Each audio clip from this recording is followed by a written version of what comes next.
Sana Facebook na tia tomo. Afi na im say them. Any YouTube channel ni nyina. Afi na landio. Chama for a word pa. Ama for a wide pa. Afi na Facebook and YouTube na lande. Okay. Alright, nana ekuya mo aboanten we di kan hate. Nana ekuya mo aboanten. There be Dr. Baumia is breaking the Lamprekin also I'm watching you live from AGYEMAN official town near King's Court School. Then King's Court School. Okay. Lamprekin we switch the power. Ade tia wo sisala Bunu East, Temagol City. And then so we here AGYEMAN official town. AGYEMAN official town ko dey on. Hey.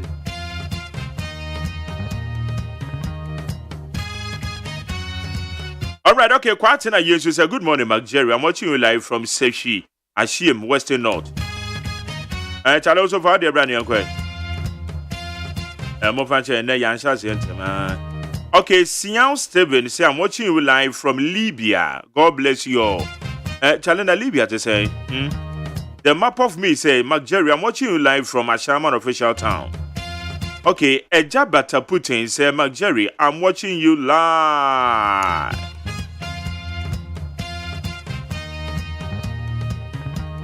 Or say NDC all the way. Peter Fasa, good morning, MJ. You are live inside United States of Oyarifa. Yo. Alex Kofi Yarini. Or say good morning, MJ. Greetings to my sister, Linda Adona Owusu. And husband David Owusu, one more France. Eti anona ye Kofi Alex Yarini. Okay, I just a lamprekin politics na way on. Okay, Kobia Adubi or say Minia Nyame Ayebiu. I'm watching you live from Ablikoma Juma. George Kobia. Yo. Peter Somoa Aye Grasso de Shiem. Also good morning, Mark Jerry. May the Almighty God bless you abundantly and exceedingly. In all your endeavors, keep up the good work. Continue to push our leaders to do the right thing. Yes, I be. I'm penny funny there. Where you there? Say ya to Obama win kwa there. One ye baby Samo. Okay, Wellington Ade. Or see, I'm watching you live from New York City. Good morning, Mark Jerry. God bless you and the team. Greetings to my family at Kwadaso and Dansoman First Stop. Nano Dia Depa, also good morning, General. Listening to you live from Adeso. Greetings to the chief and people of Adeso. Nano Dia Depa Adeso, remember Besramo. Rockwap, well then, Rockwap C. Also good morning, MJ. Abrewabubu Ashe, thankfully, today, Honorable Assembly for Eye Kantien, Electoral Area, Kanyu North, Ibrahim Tete. Ankara, together with his unit committee members, will be submitting their forms. Now, but and run out some submitting and then so did the same thing. Hey, okay, you see, Suleiman, I said, good morning, Mark Jerry. I'm watching you live from, from Abelene Masintra. Hey, Abelene Masintra. Oh, okay, you see, I don't know why, Abelene Masintra. Hey. Christiana Okwe, you say good morning, bro. God bless you. We also say Libya is good. See, I say when Libya is fine. Oh, Masintra. Okay, Carrier to say before Ghanaians will be free, let's vote out NPP. Benediction Blay, you say good morning, Mark Jerry. Head ECG prepared. ECG prepaid or prepared has been sold to China, hence our network problem. But you prepaid and now person watch Benediction Blade. Nana Boache Foster, I'll say good morning, MJ. I'm watching you live from Belgium. Charlie Belgium, you move Faminko. Trotsky Bruni, I'll say good morning, Jerry. Where then? Carifie. I say good morning, Jerry. Incoming assembly at Carifie. Hey. Okay, Esumeri Fosu say, I love your show. Watching you live from Manchester, UK. UK, the Enchemeba Mabesra, Mabesra. Andrew Sasari say, good morning, Mark Jerry from Edukrome Clapham. And Acacia Adu, or CK Trumpet, or say, Master Jerry, I greet you. Have a good day. Prince Wisdom say, hardworking man, God bless you. I say, and my man, Pabinamafo, we East Legon Hill. Savia Nyeto, or say, Mark, good morning, greetings to NDC spokesperson, Pabinamafo. Oh, damn. Okay, Johnny Emmanuel say, my hometown man. How are you? I'm listening to you from Community 11, Ken for Vice President. Okay, that is great.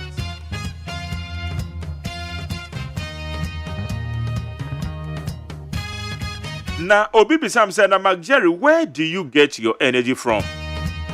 Or it is just your passion for the job?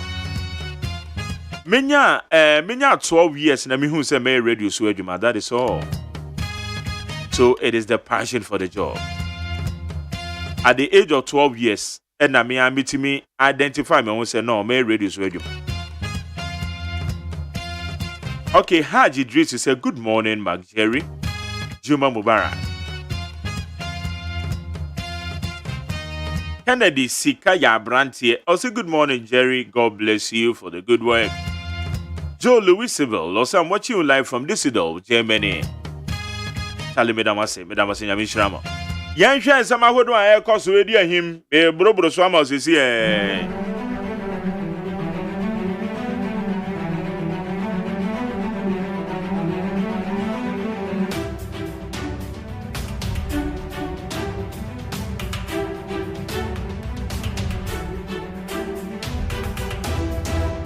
Adria, yeah, Sedabema PeaceFMLI.com, CityNewsroom.com, iJohnLI.com.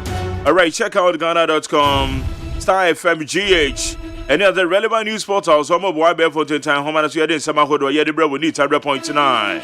Yeah, Baby, Jinamidi, Samahodo, idea, him and the bread, bro. And also, I do in Chawadi Fire Facebook Live, need 100.9 FM, 100.9, need 100.9 FM. WhatsApp messages in 050 372-1744 050-372-1744. The program is Ghana MONTIE. Yanko and many and Samakodo said ya air call. Ablakwa optimistic about 220 million Ghana cedis relief fund for Akosombo Dam spillage victims.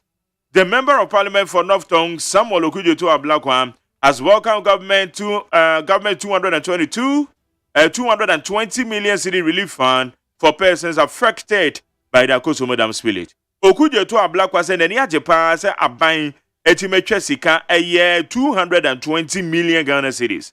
So the kwakoboa a year woman ya affected bra womu bi a year Akosombo sutadie.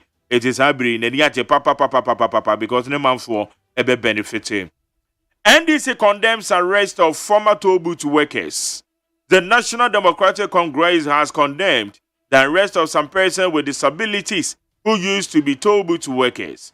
The NDC has described the incident as shocking, given that the people had genuine consent. Enipa bi anwa mo ye adwuma wa ye toll booth mu no. The teacher who say woman na womota fa pa ye, woman sabi womadi dem no.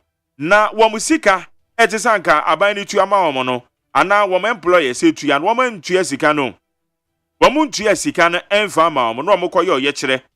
Ewo ye Rose Ministry wona yesi posifo akwa fa omo eno na ndisi fo se ye ni buo sem se posifo mo tun ko fa wo American nipa no wo mo se wo musika wo mo se wo musika aban tu wo musika ne ma eti dada da ya ye twa to obutu me still workers no ye da so de wo mka o man so de to da bia yetimi di agoropa o dada da na ye twa to obutu mu no to obutu na ye twa mu na ya mfa kwan papa so wantwa mu no me ade ba ko a owura mo akwata ye ya menne na nya adwenda eye sa to boot na otwa mu no to boot na otwa mu no wo mu wie no beka kire ense ntokwa kure sisi enam say announcement ni ba yin ti.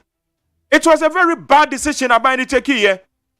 So what you to boot workers yin so a workers till date. How many years in here you twa to boot him? Not till date yin twa workers ne ka eje no so omo ye kire wa medi dem ye je sabi wa mo sesa omo clutch say she ombotom she omamotuom no mo koyo ye kire ansa oh to da bia chale yakweni wo de ekoba ye bedi onko. Okay, stop airing alleged money ritual, fake lotteries, porn, NMC 115 television stations. The National Media Commission has issued a warning to some 15 television stations, ordering them to desist from content not deemed fit for broadcast. And then, obebi a television station, obi say, or your money doubler. A chesa would sika eba, what the 1,000 cities mana, obema 3,000.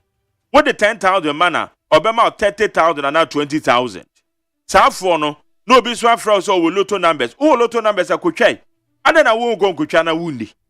And then a National Media Commission for say, sense him hunu na muidi do television so no munyai. Because television stations ma come aku 15. And o mama ho kwan na safwe wo mo yes ade no so. Television stations 15. O mama mo warning. Na wo bebe UTV na ba be ka say me be ma lotto numbers so UTV. How dare you? Who born dog? Say lotto numbers. Oberman will UTV so. Hey, and now what double money? Now one will know why I double zikano or back cry ye show. Because what double zikada double be my own. Now yes, you need the chilies. Oh, yes, dear. I say yes, you double. It's me cry. I don't blame them. Send it on automadian when you're at four, na media medals of woman. Okay. People view Parliament as an investment opportunity. The National Chairman of the National Democratic Congress, Johnson Ketia, has concurred with the growing concerns that the standard of representation in Ghana's Parliament is experiencing a decline. Say yes, I'm not sure about your few. Kwanye se omo faso yo madwuma no se no kwa na ekofo mo kwa na ekofo na anim se na wotwe ori ase edun kete ase parliament ekono experience de ekofo ni lante vandapoy oye NDC mrahye bedwani wo dododio ose onu de enti an wanko biem na nya se ni pemu why you frustrated because na manyo kokuro wo mu ni kura wo mo ne ho ban e se parliament wo no frustrations. Iti amawuntimi nya adaji a wo betimi de aye adwuma no. Mene honorable chairman sa bosun so kasai. Mene de kasai no. Ose parliament ho no. Partisan politics agihini iti ama parliament no said yes o mo ye o madwuma no enko ne saa. Ose partisan politics. NDC ni MPP fuoi. Minority no majority. Etese agihini ni titiri o committee level. Etiama eye the kind of quality of work ese womo ye no. Manisa eso ate. Etienne eye one of the topics ye be discuss say your parliament house wo no e hot sen. Your parliament house wo e hot sen. Especially this time around that one my yenim say more experience no. Womo ba be free ho. Somebody like Honorable Chairman Sabonzu. Somebody like Joe Wise. Honorable Joe Sewuso no. Any the pe bia wama imagine say omo nkobiem ananka omo ye tusu so omo experience omo de beboa ye parliament work no say na eko for adwen kire for 0503721744 eti etwaso wa ha o say I am frustrated Nilante Vanderpoy reason for bowing out of parliament. Odododio member of parliament Edwin Nilante Vanderpoy has cited frustration as the primary reason for his decision to bow out of the house. And I'm able to the man, no. Eti, Yame Yadom, Nasi Yaba, Yabeke, Dientia, or can't say no. Peace 104.3, Ericas Bonebro. Zoom, what's up? A drobeba, I'm a wire, and answer what you can pay. And some one or day banner. Any. Also for me the church shop den so edinsusuya basa ban yebri e de aboa won e won krase na so obaku for you regunti obi anya ne fam de. Food and Drugs Authority so this is a yaba. Be boachen crofo adwene de asi. Cigarette and half in tampe enom so ensunsanso a ewo ho. National Petroleum Authority kasama for their to just say cylinder circulation program na womo eye no emegu adwuma na mum ebe ma adwuma mpo na aba na womo ma we dare ye wo sikasam ne ntote ya wode anu amoka e de afa vehicles ebe ehu ye ko amnone ensemu a se wodru Gaza pepra ne so a ayaresabia agyidia ma mansam nyina obi atenka Al Shifa na mpanifo da no chese sese ensuo hu ayedin saa nso na mframa a wode duma yafo oxygen eho ayedin ensem bi ka we no ho ne de bra mo say Peace FM anopa nonsia kase aseda ewo baabi a yede ma midimafo herbal center fo ya wode ayaresha babedum Ghana mama onga se shine your eye enti bra wo ye onga na wode bi ye aduane na aboaboa rappers na aduonunum ne akire ano wode che wade Levels Herbal Limited for Levels natural capsules e mama ne mema nyina fa level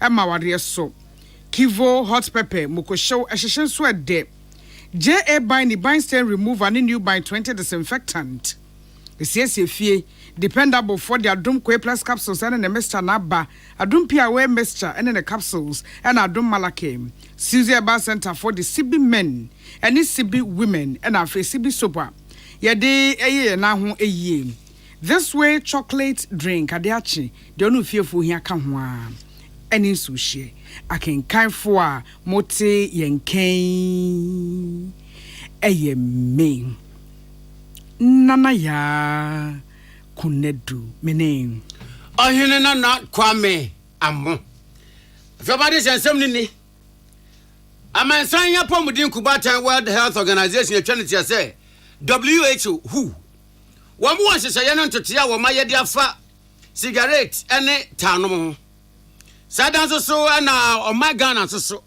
edwumako hwe nuane ene enuro se ebenom a ana yebedi a eyede emfa ohawo emre indipadua Food and Drugs Authority wamu so aye enseseye a sanjese ye no ntotua yi wamu de eba bepia amansan de no atwe adwende sinsunsan so bone e wo cigarette ane tanom ho na FDA dia no afekwa no mayawie na bode enyina na aso no 20 womo abodwa aya mamna ne amane amasanse seyi womade ne di kama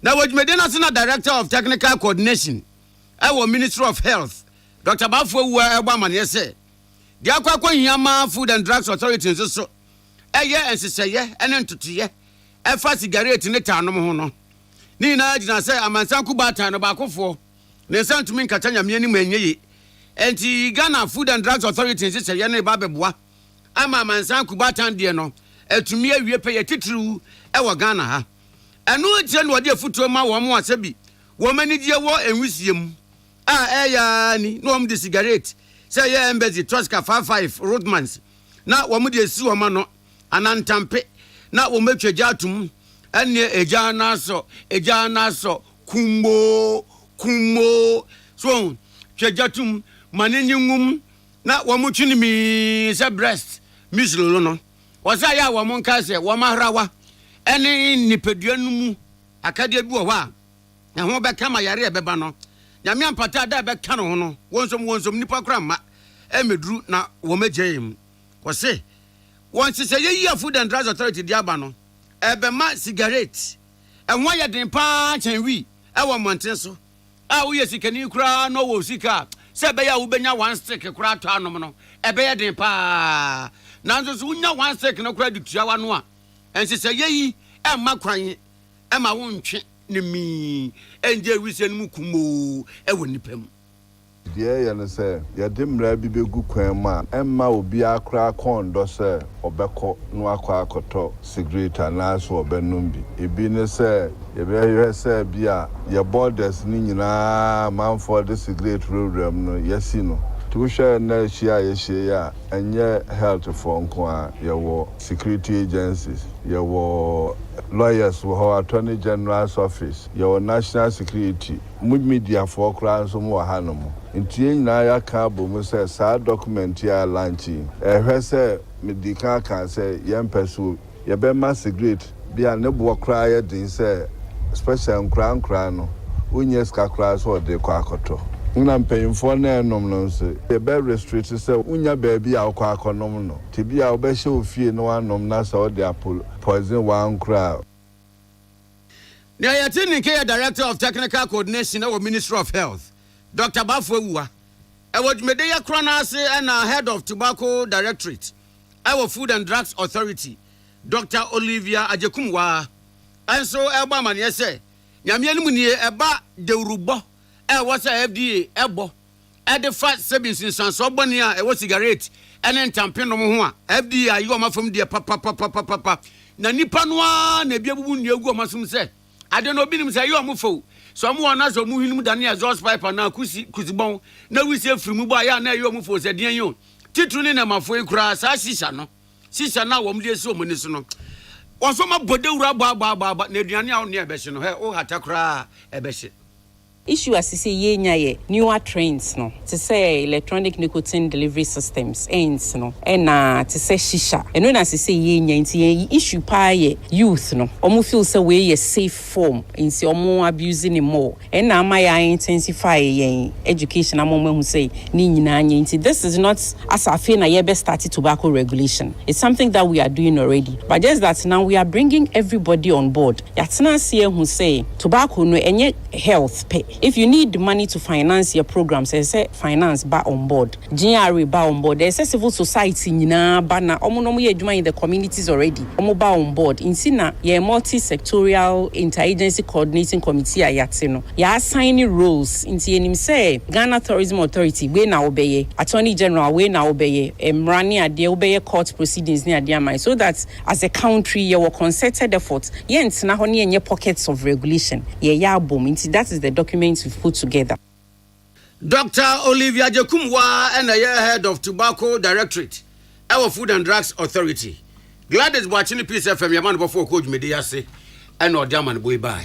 Yeda so ewo apomuden ensemu no so fa be de kire ohwe apomuden so san emra shebe dwani ginamumu amanfo ye woda boya mankaregu abato empeso so Alhaji Mahama aseseni wode atodwa saban fa adwen se da ma bi eni akire no apomuden adwuma efo edo ambe konkrase no obeje peni akoye adwuma aban beboa wo mo wasetremu akade ani nimde entretremu na ne fa bi ene se yedo kosa nkura na se kokoye adwuma na akọ pepem koye adwuma no efie miensa achi no wutimi ekokotoa so kokoye o master's degree wodi nsemi to dwa ebra na wo ye induction ede ama afofra wo masua ade awie ewo allied health graduates anaso so woni a wo apomden adwesio ahodo emu na wo kyerɛkyerɛ hia se woje pene na wokɔ ekokoye adwuma ewo nkrase mu.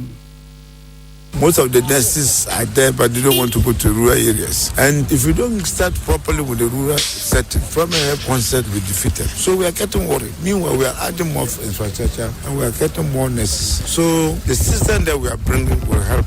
But we are trying to make sure that anybody who accepts to go and work in the rural area, you will be given some incentives to keep you there. So these are the incentives that we are putting in place to make sure that the primary health care is something that we are highly thinking about it. And we have improved a lot. At least 80% is there. And we are converting all health centers to polyclinic and then the Agenda 11 hospitals. This is the trend that we are going. So we are working hard, but things are not as we expect them. But we are not sleeping on the job. Ya bo modern ye na ye ho adwuma ye na sokra ni poka sei Alhaji Mahama seseni oyesofo abedi church apomuden eso na sa alive health graduation no ase no and allied health professionals council womo acting registrar Ora Daniel Atanyako eso di tudwa se ehia se nkrase no so bo aban chidom ene apomden adwuma efo ne chidom emo mutimi ba ho babaye adwuma eya na akade kitikiti bo no mo nso betimi ade aboa ba bia adwumafo di wonti beto nom ne ade tetete sem ena no achi wase mpanifo yi omo ha esrese obi amra krase meye adwuma womo na se womo de hye awie ntete na ye posti womo ana omaba bomodia na we de oye mehuni papa fa ne tukrom mame enti enkosi sampanifo so bejai saade no ebeha so bia we district and also your community na yesi ye di obi ba o district and also community na omebi na opesesa nipa no etnasi eye adwuma ma wodia enye kwan be nso na woni aban no beka bom ama nipa na oba betnasi no na setena ebeye ama no se community ni bam na aban bam ma community no ebe make sure se nipa na oba ye no setena mu ye na afi so ade we ye mpanyimfo eno na yesi yetu yonfo because ye mpanyimfo ya na ye besa ko kire o ma ye posting so me ba bi ni me wofasie bi ni enti environment ye nyina entu yonfo no kina no eni ba bi a ye beko akwakodu Person in HAE a year Ura Daniel Ata Nyakum. Na economist. Sikasemu ni mudifua wa Department of Economics and Industrial Management ewa Kwame Nkrumah University of Science and Technology. Professor Watia Beyi Abaman yese. Abanya dunia wafa se obema kwan amakasa yamfa petrol yamfa diesel ana kerosene enegum nemom electronic ana abai eja wase yense se papa ya adwempa ena aban na fa no na adwempa ye ne se wasen se wokọ wiase amanya yetu mponso a wam krampo do ma hyase a kasa ne na monten so no yamfa petrol ngum yamfa diesel ngum yamfa kerosene ngum ana yamfa ebura mu nsu okura ngum electronic vehicles na ne nam kwan so a ebi baga na eye esanse se de wiase kọ no ahwe a enche ukutaka na petrol ana diesel ne edugumu ahwe ade so park sanse ahwe kura wunya bi kura mfa ngum ebe etitile ebe twom se opanka. Professor Watia Beyi ekire mu bio wo se aban de sa yi vehicles no electronic vehicles ne ba bua beboa ba ko bio ene se Ghana yen se sikapuduo enhaye ho enkwa mansan dwom se akwa akoto crude oil aba na no so nkoba se eno akọ filling station a obia wo boa wo de petrol ni diesel ne je ena akosoro ena so atekakra ni na atuatwa ade ka na ewo no se ya charge a wa charge full battery na ordinam battery ne be follow a wa pa obi socket e de akoshem no asan so charge biom na na nyame anyi wadum na so nam kumasen kran kwan so nwuremu ho na battery ne follow de na ezo otu e de ko ekura bia so ko charge ansa no asan so aba betu ka nako. Professor Watia Beyi say eye papa e wo se Ghana yenso so yesom. So we share the environmental vehicles here, but yeah, no, because of climate change actions, yeah, you know, amad kwanya pasu yusu yenka advanced countries no more more free and no more kakra. It is shape you no eba ebuaya na global action. So my encofa e-vehicles imbra na private sector a opportunity ema won esan say was told the bar duties near the water soa and not the opportunity and any certificates and use petrol near the no free home said the fear who free one but a buying said the be a book imported petrol needs diesel number or my now good oil near Babeno found on it media pickers no and no more as what they are my 80 a buying shock of kind 18 or this idea.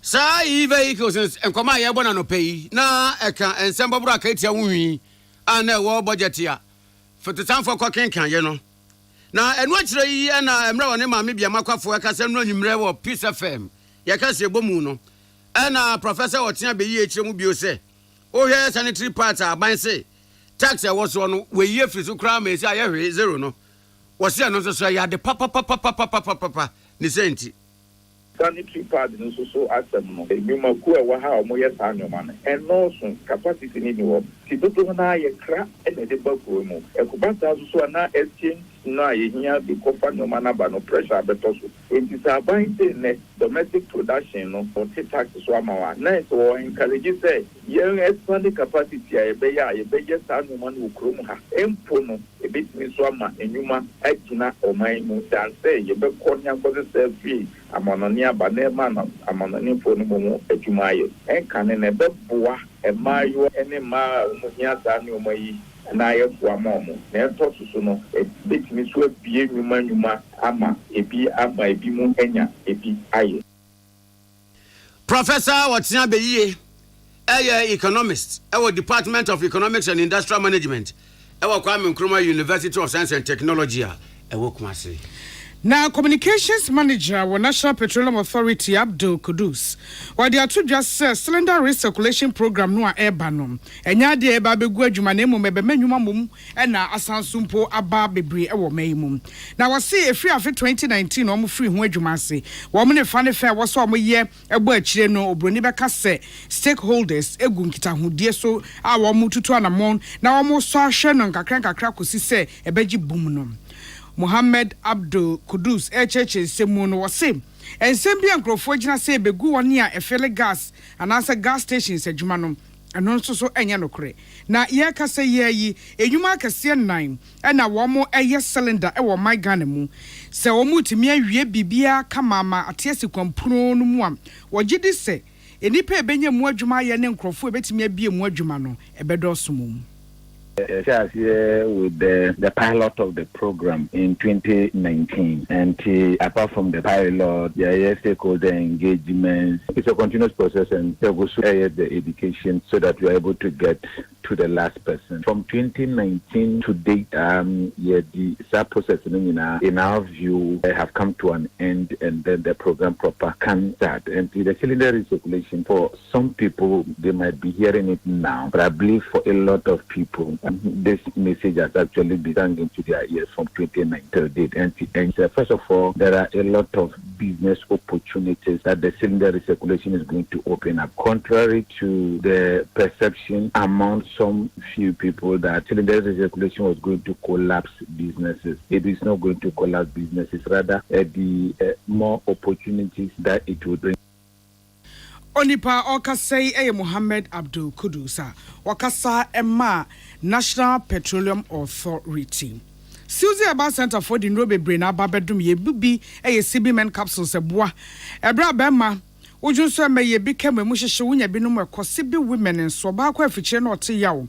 Ekabone wana himfie no no bi ekwa ye CB soap. Pedicure siesie na homa na ye fe. Ewo pharmacy ne chemical stores e twa ye ho ahia. 0247 111671 0247 111671 and 0246 578750. Dependable herbal home. Where the Adum Kwe Plus capsules aba ko dia fifiri wo dia pu moje be kwa Adum pia we. And also so boa ma ugina ona so ye se eye waposo sisi ene ade ebeko Adum malaka de ko atiri die. Our pharmacy and chemical stores 0242 223555 0242 223555 JA bind the bind stain remover you feeling kekanwa edrum rebia na wo floor ho tiles no so sink no mu na hwasne ayebasa bi a bind stain remover new bind 20 disinfectant so emwamwa we de obehunu omne de ohunu ni nyina say wo the new bind 20 disinfectant prepare ba ofi ho no ma eyi wom e was stores ahodo atwa ye ho ahia kese num te sem welcome China Mall Shoprite Game Dreambell my 11 nyina obenya bia to ho 0243 104883 0243 104883 and 0541 8096 Kivo hot pepper Bukosho ehye so edem bukusam papa bi abaga na dwaso ene Kivu aduane bia woye bia nya afei na emoko se emoko hira wasa ye de e ba ba hyehyehye nsa ho asem bia we de ya ye ni samprekom enkwan froye noodles spaghetti ni ade efiefiem re twoba eye Kivo hot pepper ehye so edem Levels Parliamentary 4 levels natural capsules. Wa wunti no ye yo bempa hwe. Wa bo 60 na wasi utrase. E na agyegye ho a de bi sesansa no. De dem rayo no aba ne nyine ba be siesie ne kama amoate agyina bion so bema. Why? Oba nso so atenkaja no adumunti ayamede uhia levels. Ebebo wa amoate asi kama na de ani gya befim. Ewo pharmacy ne chemical stores etwe ho hia etufo be kɔ repash ewo kan hia na kolina kokumase 0599 056 033 0599 056 033 and 0599 670 402. Onga was shine your eye. Onga was bejo dio nti shine your eye na mo ani na ho na so nya akyede ne bi wo che TV che washing machines deep freezers nyina ka ho. Do ya ne say Onga spices no mama's helping hand. Wo de ye aduane ankanka se wo shrimp no a na waboaboa be se aduonunuma no na de akeka ka na enum bia so wo dem free sabre ku 31st December e hihya kakra wo ho bedimafo herbal center o se encha kan so de asem de brew asem de ne se wababia ne nkrabata e won kran ha sei wono na nkrofo friend Dr. Time aso na wo se sa wo yare na won kran ne potamu na oba ho no mo a obenya yaresa if say omo ya ade e strokes si ade ene waposo ne nkrofo a epa wo pa pokwase mayira ho e na wo 0244 774282 0244 774282 and 050 072 7215 050 072 7215. Ye crowd this way chocolate drink. Cocoa so fa so kind. Ade a chobata nhwe. De ono behia ka ho a eni sushi eba.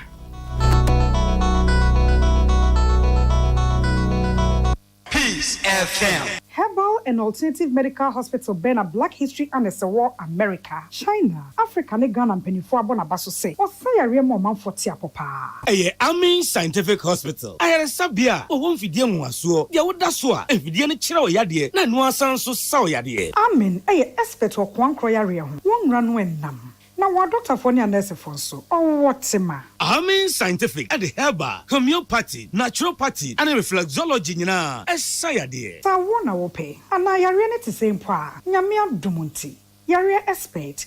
AGYEMAN Scientific ebe boama inshallah o ho to na wonso dia dance said the Ghana for ne abrochire for bi dia dance no Accra AGYEMAN Scientific e wo dome Obersnet Flat and Alashibin so our Klagon ebe Shaman Road under bridge ope o krabata p free no sure dia ben wo 0245 275254 ana 020 722 9505 AGYEMAN Scientific Herbal and Alternative Medical Hospital. Allow Shafi nyamene yaresafo They look at Freddy's Corner Home Appliances or the back. Freddy's Corner Home Appliances Center. Home appliances are a papadia, a double home, Bransbane, Media, Samsung, hardware, TCL, TV, air conditioner, freezers, fridges, water dispensers, and media can home. We are a good warranty, dear. Freddy's Corner Home Appliances will CCTV a one monitor of properties, no business at anywhere in the world. CCTV and need a home, ever detector, clear pictures, Wi-Fi connector, which may connect our phone. I'm monitor baby and no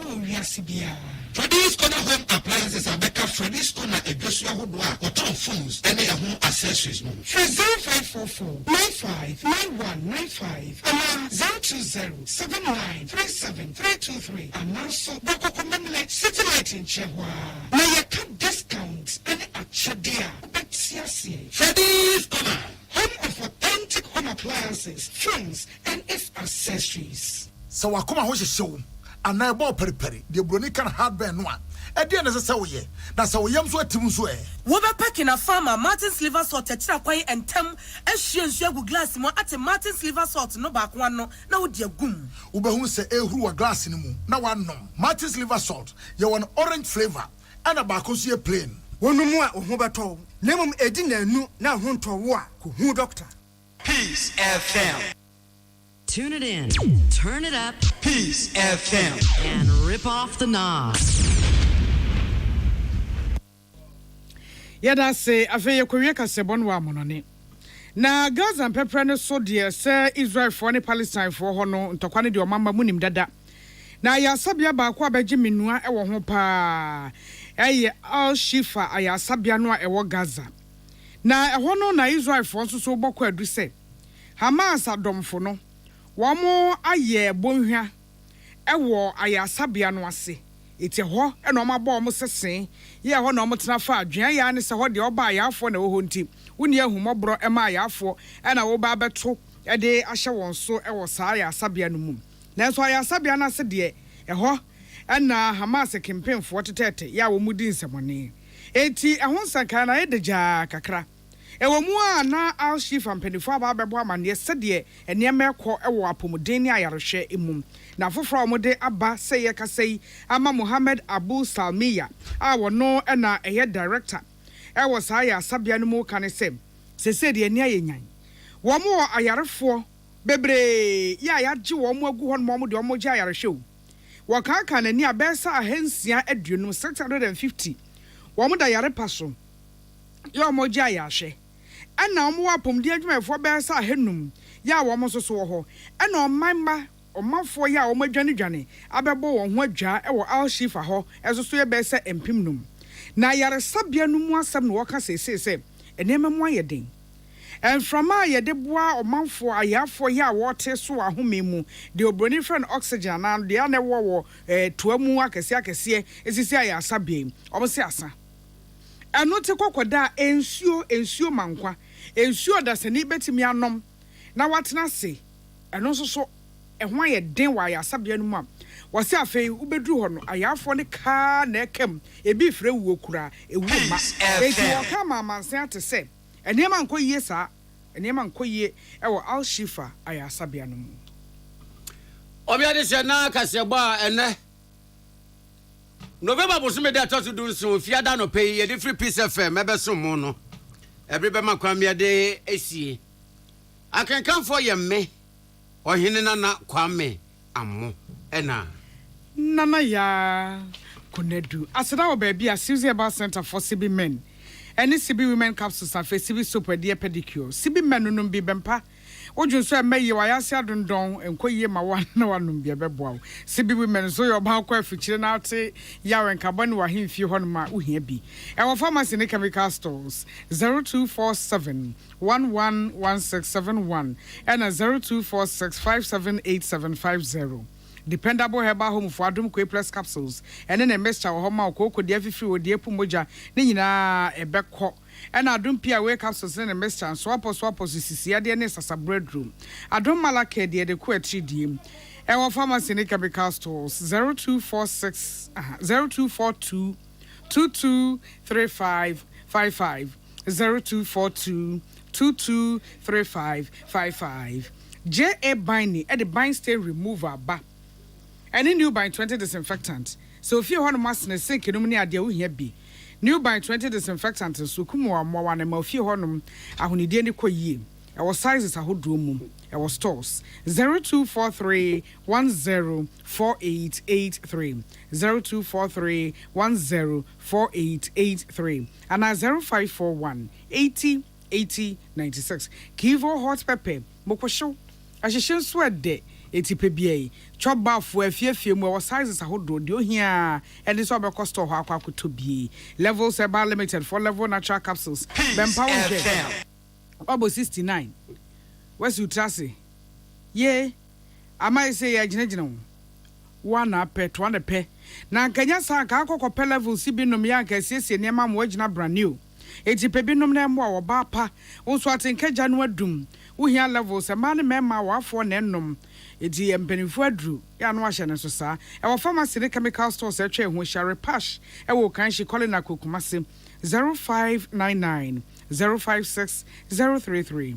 and 0599 670 402 onga say shine your eye or the promo bia boss mo ni na ho oboaboa onga shrimp tablet no wrapper no Unya 25 now the chicken beef ne de keka ka ho no enum ka ho a wonam kwam ho asikapa 100,000 Ghana cedis washing machine deep freezer any ade ebetimi ababa ye odia promo ni guso den hihye kakra e wo ho Midimafo Herbal Center se enka kire se wabankran eti bomode bra na se yare bi hihye ho a ye frɛ ho Dr. Time so wo yare ne be kopoko ase mayira ha wo frɛfrɛ mo am wo stroke sisiade ene kotodwe ne mo amopa awo se momre 0244 774282 and 050 072 7215 yeah what this way chocolate drink cocoa so fa so kan ade a chando pay obatan de onu mehi aka ho am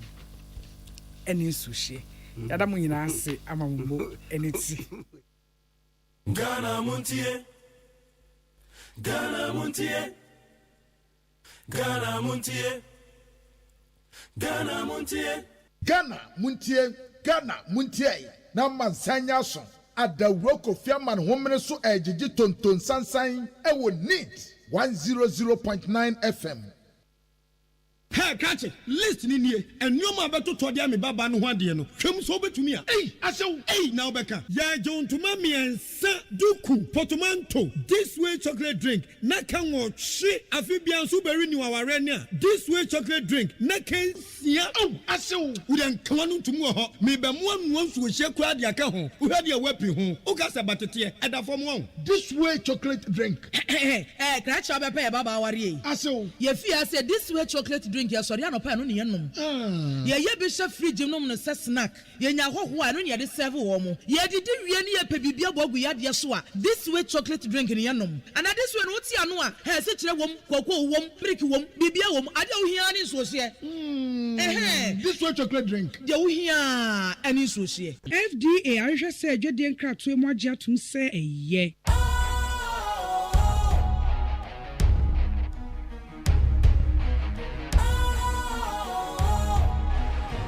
What's cool, fresh and trendy with a new look? Makes you feel real good, that refreshing vibe. Satisfies you right just the way you like. Do you know? Do you know? Do you know? Ain't gotta do it alone. Specialized makes you flow. Anytime, anywhere. Specialized feel different. Always think specialized. Special Ice Natural Mineral Water. Feel different. Think special. This advertisement has been vetted and approved by the FDA.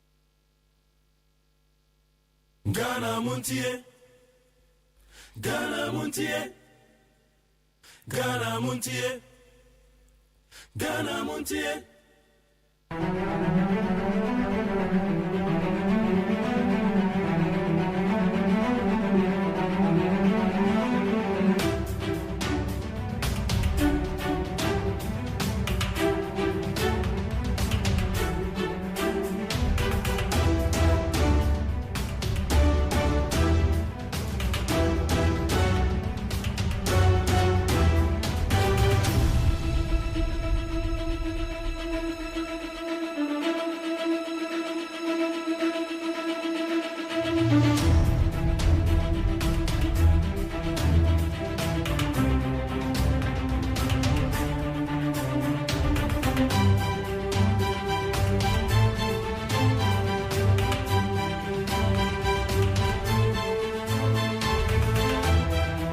As a country, all of us, including those of us in the NDC, must begin looking for answers as to how to deal with the continuous depreciation of the cedi. We need to work to expand exports. We need to work to preserve foreign exchange in this country. Many of you have not looked at the mathematics. I mean, if you took $3 million as a businessman in 2021, that was 18 million Ghana cedis. Today, the same $3 million is 30 million Ghana cedis. What activity or project can give you profitability to be able to amortize this particular loan? So, like the state, if you are servicing $29 billion at an exchange rate of 6 cedis to 8 cedis, it's now 12 cedis. What revenue measure can give you enough resources to contain this? This is the country's nemesis. Our economic nemesis is arresting the depreciation of the cedi, not in Baumere's words, but in real terms. How do we arrest the continuous depreciation of the cedi? So the Ghanaian economy will not see any growth. You've seen what they will struggle about. There will be lack of fiscal space. I have said that President Mahama will inherit an enormously challenged economy which will lack fiscal space for him to be able to operate even as president in January 2025 and beyond. So we expect expenditure cut. We expect a review of some of the taxes, and the MPP must learn to hold their word. They preach from taxation to production. They have danced back from production to taxation. That hurts the growth of the economy, and the economy has not grown, and the economy will not grow. Not because he's standing here. We must make a dedicated effort to increase investment in the agricultural sector. The Mopoto Protocol, but avoid this intimidation so that you get. So we have to invest more in the agricultural sector, and then deal with many of the challenges.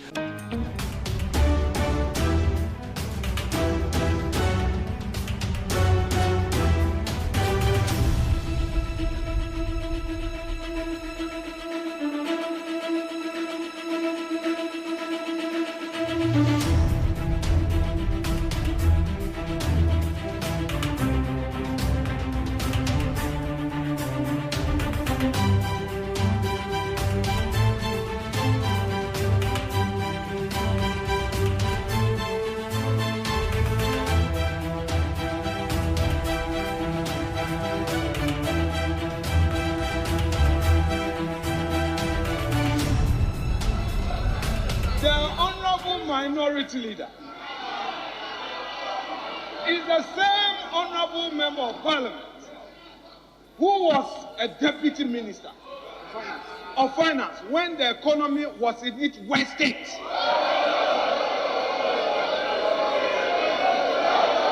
Mr. Speaker, this is the same Dr. Atufosin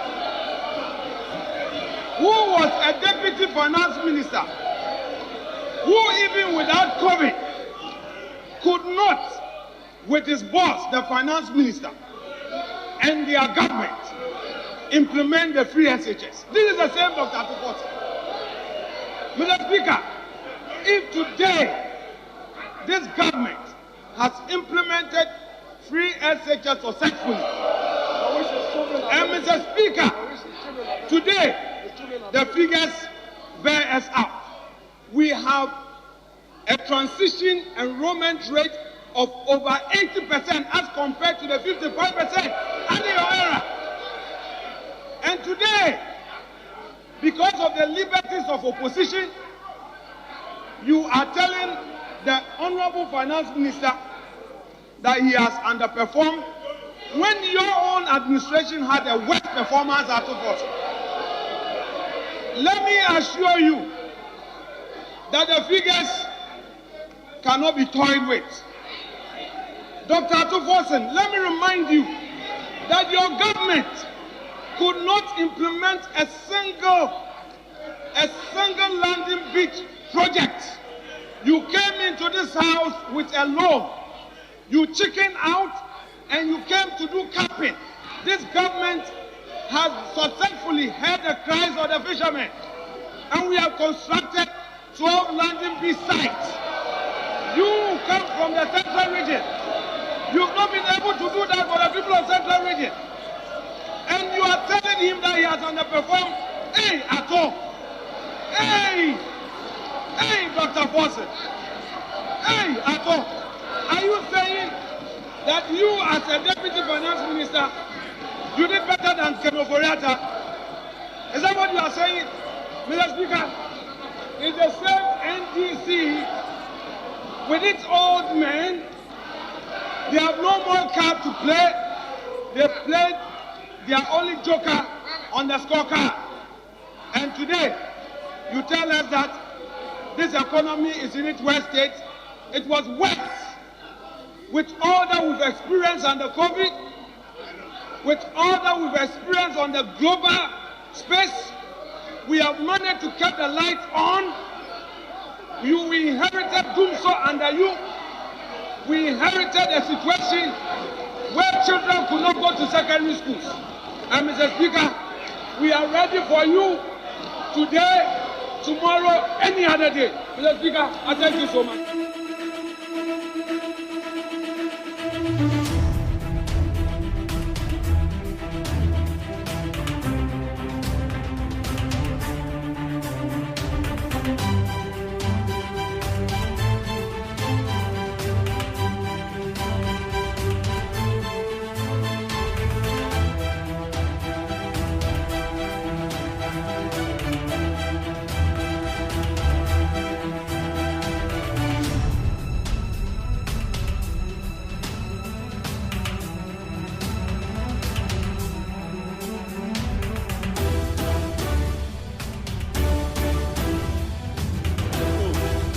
That foreign bondholders are going to get 30% haircut on their principal. So, Speaker, and 30% on their interest. So, Speaker, I want to caution that foreign bondholders are not necessarily foreigners. They are Ghanaian banks, Ghanaian institutions, and Ghanaian businesses that have bought Ghana's Eurobond. And so, if you are treating them, treat them well. And be mindful that whatever happens in terms of the haircut you want to give to them is going to affect the economy also going forward. So, Speaker, banks will struggle under this arrangement. Businesses are going to go down, so, Speaker, and the repercussion, if care is not taken, is going to affect all of us. So, Speaker, I can see an economic tsunami.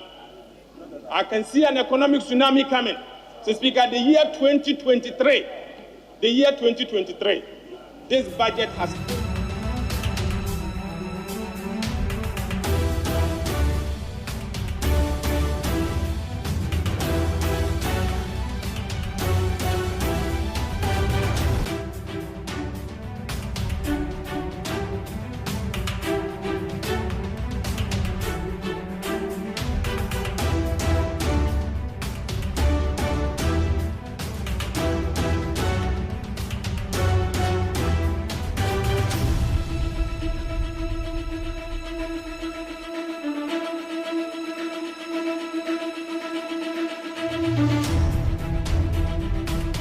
Yamo Akwa Bede Bagana Montie so na Friday, the 17th day of November, the year 2023.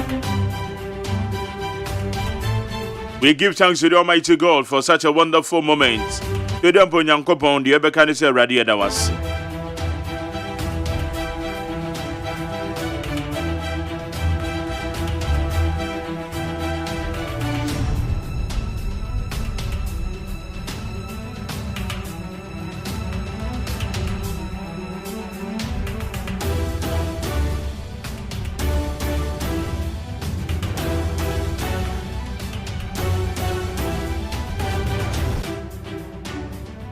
You want some go do a yede babebro.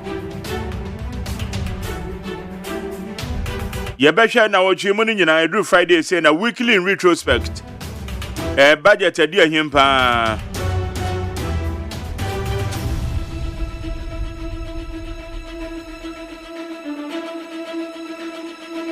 Otu for say to and among 2 hours to say all the revival a year Confirmatory Teaching Hospital. And also a dear humopa. Now, said the midi can kaya no. Many honorable chairmen sabunsu ekasa and nanansa. As some of catch many say Parliament House wano no crepa the yankana partisan politics, especially at the committee level no aside parliamentary humano. Aside parliamentary work. Emma aya quality as a parliamentary work on intiminya. Honorable Chairman Sabosu nekan yo. And this is someone who was so mu pampe. MPP so no be someone who was so mu pampe. Our committee level no. Because I say committee level no na eboa ma aya parliamentary juma na kebeko ye. And it answer seven about plenary no ye bedwam ho no. Na ka bibia timi akwa take the bold decision. At the committee level, so committee level, I say partisan politics, you know. MPP ni NDC, Jinamu Pampe, or Ama Parliamentary Jumana conform. Oresi don't get ya say Parliament, and they say, the total to Ankane Parliament to be a Chamu, a quack experience, you know, what Parliament House or no, and now, parliamentarians, you know, experience in our form. The quality of work a year here, dear free, a year Ghana, your Parliament House, no, above form. Okay, dio, I am Rashebedwani, Honorable Neil and Tevanta boy. And also say, share the entire Oka say Uncle Biomono, a your frustrations, oh. Also, no one a man who woman who crano, woman protected a year one MPs. It's about the son of one pin, say, what they would damn you kunumu and now Wakako DMP. Frustrations here and there. And my wound to me, yada, and yet the quality of work as a way of Ghana Brazil with your fear. Etienne maybe Sasa, your Parliament House, no. What do we do? Say, you said the quality of work as some of your mind about former. Bepacho, at the end they say, yeah, how do we cure it? Bepacho, you better don't come on no pay. Because I'm penny for a cuckoo dam na Casano. Woman, honorable chairman, Sabonso, a majority leader. Who raised you to get here, why am I shabby your knee pain? A year honorable Neil and Tevantapoy, on the sum Rashabby your knee or wood do. So, woman, you know, Cassan, we are near Bissas.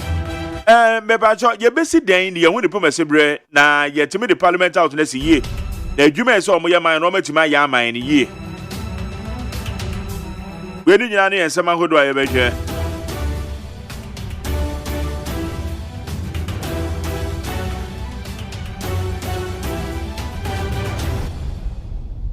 Okay, higher neat 100.9.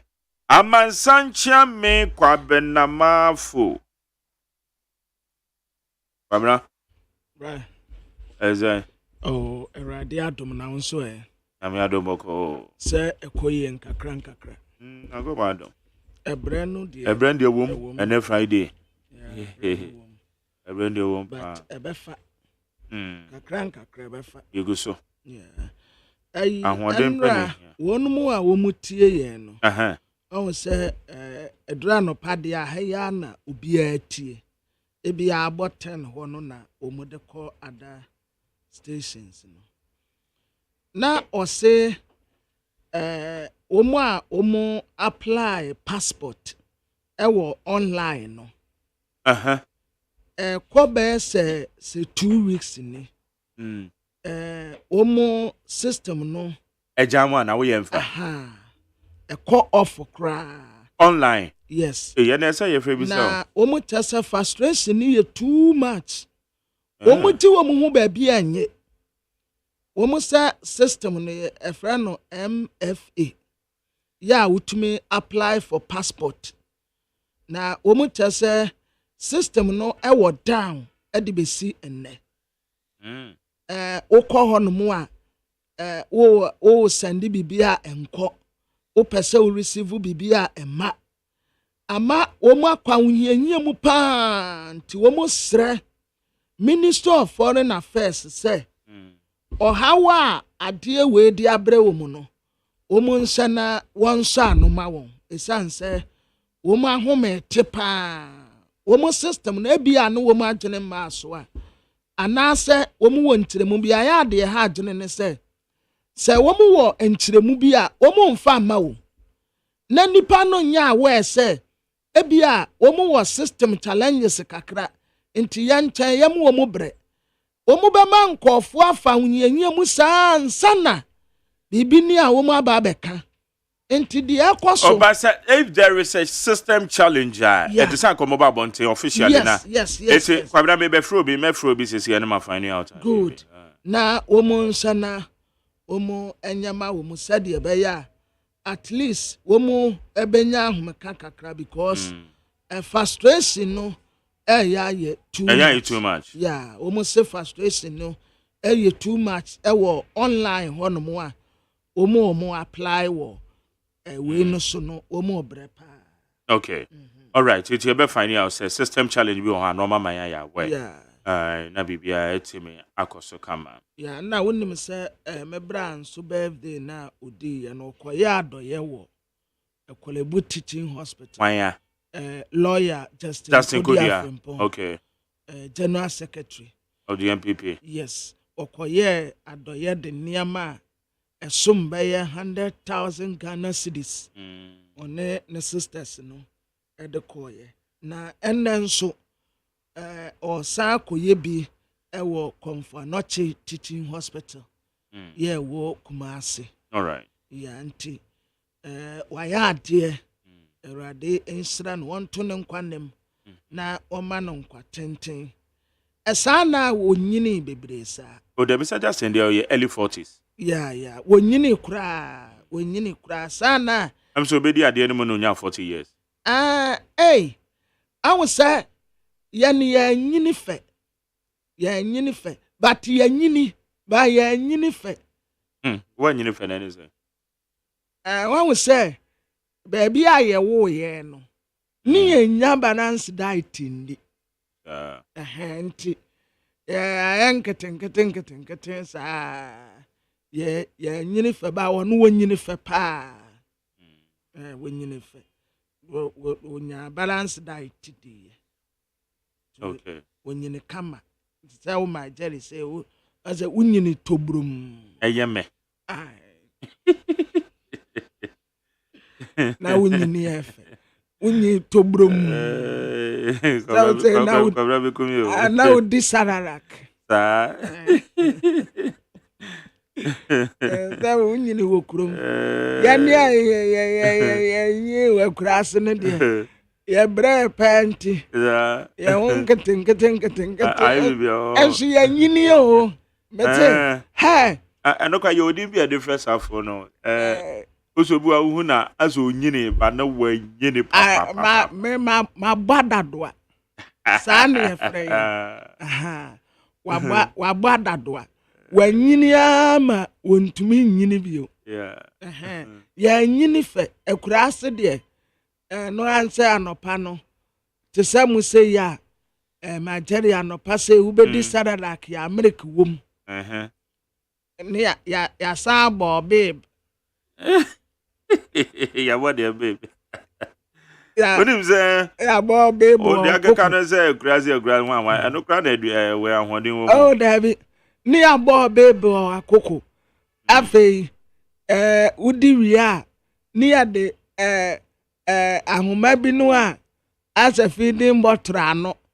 Ni ya de asawa no. Na so no. Na wo say num. Ni ya de atu air condition mu. Ya ni ya dai no. Esoro no na kwanda. Ana mframa kakra fa ho. Entontom ne nkakra ka ne impruka de. Ye ni wo mwa na tie dada dantie ne nya news. Onde kromufo nde na mo de ne ye. Na mo de sa wo say hwe wo gina wa atobrum kama. Oba mi nyini ya na asa me ye tenten kese kakra. Da be wo di fi nkwala abre. Sabo. Yeah. Na wo me kwala abre. Oh, okay, no, we me kwala abre de me hwe me kwala abre photos na na me tobrum. Unyini tobrum ye gina wa asa wo na wo me. Rade. Babra be gumi o. And Friday. Yeah. Charlie come. Because I na wo me. Enso. Baby ana.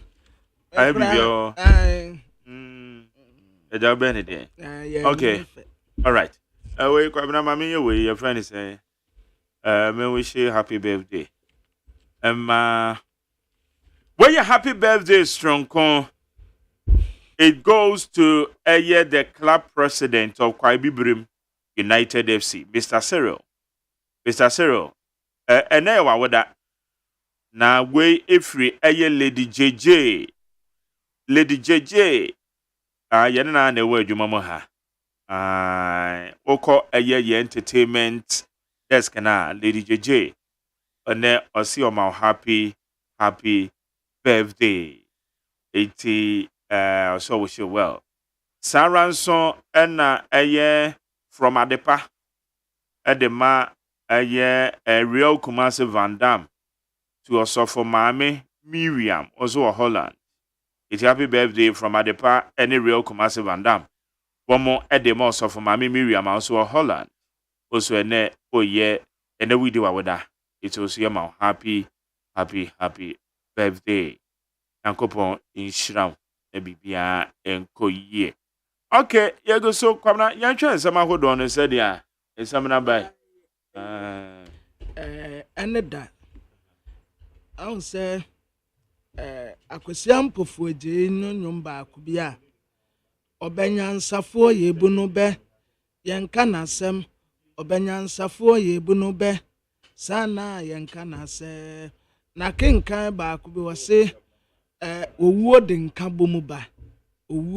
bomuba ene da de esi wo State House no na enika yeah enran so oba panyin Teresa Kofo Teresa Kofo na wo hye sade o maimu ekukudam eye baako na womo ekojam wonmo a yeah na enika Shaman Penina Nado Danko Akufuado Vice President Dr. Alhaji Mahmood Bawumia Papa Kufuor John Dramani Mahama said ye womu church ya womu ho na for the first time who ye Vice President hage onwa ni nua na JM achia Mampenina Nado. In fact na is such a lovely moment here. Se nkase ya na yade odo ba ku ye ene nka bomu a sei etna ya oh nka ya mamra ye fepa o but ya ma politics no etiche ye mudodo ayanoma na ye the politics and the partisan politics in area kwakoduro because I am penimfo ni netwa sabon na nkwada no etwaso the woman say ye can ye partisan politics ye practice ya kwabna ye obi ne na dwenchire baby fa ko ne ye ko say ye tie ho asesa baby fa ko ne ye ko because akwakwa ye say ye man ye hatred why na obedi mampanyin yes e wo Ghana ha obeka say me de me ba me be ma oman na da na butu obi antimi nkasa asem obi a pe oman ni ye ntia baby fa ko e na ye ko eti akwakwa ye say ye wo Abeka Junction ha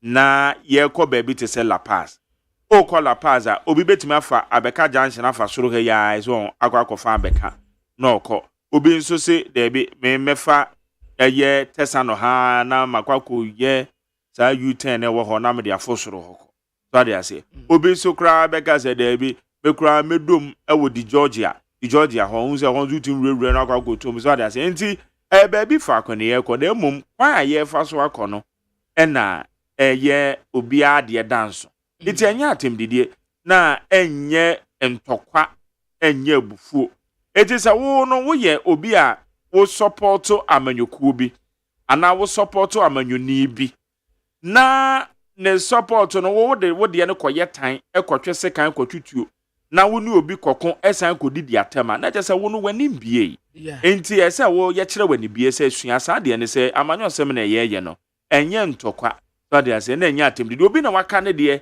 na enye adwen na wo so wo de na ye de wo de ato ho enye ntokwa enye sekantwe enye atem didi so se de city na ha sa de no my jelly say one see any fi wo politics mu in fact ya adwene ba so no the reason why I had bia na mekuta mampeni na nado minimum no insult there I don't like but I say me hu kane mampeni John Dramani Mahama na memuo no ene de na oye then mampeni na nado ene na be de akire ama Ghana fo hunu se ayat say omu pentino tuntum say onyanya tese se wo kwose obi a wonye pa na wusia no asan na nipa obetumi ama ye ho atoye mpa na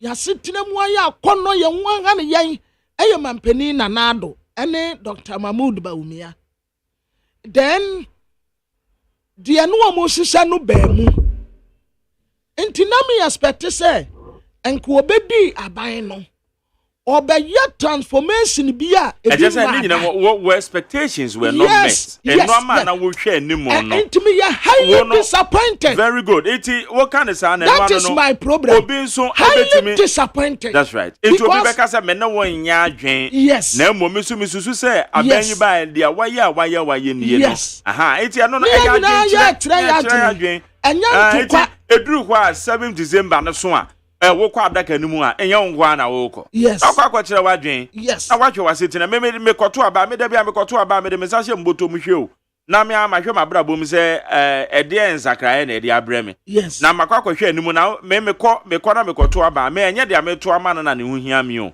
dia me tu atia no because me ye mistake na me de kosi dia me tu atia no nanimu a eti na me hwe ne ye pa se wo ti me kwa abaje se wo me tu atia o pa ma jade wonim se 2024 aba na ye beto no eye wasetinam na wo de koto aba o se wo hwe enye ko yema wa fine ko yema wa fine nti wa nyase na wo mpra ba tete wo chewo wo de kwabena enu ti ne yese wo beto aba ubenya 18 years and above the enti ayaye ne sa ne say eduru 18 years e kona Ghana wo ba your constitution no mukra na ye your friend say age of maturity age of maturity ni 18 years and age of consent 16 years so we say age of consent ni de say oyo oba when you 16 years wo betumi afa no wo betumi ene na da wo betumi kra na wo but wo ntimi nware no so na oba when you 18 years na age of consent na oba when you 18 years age of maturity that just on there wo betumi awa no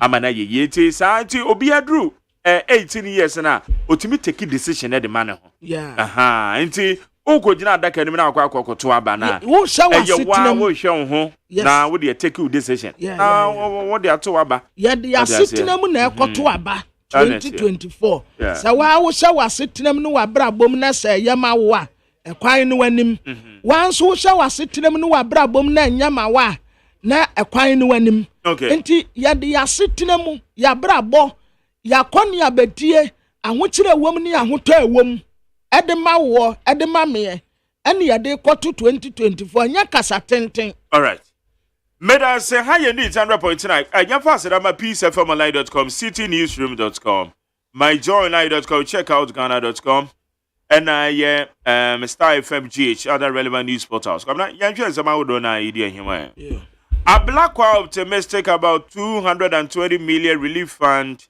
for Akosomo Dam spill victims.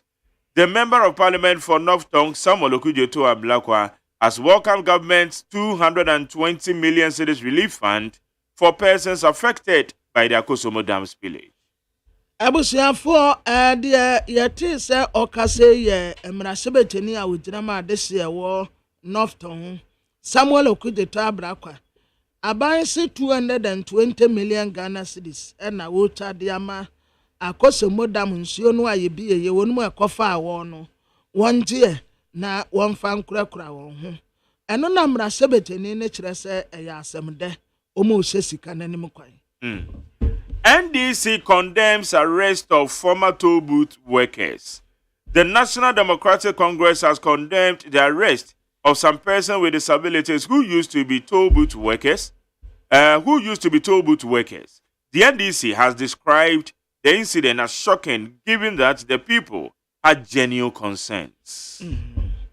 Abusiafo de yati se omo ekase womu a some time ago mu be kai a no womu ye adwuma ewo tobu awodo no a na womu gigigi sika aban ye se wagya tobu tu ne ye nyusu tobu tu ne bio ese adwuma yefo no a womu na National Democratic Congress NDC amanyoko condemn say ntimo anya ase amama se amosa abo wonum kro no wenum ya sabi o sabi mpenimu animu a womu eyade na womu protest say womu sika bi a muka asem de bema womu ade besi nne mumfa ma wonum a we ya chi womu wenum ya chi womu na wa chi wenum na communication director Kakre Samoa na odekrat APA ya wacha say 21st century dia aniwu Abra na ade na dada yenti omsika ma omo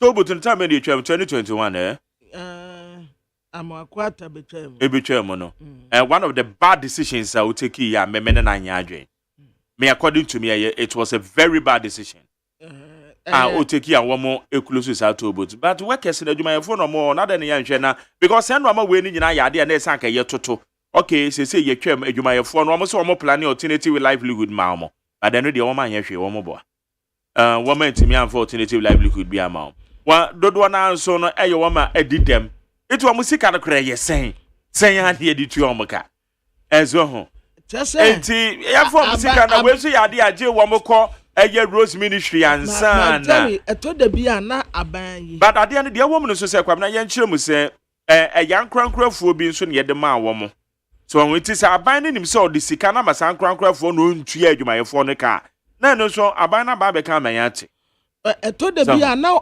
o ya ye insensitive kakra sabi nti wanya hwe ama wase a wo sa bɔ no kro no wenum asetena mu na magare ukoba menumi enu a yetumi koba mpo se to de bia na ayire so ama o se 100 Ghana kura na bi ni ukotokuo but wenum a sabi o womu nkomma na womu etefa ako onu de obedai na sa kakra wayi a mode be ma wonum no womu be ye protest ya masa achi wonum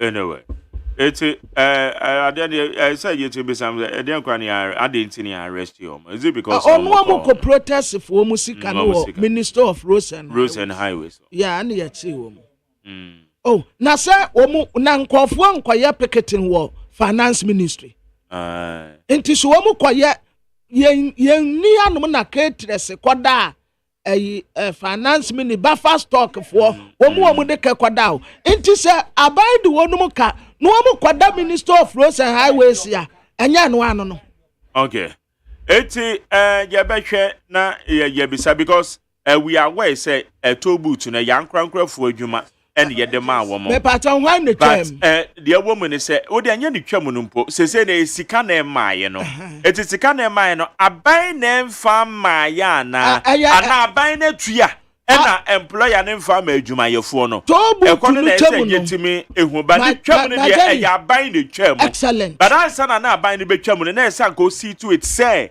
eye ankwafo no wo matuatu o adwuma yefo ka eno na da bia meka no self line gu a egu ye nyina no o sere self line gu egu ye nyina no answer na nka ombekọ no na nka eye me maami osulowusu ene eye kofi anoche wama bomade hu se self line wama womo to mu data no mon san refund wo mu sika ma womo because ye the mobile money ne ye de to self line for wo ye numbers nyina eye easily say mobile refund ye sika de amaye because wagu mo betimi kura ka kire yen so kwamna say de tie no but eno no yanye sa de no yama self line for eko ena ye to data no ye sika ashim ena obi anka ahwe emfa nkire yen it is an etie to butufoi eye wom employers na aban ne di sika na ma wo mo ena wo mu ntua ye ana say aban ni ntua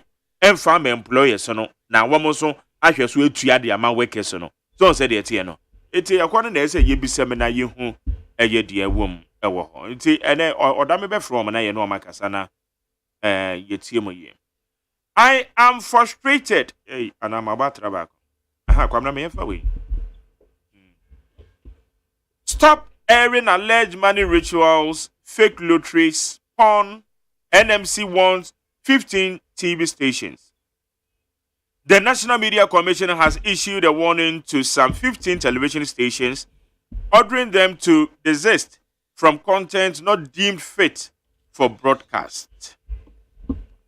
Abusiafo National Media Commission na wakachire TV stations baako 15. Say content ya womu yi wo TV no womu enjoy. Na TV stations ni nyina so wode womu din aba. Say we eye kokobo ya itatu okra womu den ma won say eniama womu yi ewo TV no so no enya niama papa nti womu nse no womu nyai. People view Parliament as an investment opportunity. Esiedun Ketia. The National Chairman of the National Democratic Congress, Johnson Esiedun Ketia, has concurred with growing concerns that the standard of representation in Ghana's Parliament is experiencing a decline. Abusiafo Ora Johnson Esiedun Ketia ye National Chairman, Emma National Democratic Congress, NDC amanyoko no wakyerɛ sɛ emra sebeje fie said ye na ne ni onyam sitie pa ye camera sebeja currently kwa na ekofom said ye na nka wo mani onyam sitie pa no enente sabio. That's right. I am frustrated. Neil Vantapoy's reason for bowing out of Parliament. Odododio member of Parliament Edwin Neil Vantapoy has cited frustration as the primary reason for his decision to bow out of the House. Abusiafo amra sebetani a wojina ma de se wo odododio constituency Emma NDC a friend no Edwin Neil and Vanderpool. Ena wɔkyerɛ sɛ wafa ahometie mu paa no kora ka ho no wɔkyerɛ sɛ mmarahyɛbadwa no kora ɔmpere akonnwa no bio na homete wabrɛ mmarahyɛbadwafoɔ yi anya ɔmokɔ a wɔn sɛ wɔn tae fa ahohiahia mu paa o ɔdame adamfo baako mekohyia no Rock City 2020 sɛ yɛto aba no 2020 sɛ 2022 no mu hɔ ɛna yɛkohyia wɔ kwawu eti ya do bisa say hey ma Jerry na eti say na me so o say odame ho na me say oh eya say mo me friend kra che chale adwuma na nye easy o enye easy che say frustration be be ka to odame so oja na oboa dada mo pa o the body o so oboa eti kwam na ni ba say true no person o kire say Wamu na protecting. Or send the party NDC woman protect it. In fact, or can in general, so say parties and it doesn't protect the parliamentarians. How? Yeah, or that may be friend. Oh, yeah, your best friend. Or say woman protect it. I say wow, ain't he? Frustrations. I mean, said Auntie, say, Ebia, oh, my homemade because. Your party no protecting ye our ways because minim say wo police ni a bon ho ban ya or they will cover the bia inti is it security protection oh na kwam na so question I will be say the security say the panic protection of political party house security good it party no protecting said the it is a party ni ye and they be a party ni ye I don't get it. Unless it be our my further and better explanation. Because me nyantin as you say, maybe a bia wabre and I say seat no head the equa a hair bibi sabat because a party nim protect wo. And some rashabeja for no woman also. And one on kwanso na matia free nano. Oh. Sometimes no penna wababonte count. Well, some nipa bi face similar challenges. Ah, no woman no. I want to be you. Ba ya na ya me se kwaya age wo de nka nya kwaya wa wo. Kwaya na age wo ne de. Se wa kwaya mra se no. Party no a or kase wo mum protect no no. Enya sa party ya na a sacrifice man no a odi nkunim baako odi nkunim mienu a ni nyina watoato aso aya mrase bedani a and party no aboa no pa enti na metre se maintenance na wo kwabena de na de susu di a wo ka se party na aboa ne pa na nya party fo ya na boa no na wo wini ye wo wini baako wo wini mienu se odododi ho no mu abato entokwa ekoso ewa abato no mu en sankofo we nyina eya party fo sacrifice e de amawo we wini baako we wini mienu na wo sabeka se party no protect you in what way ewo kwan be so enti all this sacrifice wo maye de amenti na metesa menti na se ebia na ono wanti ase ebia minim because media enka say party protection dia kameka say wono kura de eseso wada party no ase because they have sacrificed for him. Okay, koda me ayen friend ni mbisa no questions but ye ko odu asema ye ka ni lante Vanderpool me kondo se mebo anyway. Yodio hano mo to amamia na mo to amani lante Vanderpool. But Makani ye kwa Nilante Banaman. Nilante Banaman ende. Nilante Banaman.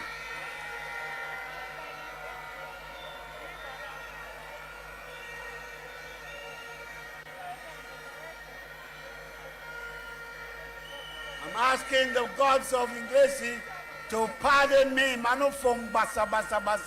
Masada. Na de midi jamu. Yodio hano. Motua mamia, na motua manila ante Vanderpool. But she Market ye cry Nilante Banaman. Ah, Nila de Vanderpool at the end. Nilante Banaman.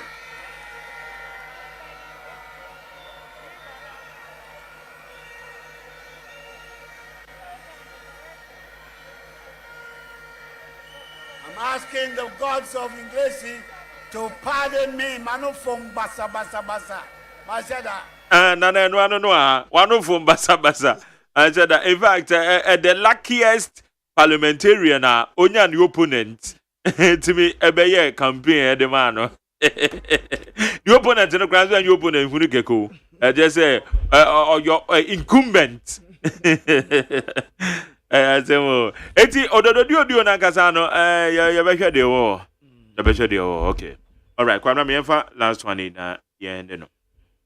All right. Civil service must reprimand finance ministry staff for cheering Oforiata after budget reading. Kwamina Donko. Ranking member on the Employment Committee of Parliament, Dr. Kwamina Donko, has condemned the staff of the finance ministry for cheering the finance minister Ken Oforiata after the 2024 budget reading. Abusafo were ranking member employment committee here or parliament. Your friend Dr. Kwabena Donko na o condemn we. Ebra finance minister Ken Oforiata ede budget ho asem kotu jewie ya o san ko back to office no. Oduru won na workers ni nyina salai ene ya red carpet ya. Ononyamfo Ken Oforiata te sede womo ye bodwa data na pani bi ba onam ane ye bo nsema no no saa pepepe na ebinim ginafa na ye bie kwam enti ononyamfo Ken Oforiata ba no na womo man standing renovation womo bo nsema no papa eno na Dr. Kwamina Donko kire se wo condemn womo anya de kura. Some woman in Japan. Nana, as I said, video now, you're paid as well. Oh, I know more bones, some so acquired. Oh, sir, Wakako, you remember, Wakako presented budget now. My fancy would Jinan and now so kind and one idea, no woman. A Jumo moon in aye. Near Juma bonnet, dear, my be papa. Juma bonnet and an idea. Juma bonnet. Now, come now, said budget preparation, I said that for more. Enough from but we are make a very oh, one casa wo, where Juma crowd, yes, so young budget. I show how I feel. No, me winning in our budget. I said that for me lecture being a catcher me. Or say, Nipa dear, so be criticize you be first of all, so we can born a basso because I'm a montuan and Nipano, a 2 year crowd, yeah, I didn't be criticizing no, and no crown enough from. It's a few year, not the I want to see a woman. Now, what criticize it? It's your mom, my basso say it has not been easy because in budget preparation, no coming enough from. Enough from. But na a yes, a woman, a best lie, bones and manners. Sir, I don't know, dear. A woman decision, dear, sir, Wamukushia. Minim said, Debbie, as I know my yana, dear. So we come 8 budgets and working can you? Oh, I didn't mean who we know. 8-1 near. See, I don't know, meaning in him said, Debbie, as a son, or my yana. So, I don't really know. Okay, but you better home come on. Some of your civil service among your politics, so. Ako ken kan ba hia mo be hia no dedi na mo boy no dey ya ben you no answer wa pack the can wa call the office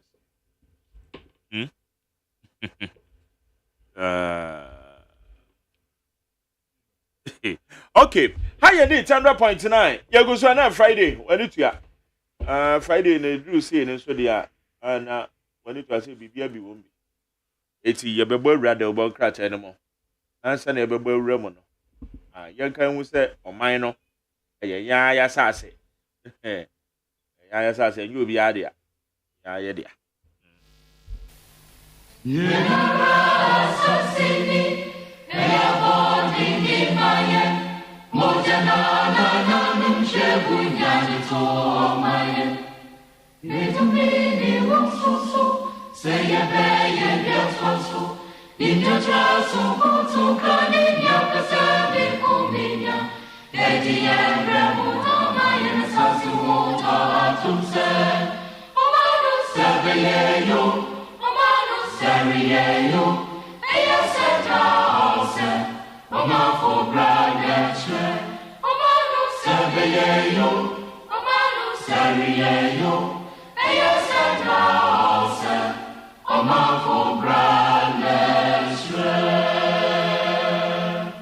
Yama kwa bede bagana Montie so need 100.9 afi kwa na ekwe na 724 na yenhwe nkrata no samakodo ankrata no so edi abrɛ na no pay awo need 100.9 wadwe nche de befa 0503721744 0503721744 Jack Toronto yankwe kwesi abade ne bro Osi Jack Toronto kwesi abade zano adwe Okay, camera zone go. Yo. Abusuafo de bokrata me de mamu atia mamu akwa bebie wo. Aye daily guide de bokrata. Ode kane mampeni His Excellency John Ejekum Kufuor nimfoni abetu ha. Enra de na ya rehosem. His Excellency the Vice President Dr. Alhaji Mahmoud Bawumia ononso edaha. Ena ne ho kani ma Samira Bawumia ononso ewa ha na ne nyina no wo mo be de farewell edia ma me Teresa Aba Kufuor nyame emfa ne kra ensie asantemantem vete no a omuye no ofan constituencies nwote omu akla nipa 8 se omu betumi a contest ofan constituencies ya ewo Asante region mesremu enye 8 o debi but womu akle nipa 8 ya omu na be contest ewo saa constituencies no womu tese Nigeria First Lady ono no waye Parliamentary for Petroleum NDC for fake court bi ya womu proto ye no womu apa womu hontuma Dr. Kesa Atuforsen yade ne kwagina court se wa ma oman no aboka 2.37 million euros ambulance okotoye waso waka na asem nyina awie enti ne docket no ye kurosi enne Ghana Black Stars ye ne Madagascar fo si akan eye World Cup qualify no a ente ye beka ho asem na Ghanaian Times de bokrata nanim ha Watrasa TV stations 15 ade a womo ye na nyanika enti ye ba betutum aban etu anamo se womu anya kidney na ye pese ye kidney transplant no ye ne ye be ye ade wa he ye mfa nkwa buruchire kane ba peni ene ye pagya no no efunu be de no wonkwa menem wobo ne bra yie wosomo man wo ye di obetumi bia ebra wo kwei ejaje no we fane to eje Abraham kukum daati ankwa ma yenyina besiemu atemu adwa nanimu a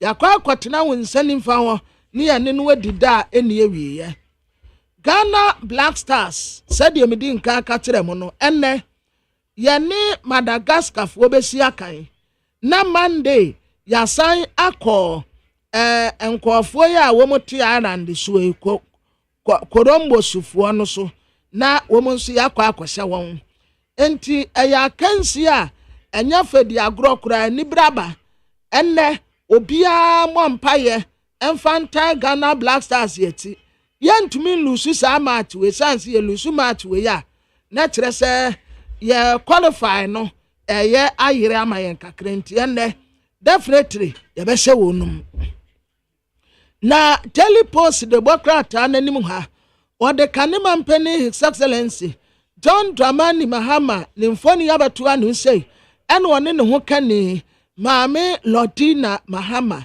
na ni nyina ya monimusam dada eye maame Teresa Kufuor na yiase ena womukobede no farewell wonua sia wonua enamfo sia namfo wo mu nyina de odobɔ wo domu a yakoja ba peni ekwan fefefe NDC amanyo kroru akakre samwa ene wode krate pia ya wotre se tobu tufuo wakase a yakwatete wo mu ne de enim guase pa de ma ban no okay na yankwa amano so ye ne Rashad Mohammed oye chairperson Edema person living with disability to workers association ye no any enkomoni mbisano Rashad Mache yeah and that we did the Rashad as a Rashad did mention dante down oh sir Rashad Mohammed Ramat until you were Rashad you were Rashid but why oh okay yo me that same Rashad now to say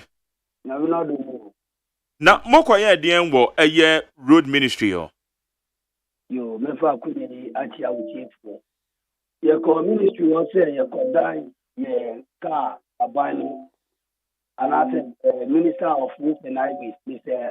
Honorable Amakwata odie ye ni anya meeting several why city say my school team obetia ye ekopim tam ye benye adwuma ono ma be ma ye everybody ko almost on the my husband nti enya abuke na ko ye adwuma won but ye no enwa no ye ko Tuesday anopa ye ko purpose say ye ko GSK because ye tia yeska ye mu dugo no ye wo ye sanu adwuma ye ntwen say to lumbra ana so mo pe adwuma bi maye because ye wo mo wo yiri mo fi aho kire wo ho wow ye ko Tuesday no omo bie maye ye wo mu fun ye ko tinasi ye ti o san go pin 5 to 6 but me wa no PRO or hobby but we hu ye wa yini nti yesu yan fin ye ti wo there's a 5 to 6 no buy or see your money anything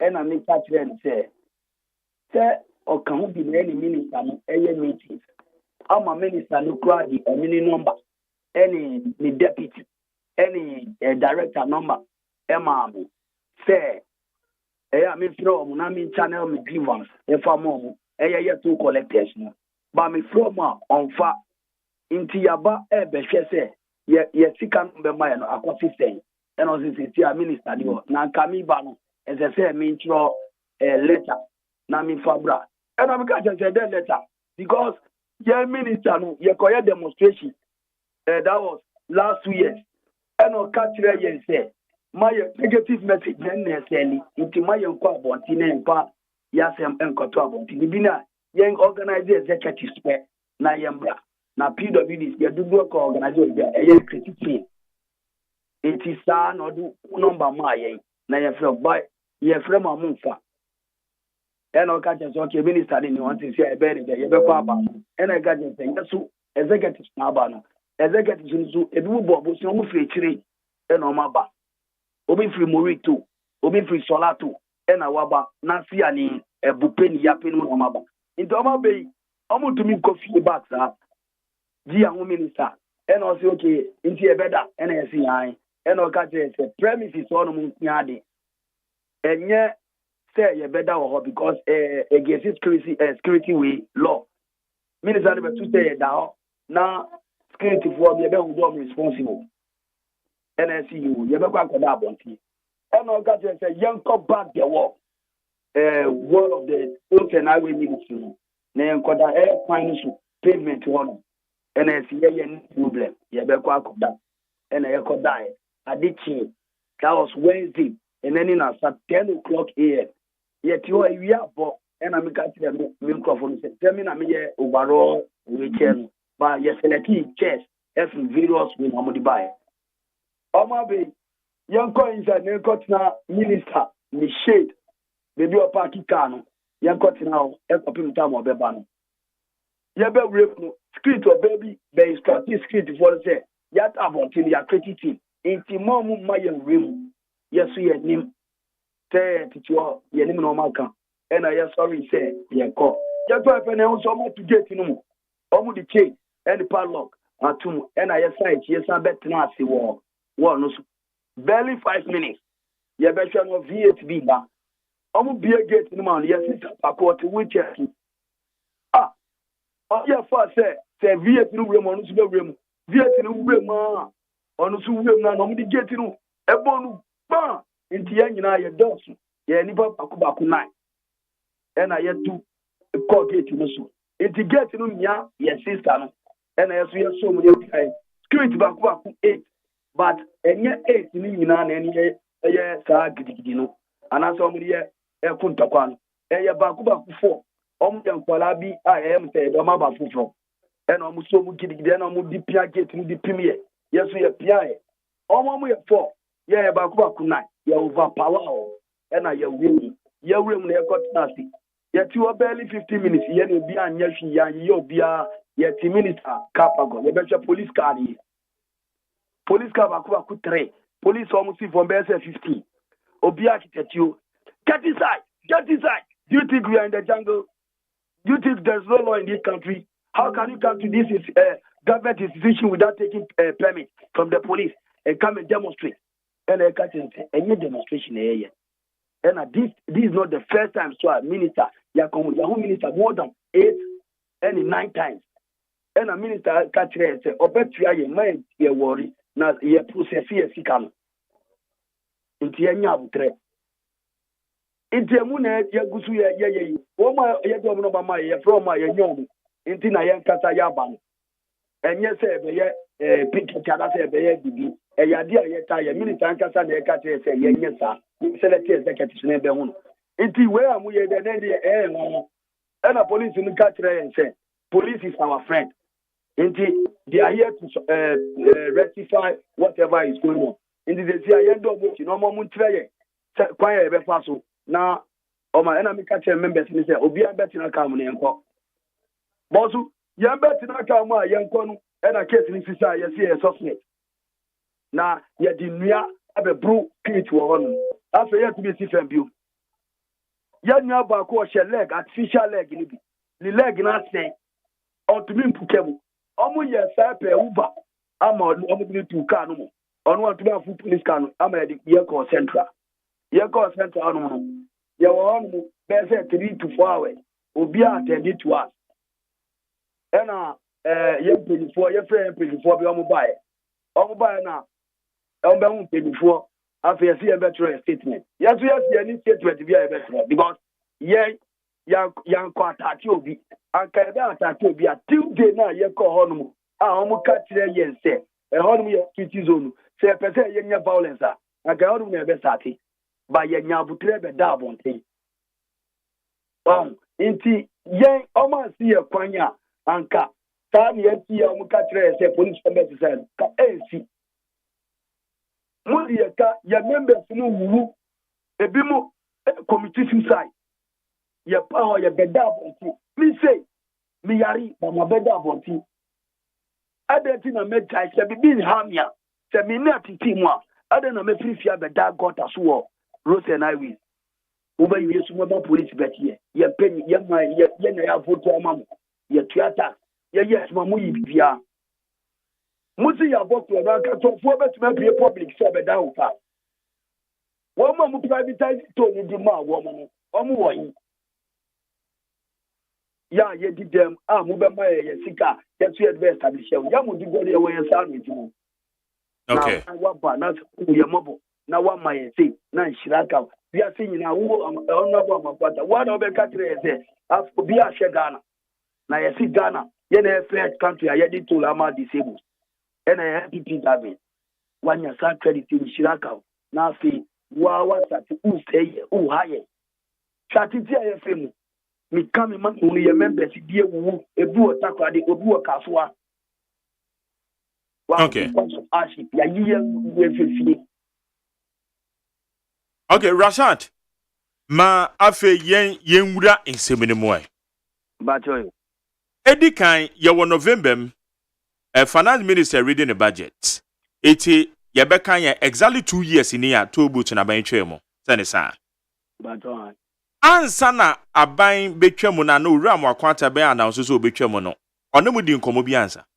Debi oni an kashi. Okay. Now number 2. Enu achire no man katwe no mutwa mu wie ye no waka se monif eye owura mo akwata oye the rose minister Mono no a series of meetings. Since when?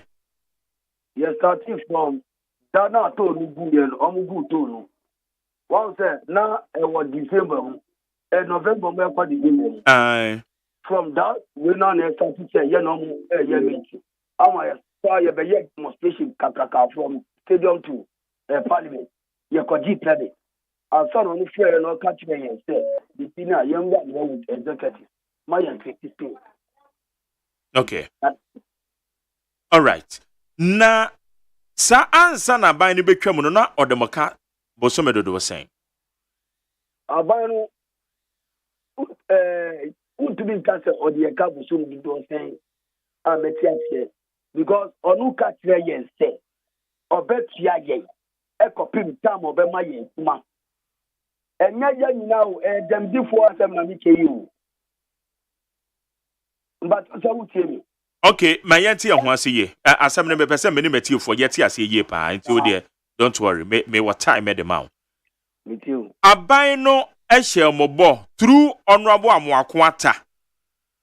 Na womoka eno kra sa asem we kram say John Kuma ebeka bi ma mete. Na mo a madi dem ana mo ye adwuma auto boots no.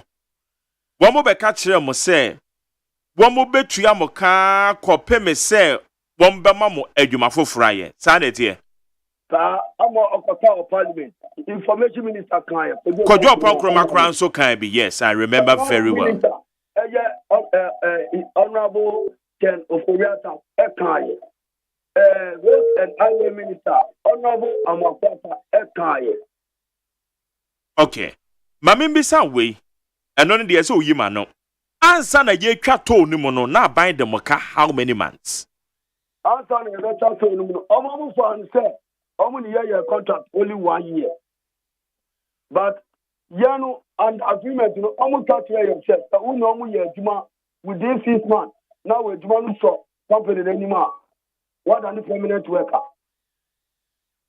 but that's how it is here yeah on be to yeah you know you pa 8 months okay 8 months na yeni Ghana Highway Authority na ye adwuma and say na ye privatize ye toll station enye toll station na no privatize ye o enye toll station na no privatize ye meba say akono be say wuyi ma no na mintimi fan enko me further question me say ansa na ye betwa toll ni mo no say ye Ghana Highways o say ye privatization o na wo mo de mo kasen omo de ka de me go say 2 years ye start 2 years ye di kai obe 12 of him e be nya adwuma ye no Rashad wo mo am nkomo no wa mo am ya ye ntimi mo am o yi masem na no na mitimi fanya further question de me bisa ne say ansa na ye twa toll booth no mo no na aban demoka bi ana na res bi wo mu ana enu ye from November to December no mo tua research kan. Okay, 80 and the November, December, no mutuai. Very good. Na fe yanko yenim. And na wamo besha mo say until say mo benya wamba ma madwuma foforo ye no. Wombe tuya mo kasa. Sa no mkae. Very good. Now, what can be say baby wo ho a wama privatize it. Baby wo ho a wamo privatize it. Chire ye mo a mo call eye Rose Ministry ho no. Mo under the privatization na say mo under Ghana Highways Authority. You under privatization. Okay. Because 20 strong tolls and a private company. All right. Now, that 20 toll station me toll no can be. Yo. And it's my young say if a under privatization dear, then na mo call a Rose Ministry. Na mon komo employer na offer mo human director. Yeah, employer ni me call ni ho. Amoni ye ni minister ni nyina tena ye meeting na me ka tira wo say. Minister ni si ye mbra na obetua ye amo ka tira ye controller process ye sita. E dia maye. Inti djuma so mo hwe no mo pem bebi o mo de baba akose. Amo mo ka tira say azun we na ye bebi anka o mo hwe say o mo de beko. Na azun we ni nyina nation wa de ba ko 18 ultimate container na It's almost just on the national security for Akosho, normally Akosho. Okay. Now, okay. Meba. A ministry na say tuamoka direct. Ana a mo employer no. Ena ese ministry ndi sika ne ma womo na womo no hwe di tuamoka. Say contract na employer no any ministry ni ye no. Eye we say omo awie contract ni and on be chat to no musu no. Omo ni contractors no. Eye private company no omo negotiate. Inti yet na omo minister no ti ase say mistake ni fi ono. Inti ono na be accept we no omo contract say on be tia ye. Still menyanti asio. Dia me pese me hu ne say. Wo mo betua mo no, wo mo betua from the ministry. Controller be ye ho adwuma. Me ba cho nyabotwe mame. Nyabotwe because masam no ye pese ebo am ye nya the better understanding na. Obi a be kan said you can be. That is why me take me time me put to the relevant questions. No what me yi ano. Na o mamu ni nyina yetimati asenti nyabotwe na what me answer me so to the America no. Thank you very much. Dia me bisa ne say controller na eba be working na odi sika na ma Rose Ministry na wetua de atomom account mu director na but na me kan sana ministry ni mamote ase sana me ka tira no etina kire say this time around no my employer na farm adwuma no eye the private person no sika ne nko no hobiem dabi no dia wo kan eye agreement esi ye bra mo ne minister no ene mo employers no ekoshi a meeting ana most of the time you attack your employers you say almost as I say you tia ye and almost something almost no ministry no almost come do responsible inti ya nyina ene almost nyina nya meeting ba na say committee and agreement ni ba say Mr. Honorable Amakwata no onu betia ye e confirm time ye be ni adwuma. Okay.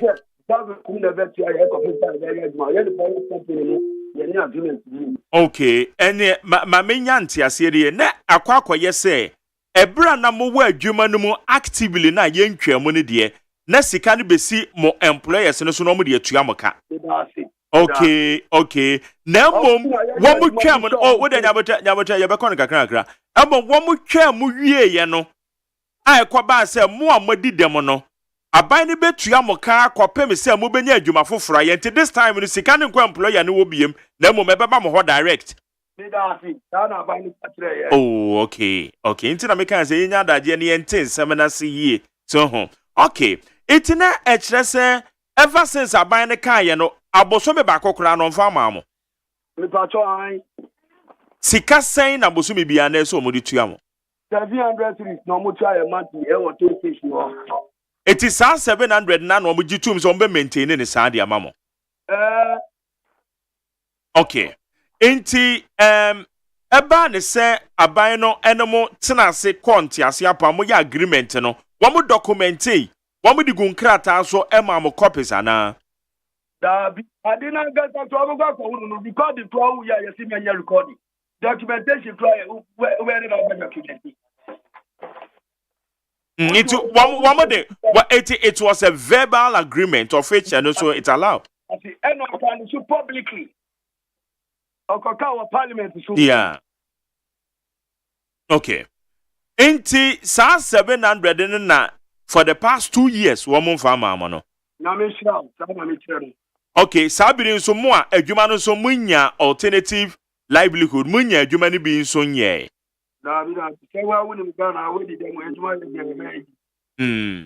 Na mododo be say yeah 278 na yeah 380 on be yi ebinum na omudi ebo so bagwe mu wa mo be yi ebinum ye den ayi ebebre na omudi wo ma wona ye ya wo na omudi on be frame nti ye be ka ye 278 What's the one with the him for the bed frame? Ebo, woman na enya wo now. Okay. Enti mo 278 nyina na musika mai. Okay, when was the last time money minister ni shia ya munshia biem nam so amutu anamonko hoi? That was last year April. last year April. But one. Every last year April, which is 2022 April, no. Ma to anamombi atraye bisamo dienti amusika ne mae ena ankusi baby ana. Minister the PRO number maye, any director number maye, any deputy PRO. Omu na ya fra one, ena omu pichi, ya ufro bia on pichi. Ena ya no, Ministry of Roads and Highways there be, you got to make because minister na to be nya ya yebra. Okay. All right. Anunti, since last year April, ABC this year November, HSA Afikure Twembibri, no. Money a minister ne NCI, MONTIE Wamonkabia. Okay. All right. Ebra moko kono moye gidigidi biana. Oh, aka better na abonte no mode ketani ade ko ya moko de da so.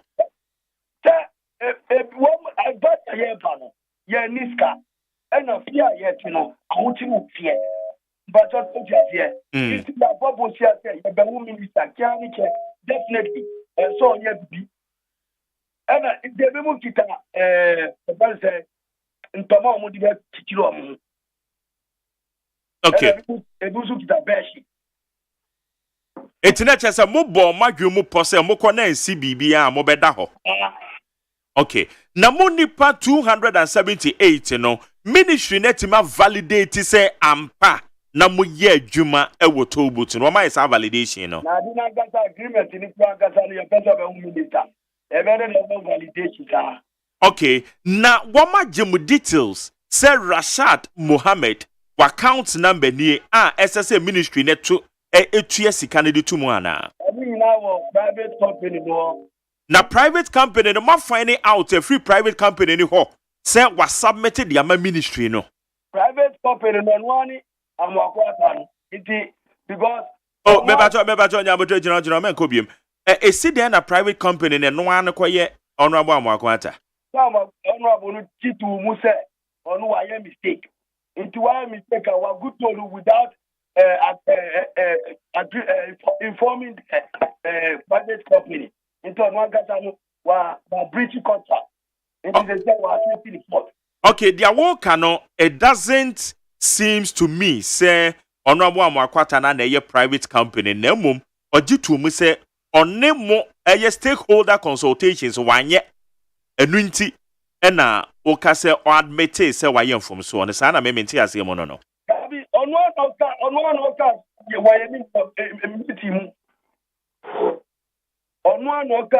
private company no okay, now mama finding out my earlier question.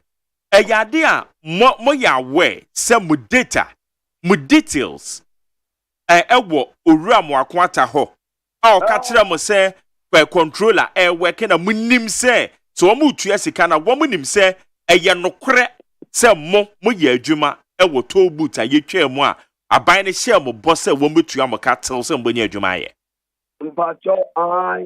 because nimanta ta close to November no November, December, this kind. Esa November, December, there was a private person in the you.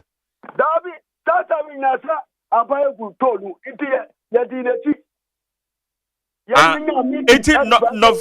November, and December, Sikano, I Triana direct in Mamo.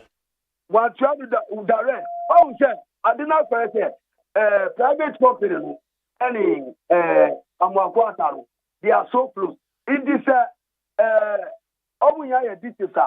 private company almost to be controlled from Mebajo, you understanding no tio.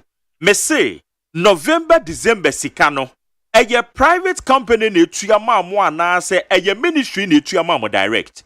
A private company or the 2 years. Very good. So point well established. Mebajo, point well established. Into every January banana kamo hwe animu say ministry ni betua mumusika ne dia mamo. Sa ye betua account. Okay. Enunti na mi bisa wo say matimi ya finding out who say mu details our ministry hwana. Also, and me catch you say, I didn't hear more quite who call minister.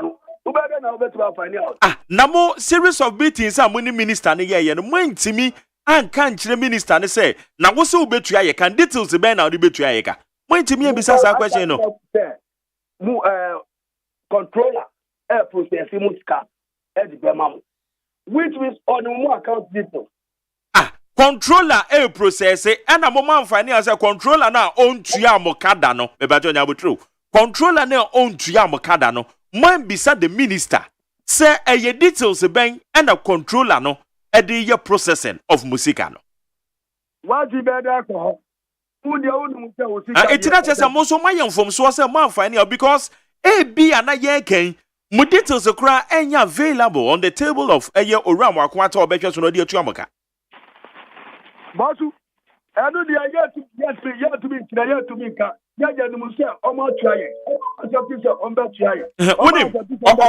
okona moko no I'm helping you guys na matimi anya the relevant issues amode beto table no so they say anything menya adaje a me mouth the relevant questions etu de nyabotre mame na yanwai enuoma nani what's it say ni padi o mami paita me ni kasa no na afa uti mi nya kwasa bi sanu kasa.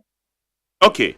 It is say me ye kasei mokra na monya we onse me bisa wo say mu details no wen wo say wo private company ni ho but meanwhile onse wo kasa mo no wo kire mu say private company ndi money na wie na money ministry no na daily direct and you being the chairman you had never find out say mu details of 278 persons no elda oram akwata anim odi akwakoma controller oye ho adwuma no watu amaka. You haven't find out.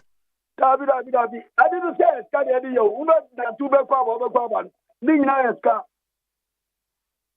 Iti ya baby ya ni mu. Ibi anka ebi bu kasa ka say enko gender. Enko labor. Ni na ya ni sa ska dey be kwa. Montie na ska ka mu. Ya mu be tu day. Okay. Say mo ya aware the number of months abane de moka. 2 years in a good to now, and say 2 years. Sir, November, December, there's somebody a mammo. Internet, a cabaya bosumi me no and son 2 years about. Okay, I want to calculate year and 2 years, they are good to Monty. Yeah, they are better 2 years. Okay, it is say, posting for no so bar honor. What happened? One more chichi mo call you and no more granting mobile, and I said, no, so the here. Omuni ekọ no omo anya gidigidi omo anya gidi about omuni ekọ share dan bi mo officers ni bi mo ho no na area ekọ share dan yes street roof ya area ekọ share street roof ya tina o some be 3 to 4 hours na ye pen po bi ba ye from omo ba na omo be ma e bi o na omo see be try ye statement but we see what police station no anya fe because media eba no be bisaya asem na ade on phone obi fdamia na ade phone na ade mu ya nyina ya GFOs na edudum no wow treatment o mu ti en de ya nyanji na say na o mu di arrest ye no so no disgrace ye because he enya crofo na ya so ya attack e bia na o mu ye tade em iti nipa dodo say na o mu arrest mo ya da on na nipa 9 ena na no pa no ebi mo bantem nti ye ti ye nipa be se to ena ebu so be kan nti 16 number na dey call Central Police Station no eti mo 15 ni nyina na mo chiro ma no asem South 15 16 16 okay eti mo nipa 16 ni nyina no na mo chiro ma no asem Dabi because ebinum so omo ni ona incident na happen here. Wo mo bantem na omo ni ye betu incident no omo na ye cho ya police ni betisa ye no. Na wo mo kire ndi ya mo ba central but omo ni ona incident. Okay. Enti yade omo se mo nsa mra ko biem wo mo de mbakọ court anasa de ana kwa adu be na omo de bo mo. Oman boy ekwedu bia ba beginning no obviously yeah suspect na ya di nyani da dia kuru street fo no e ga say yes It's almost by a bail said, and kind rap.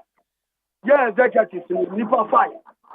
Early in 24 number Bailey, early commander, regional commander, Nayanko, Minister of Road and Highway, Nayanko Katana, Honorable, Oshana, Yanyan, and Fata. Etuamo Samra police station will be a man. There be almost on Friday. Okay, one more Jomo contacts. Yeah, media contact, and members in it. Police station ben no mo call. But Accra Central. Accra Central hey. Near what this way. Accra Central. Okay. Enti say edien na mo be. Say Parliament Speaker, you see, also see and party papa honorable be can say. Obetia egofim tama we the benya do it actual letter e from down the actual letter no ye da call ye speaker parliament ye the parliament e to me kuma ya ye the radiasi obe to me akudia the permit na see ye mbedi ye be kwa konji permit no na ya ye the say ye because ye ejuma no ye nya bi tie su de wow it's because ye nya man for tie tie o me bi to wow nya ye mi no enya enya bi dia na nipa betinaka nipa to be so na of listen onu me so no onye battle for all sana nipa feel enya mi brother mi feel ta unu anu interact platform so utumu say asem na pa no easy. Okay, na V8 na mo se obewura mo no na eye minister na na but okay V8 na mo se mo call premises wo no Rose Ministry wo na ebewura mo na eye ono amo amako ata na. Okay. Because of Eliana boy and on. Okay. Yes, but now you're going to. Etina eye no krese na oni ho as the time amoko ho no. Ya de hunu mo ya hunu. Okay. Man hu so se na ne kai si ho se munim ne kai se de aka se na enye ne kai. I'm calling in. Imagine for you. Okay. It is say abere na mo hwe ne mo say parliament ebetuma ye bibia fa ho na so o mantimi anya say de wo ka no wo besi akọ eye ministry ho bia mai. But Martina uka. Okay, maybe say abere na mo de amamo ho say mo be hwe say parliament ebetimi aye bibi de afa ho amamo. Yes sir, Ekopem next week.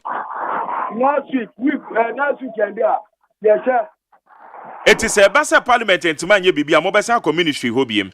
There was it because yes, Yankupon FPI and Yaya 2 minutes to call another year. Yamin FPI it's the Parliament that's baby. Okay. All right, Rashad Mohammed. And no pay. Okay. Me say, yeah, you me fito. Say my doctor. And medium for radio station, media evidence, and to honor country the back. If you better move to collect some there for your young for camera sentence, yeah, just had enough advisor, and also consumer coordinator. If the young, you will target your peer new and secondly, yeah, Papa Ibrahim Mama. Hello, Rashad. Hello, Rashad. Hello, Rashad. And what can be we say mo Papa Ibrahim Mahama why there? Hello, Rashad. About life and death. Fear. And a person with disability. Almost you're not general. Life is very unbearable. Yes, slow. Unbearable. So I want to know. Yes, sorry, that got up. Road and that minute. Into yes, almost said, why? Open you be over to me. Oh, that's my why. Why? No, you're free or high. Yes, sir. Okay. Rashad, yeah, that's Anope. Yes, sir. Uncle Punchal. Neat 100.9. Ghana Montie. Ghana Montie. Ghana Montie. Ghana Montie.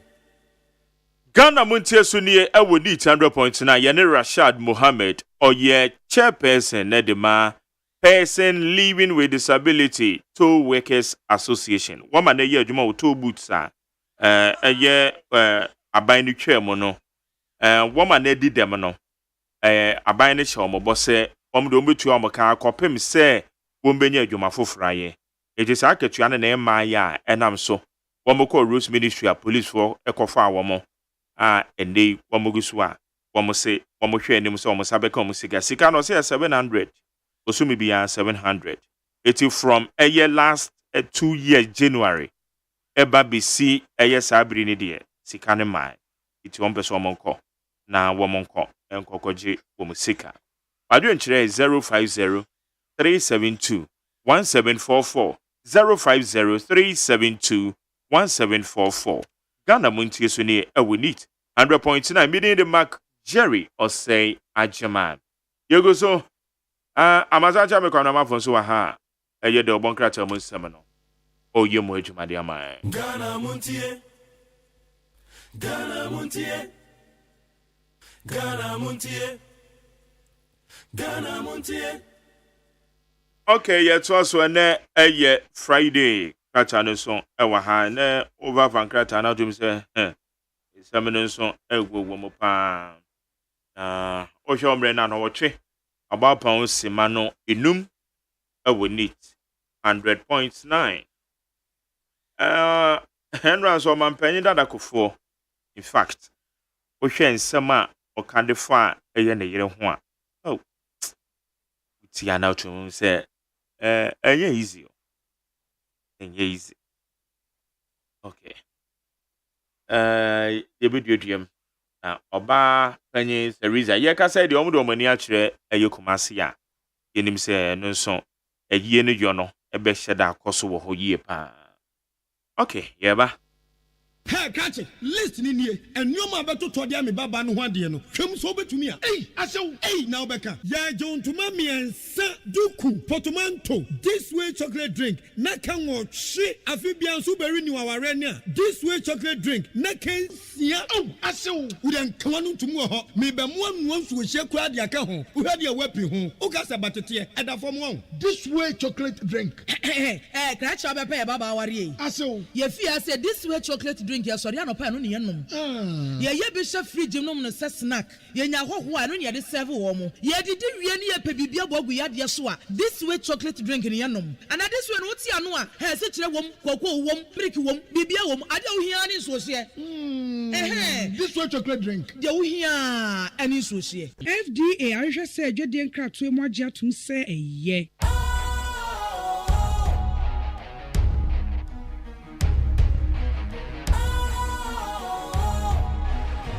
What's cool, fresh and trendy with a new look?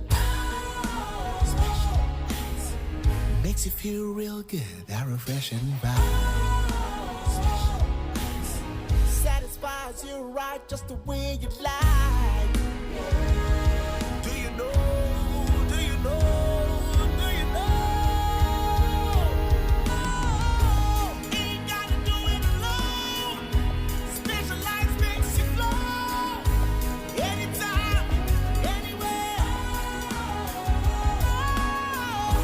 Specialized, feel different. Always think specialized. Special Ice Natural Mineral Water. Feel different. Think special. This advertisement has been vetted and approved by the FDA.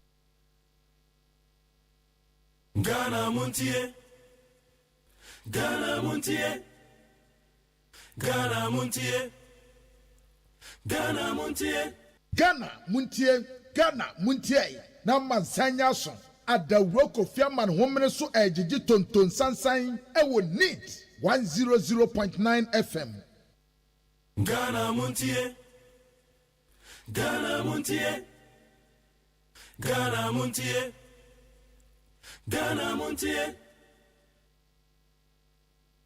Ghana Montie Ghana Montie na mansanya so adawro Kofi Aman homene so ejiji tonton sansan ewo neat 100.9 FM.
Careful with your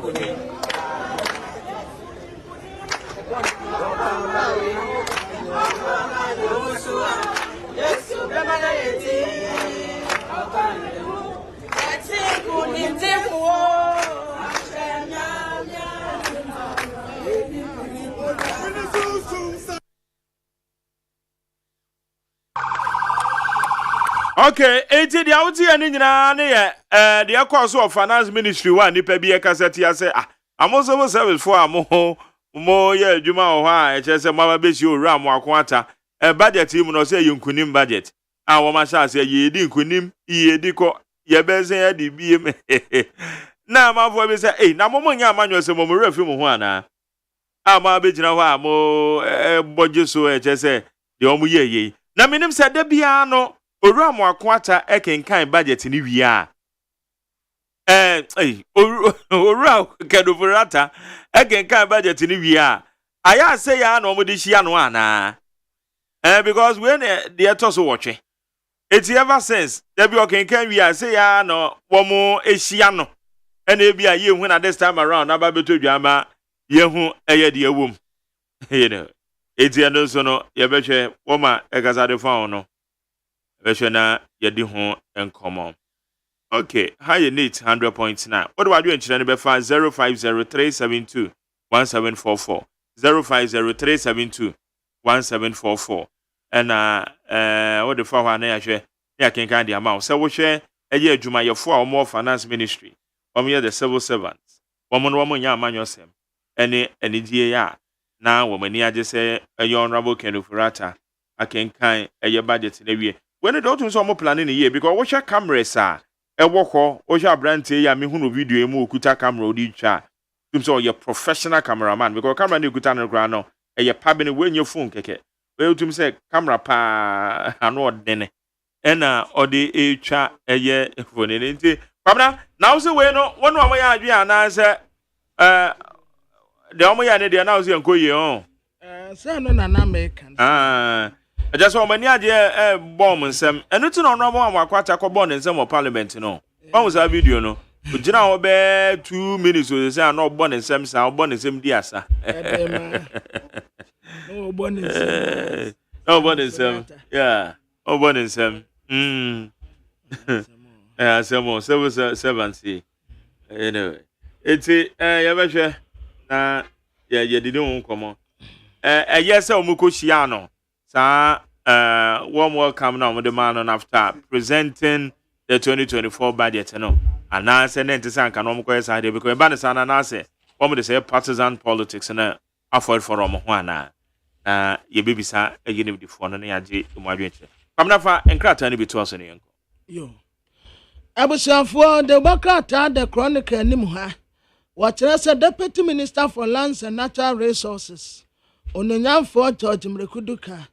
Ena wotim penimfo bi animu a wo mo ko mampeni na nado danko akofo ado na so na weye ni tesempa bauxite ya ewo nyina hini block B hills ya wa santimantem no apeja kosoro papa sisi ade 50% higher ya akosra ase ya keka sika yɛbɛnya de abɔmu anya sika ketewa na mineral resource estimate ɛna Ghana Integrated Aluminium Development Corporation ɛyɛ GIADEC ɛna wɔne Roxon International ɛyɛ strategic partner ɛka bɔ mu a wɔn di sɛ adwuma yi na kyɛ sɛ awurade ayɛ adom scientific appraiser yɛ a yɛbɛyi modern technology ɛkyerɛ sɛ he 4, 5 ɛna 6 no yɛwɔ bɛyɛ te sɛ 375 million metric tons of bauxite a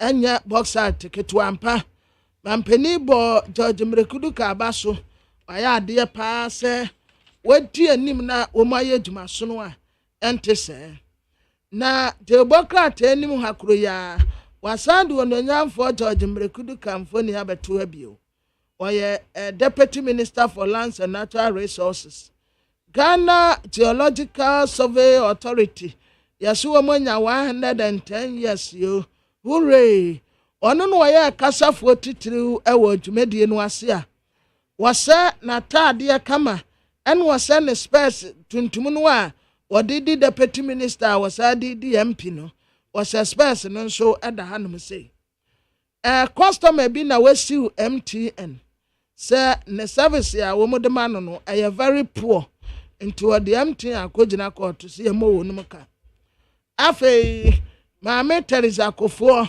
yɛabɛde no farewell Isaiah chapter 43 verse 19 behold I will do a new thing now it shall spring forth shall ye not know it and I will even make a way in the wilderness and rivers in the desert. Awurade asɛm ni yo nti montie no asopɛm na monye asɛm ne yɛfo ma monye tiefo mfa ndaada mo ho. The Chronicle Democrat kyerɛ ha afio mampani na nado ene ne ho kane Mama Rebecca Kufuado umumfoni daha His Excellency the President and the First Lady. Afe His Excellency the former President John Dramani Mahama ena ne ho kane Mama Lodina Mahama umunso edaha. Vice President His Excellency Dr. Alhaji Mahmoud Bawumia ena Second Lady umunso mfoni daha. Dr. Pakwesindom Enra me hu Dr. Pakwesindom na ne swati o. Swati kura afei ne tiri woni na body nyina ya white. No aye smallest. Ononyamfo kan wo foriata for the first time. Na papa ase tuntum ya yantuma na ne yire. Enso eka no ho. Professor Stephen Adai ono so kopay last respect edmaye. Afe ose quarter ye display ya na afe traditional rulers ya no mu wa yie na se Water Regional Minister Dr. Archibald Latte Jospon Groups of Companies Dr. Joseph Sianwe Japan Kane Nigeria President Olusegun Obasanjo on the asia ne no na te Ghana ya afe Kane Mampene His Excellency John Ejekum Kufuor ena ne nua Dr. Kwame Adokufo abusua nyina tene nkyɛn ya yakɔpɛ ya maame krabea kama erade emfa ne kra ensie yenim sɛ daakye sɛ yenyina kosie mu ɛwɔ Eje Abraham kokumu a yɛbɛda ne abɔfo na yɛne mu nyina bɛdida eni awieyɛ erade ahoɔden ɛka yɛ ho.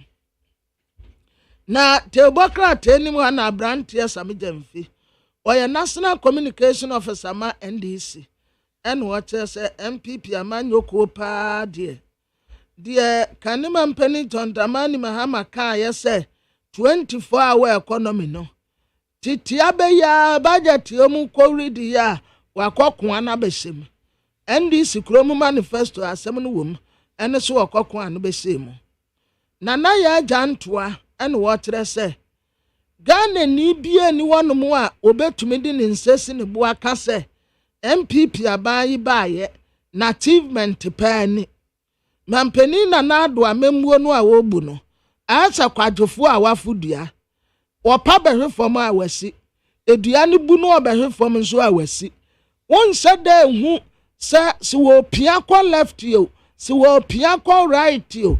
Sectors in a bian fancy papa bianti. One to me whom fast wapate. Ya gane ni bienya edia friend. Afe youth group skeptical about government new promise on abandon La General Hospital. Nitia temuane say La General Hospital no aban say wo besi a contractor for be ko next week no. Omusu omunyini omunje abandi. So ombaji aban di pa dia ati so omu say contractor ba with a foundation. Ya sas ya di anyo roso shefom ya baba school concrete. Na ya guwe blocks na guwe ya sas ya to and ombaji edi. Na mmom say ya no fa ya ye de kan nko ade oho anya ade a omu ebeti edi. World Cup qualify no and ebi be koso na first round groups no group A Egypt, Burkina Faso, Guinea-Bissau, Sierra Leone, Ethiopia, Djibouti. Group B Senegal, DR Congo, the build there Yakoba. Na menya da je na makenkan ama musisi ade mekasa mekanya employment kan wi na telegraphic ya nim ha memorial mass ya omu ye de mama metaliza kofo no ewa ha Paul Beres no we mu de wo mu ebu wo mu ho papa entisa Paul Beres ya wo mu tam efura no wo mu didi asade si wo mu kon ho a eya na efiri wo mu nsa ahwefom no dabi se Paul Beres we na wo babwa akogina za mpenifo ye ni mu akototo obi adaka emma so aboko prayed said you mu ya no so efo the remains body of our first lady Mama Teresa Kufuor is ready to carry on. A prayed has no more grim. No more turning left, no more turning right. The mortal remains of our former first lady is now ready to carry on. No more, I prayed at hi, no attack crying. I want me come on. Nami Yamanka, Sadi and the other mamma, Samina Maka. Come on, more. Yes, the police present here, 47 policemen, 48 policemen, and 100 military personnel, including immigration officers, and then customs. They are all here present. Eduma say pana nanka samiyo. Ghana Geological Service for 110 years. Womu celebrity 2024 dear soft wobetumi atwaba ya democrat diaba mama muure mfisa mu bebo empire diama Ghana Black Stars yo nenne ye gina kono the Herald Democrat ananim hanum say enya asem ketwa ode mampani na ado danko akufo ado mfoni abetoa enya mampani nko ade na da ho wasan ade abrantie Francis Asenso Boache enti wo hye the Herald enimu a efese mampani na nado ne nchepe na Asenso Boache eda Canada Japan China Rafa Japan so eda eye bantama sitio race no en what say mampani na nado na watene akwaya mampani na nado en Canada compre kwa Japan battery ewo ho. Who is who? SGBA boss at opening neutral judge again. Judge for no abandon so. Yes, I want to asamka. Jubilee House a soldier for yatim yenu and yati bakonso akanwa womuko robbery womuko wiai sika any gold wa yatifri womuntani etuo na nya asamketwa. Zwanis gives Sechi Hughes Brady nose in first round. Sechi Hughes ɛda ha yɛse yamano brade knows. The Ghanaian Observer, the Democrat anim ha ononyamfo kan ofori ata the budget and the budget. Politicians ya womu shatakra wejemu no womu nyai. Mampeni nanado ene wobo ye kokose tribal politics, religious politics, enya de papanti yenhwe nyai. State funeral ya yema late Teresa Akufo no enho asem wa ha. Budget way emu edi growth ena akwan eba. Frank Anodom pre ena wobo budget ya basi se budget ni mu ede se. Antera mensa poku etre breza ewo Ghana telecom sector ono so be dey farewell. Reparations vary demand for justice. Mampeni na nado danko Akufo-Addo ene wotesa abrofo no omunye bi ye pa anti esese omu epatayen. Na the new crusading guide Obakata n'anim ha or the papa Akufo ne ho kani emfoni abetoa wei eye ebra ade no omu nyini sa efe na no omu asi so enso wabede no farewell ewrade mfa ne kra nsie minim sa da atese nyina kwa agane nsani mfa kodane abofo a ye ne no ebeka abomu adida eni awiye ye dru heaven a yesi ehonye didie no wonom eye ayeyie ene ye kwa akoyi ewrade aye enti ye nyina bedane abofo obia bedane abofo na ehoye be shift system womu ebinim yi ewrade aye anopa ni akwa akwaje ahome na adesenso aba beyi no aya no womu nso akwaje o ma ahome enti ebe shift system ewo heaven ho. GPRT vice chair ena yase oye head of Manche Ankara royal family. Busa DC eno atake fuel pump attendant bi say wo demand the payment. Afi yo. Babna mame kwa amano so yane Mustafa Gbande, NDC Deputy General Secretary. Yane no eni komo Mustafa Mache. Eju so me ya. Beba so na ti say. Rade adom ya tiase. Okay, ye de nyakopan se. Ansa na ye bekom no kran. Odododi odi onsam ni sese akwesi sen. Mache na me de enti akase ya ma wote funi na. Say efi amra odododi o that no everybody them. National Executive Committee active special committee say woman ensure all those who matter in the constituency. Woman review processes are akosonina na omonso review misconduct akosono study ebeya we can handle the issue to the satisfaction of all parties. And the committee don't opinion or that no a former Speaker of Parliament, Honorable Edward Ajawo Eobia, Sabi Omunina, Monim Nidim D. Enim Nujina Bre. And the Sana Consulti, a transfer committee don't the report Ebeba. Now, Afi, they take a decision on the way forward. And everybody on the committee, no. Oh, as of last week, that committee no wrap it up and they assure that this week, maybe next week, na committee no do one report about. Okay. Now, Honorable Neilante Vanderpoya can say, your frustrations be na a man yes say Uncle Bioman, yes on one pim. Na ohun say party no unprotected or no any nipa bi aka or more mrashi with your few more. Send us as we more responded to it. Man, sister Nilante, Kata accept, but Nilante Obakaya, Ubi a befriend late President John Evans Atamels Nebapa, now or presidential staffer. Ubi or Sansubaye. Minister for Sports and an Okra constituency honor.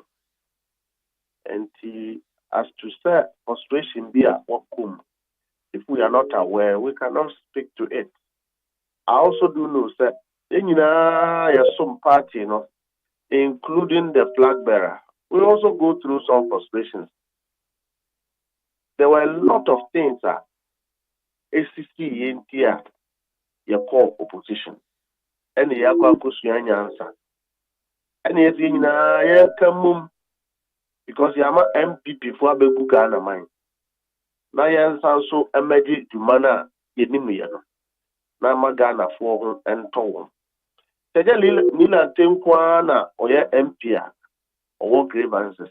In fact, constituency executives cry NPA or Moka or more grievances. Regional executives are NPA or Moka or more grievances. National executives are Adichibia, Yanambo, Yatika, more risk. Na babia and nanu ya yetukwan kanyamia enkwa akayu yina so ye grievances but nina ko wie se yetimi ewini power ye beye adwuma Ghana fo nim se yetimi ye no na obia nso eni ache. So the solution is not to opt out, the solution is not to fall back. The solution is that we must all come together and move on as a party. Ni nante you'll be a party in here no. Or only me, aye jumana check our experience. Party no, here no, any day, anytime. And the best no. Na Oma Akuma Toye Akuma Anthony him so that we can move forward. Na when him say Muhammad Yokofwe. Parliament wano enye easy mo biao. Oche said yakwakoye and looking at the dynamics ewo yo politics no. Ebra eye honorable Nilante Vanderpool ye na dwen se o firimo no. Wa national executive level man to anamo anko no anko bisa no the reason enhu kwan pan kan bo fa so na se bibi nko yi a mahwe na mode sa de na se yi anaase mu gya ne sa.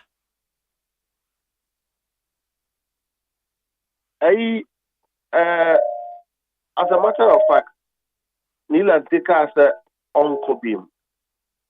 Meankasa me to an amount corner.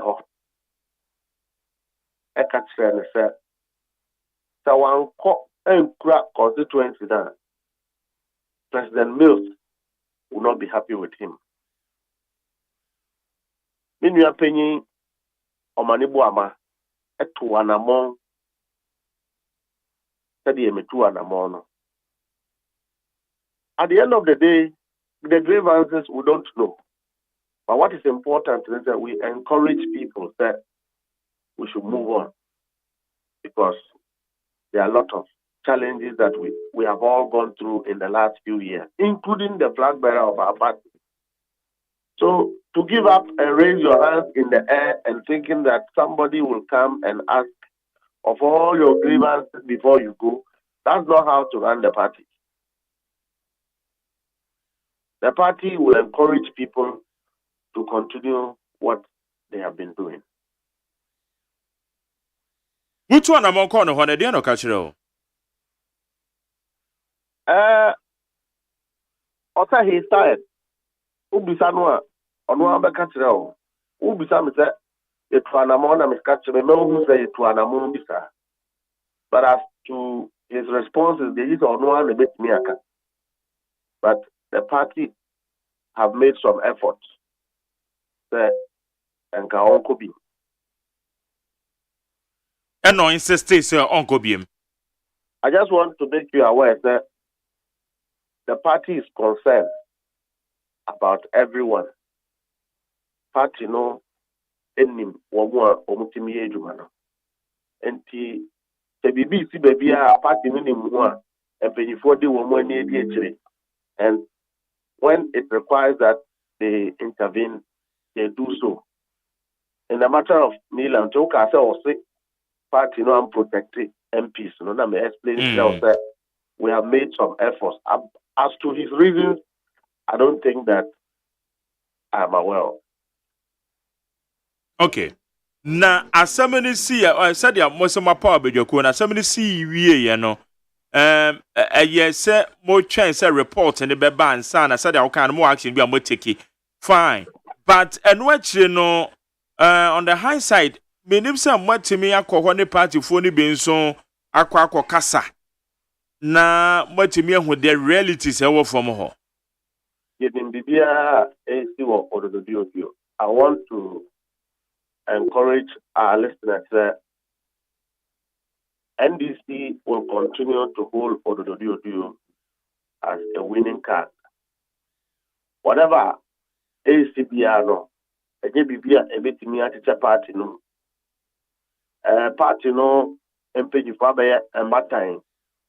Yen kwata obi etimi eyi obi ama. Enti edese de beya yene omnyina the committee report no ba. Anu na be trese yemfa nifa ana yemfa benkum. The no nyetimi ba then will determine the direction of the party. Okay. Na ebre enso nimu found. Have you considered the timelines within which somebody kwa adwuma no? MPP kra adetemu mi nsaro. Omo kra wo mere. Na dey one constituency. Omo kra wo mba be wo primary sa omo wo ma no. Omo wo emre. So there's a lot of time. We are okay. Na ye kasa ebiri ni wafa wo opponent na wo join ho so ono kra wo bre. Sa wo de wo ye wade. Wo ni ba ko na ko share oni brapo. Wo yo ni brapo. Ana be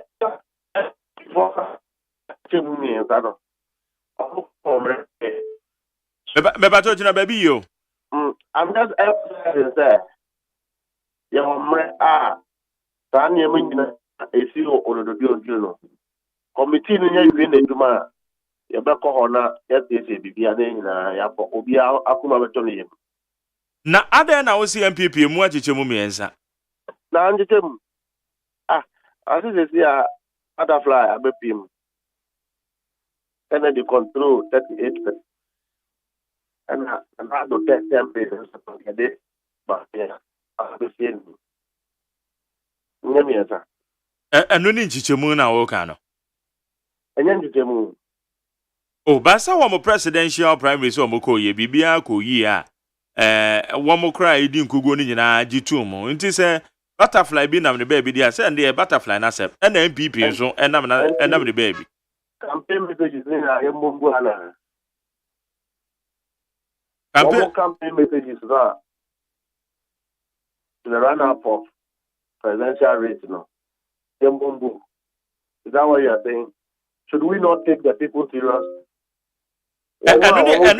Campaign message ben na mumungwi.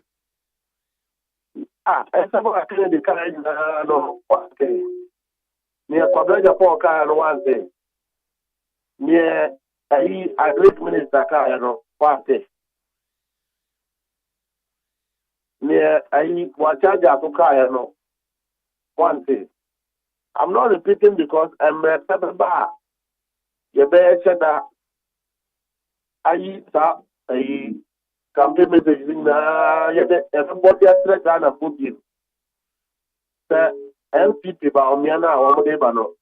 Funa ka ni ende. Automatica area tsere. Finim. Na what share the awowo kan any momo party ahead of a year more presidential primaries ebra na buwo mo no owura akwabena dofo na onte ne ho ase to the extent cry say na all court nominee ade is it not the same way say mo wi ana mo ama sense we don't have butterfly in our constituency and me okay. I can say Oman Penny John the man in Bahama Bob Prof ode and the back edit Ghana for the make and I pay how man penny be bono manso. Now only a handful, only artisans, only civil servants, only cocoa for, only a casual for, ending to 10 years, or by solve all problem. Butterfly beer and come. And not actually so. Nanado, I am arguing that the first John Dramani Mahama Babulu people. I helped Minister people region last year. I want to show you region.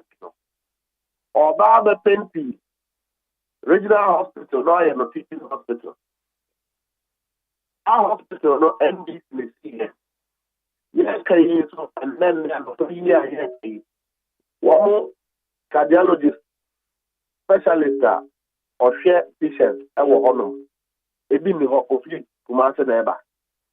Yɛ kai obi a sɛ wonya prostrator ɔhwɛ ɔmo ni saa specialist no ofiri kumase na ɛba. Afɔ a ɔmo wɔ hospital they are all resigning and leaving because of conditions of service. Nanado amfa infrastructure ɛdi mba sɛ convert a regional hospital to city hospital. Alcohol. So, Wabako 20 old building is another set of the commission. It's a panic reaction and acceptance of the fact that the NDC is in league when it comes to the will of the people and the preparedness to solve the Ghanaians' problem. It's the party, and you're very united. You really are primary. You haven't heard of anybody threatening to do any other thing. We are fully in touch with Dr. Kodado Ford, who is still a leading member of the MPP. Leading member of the NDC. Owura Kojobo is a leading member of the NDC. All year campaign, Eddie Abua, na MPP. That is the difference with the two governments, the two parties that we are talking about. Okay. Enti Toa former president Kono say across all the 16 regions. Overtop the whole country. The other regions is an understatement. He is engaging all classes of people across the country. And someone you agree say Ghana for it is their problem and we take the solution. Yeah, power because 1 village 1 dam. You be use no yeah, my power because you be 1 district 1 factory. You be ask na you this can be and so you make man. Yeah, because you remember 1 constituency 1 million. You be use no now you don't see the money. We want to solve the problem of Ghanaians. As I said, John Dramani Mahama or the alienated to Ghana portable, so first and foremost. They did me here, that's the idea, a final, that's the idea in school, that is what he is coming to do. John Dramani Mahama will not prioritize his family. John Dramani Mahama will not prioritize his party executives ahead of Ghanaians. That is the difference. That pro bono or bono the whole country. Now only several groups. I want to the manifesto by MONTIE. Ghana for being said it is a solution to their problem and not a message. Okay. Yada say Mustafa Bandi. Now so far budget in a beto Jana many thought to one. Budget today. Oh. Mustafa, 2024 budget here finance minister present. Na budget we are talking about the economy of individuals. One bottom to Ghanaians have money for Christmas. Ghana for women school fees. Need hospital bill. Transportation cost to the budget to have that and solve that problem. There was no budget to read. There was a statement to be given. Now, what kind of product are they come to the meeting?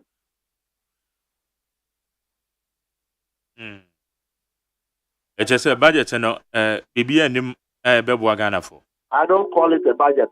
I call it a routine statement to Parliament. As far as this government is concerned, they have never been committed to the budget. And so, what's the old friend saying? It's a statement to Parliament, a routine statement to Parliament. say we did it. So I said Kenofurata is still the Minister of Finance. But it will resolve any problem here. The budget is not a solution. JDM announced 24-hour economy. Kenofurata also budget in the mono can say or abine bekia say free 2024 ekoi. One will be improved lighting system, one be improved security. Na ama a night businesses etimi boosti. That's what I hope I didn't see a young fire manifesto man about it, but that's how that what didn't mean to drop. I didn't know more functional. And yeah. Better than baby or Mustafa.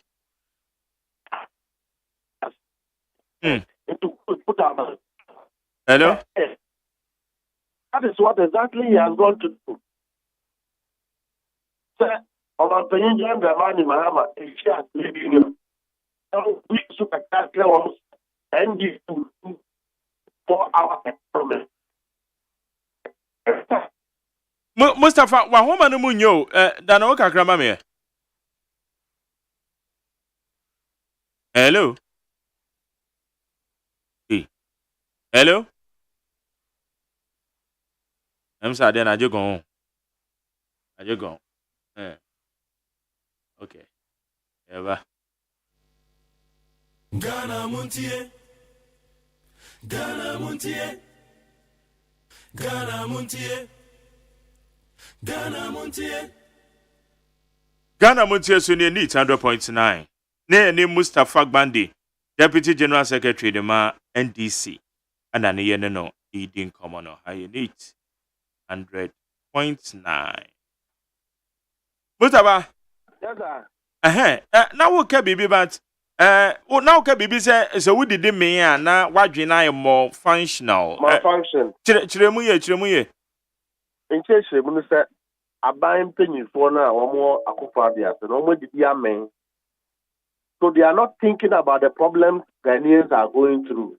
They are out of stock of ideas. So they are waiting for anybody to bring an idea so that they steal. Example, and it's a trade union or 24-hour economy. Now, a Juma, Sikano, Abba, room. When people work, productivity becomes heightened and money will come. Can Kenoforiata the according to budget to no 24-hour economy. Is he not ashamed of himself? Kenoforiata can so be 24-hour economy. Also, or Buama a night businesses. A brofo na wasasa no. A brofo na wasasa no. It's a 24-hour economy na okay. No okay. But woman unim say mumsaka bibia esai. Adwia edachire enye say omo bebo aka na fo. Omo pe ekwan bi so e dia so tikpo na of the discount ono. Sa na omo tie. Nobody should take Kenoforiata serious when he speaks again.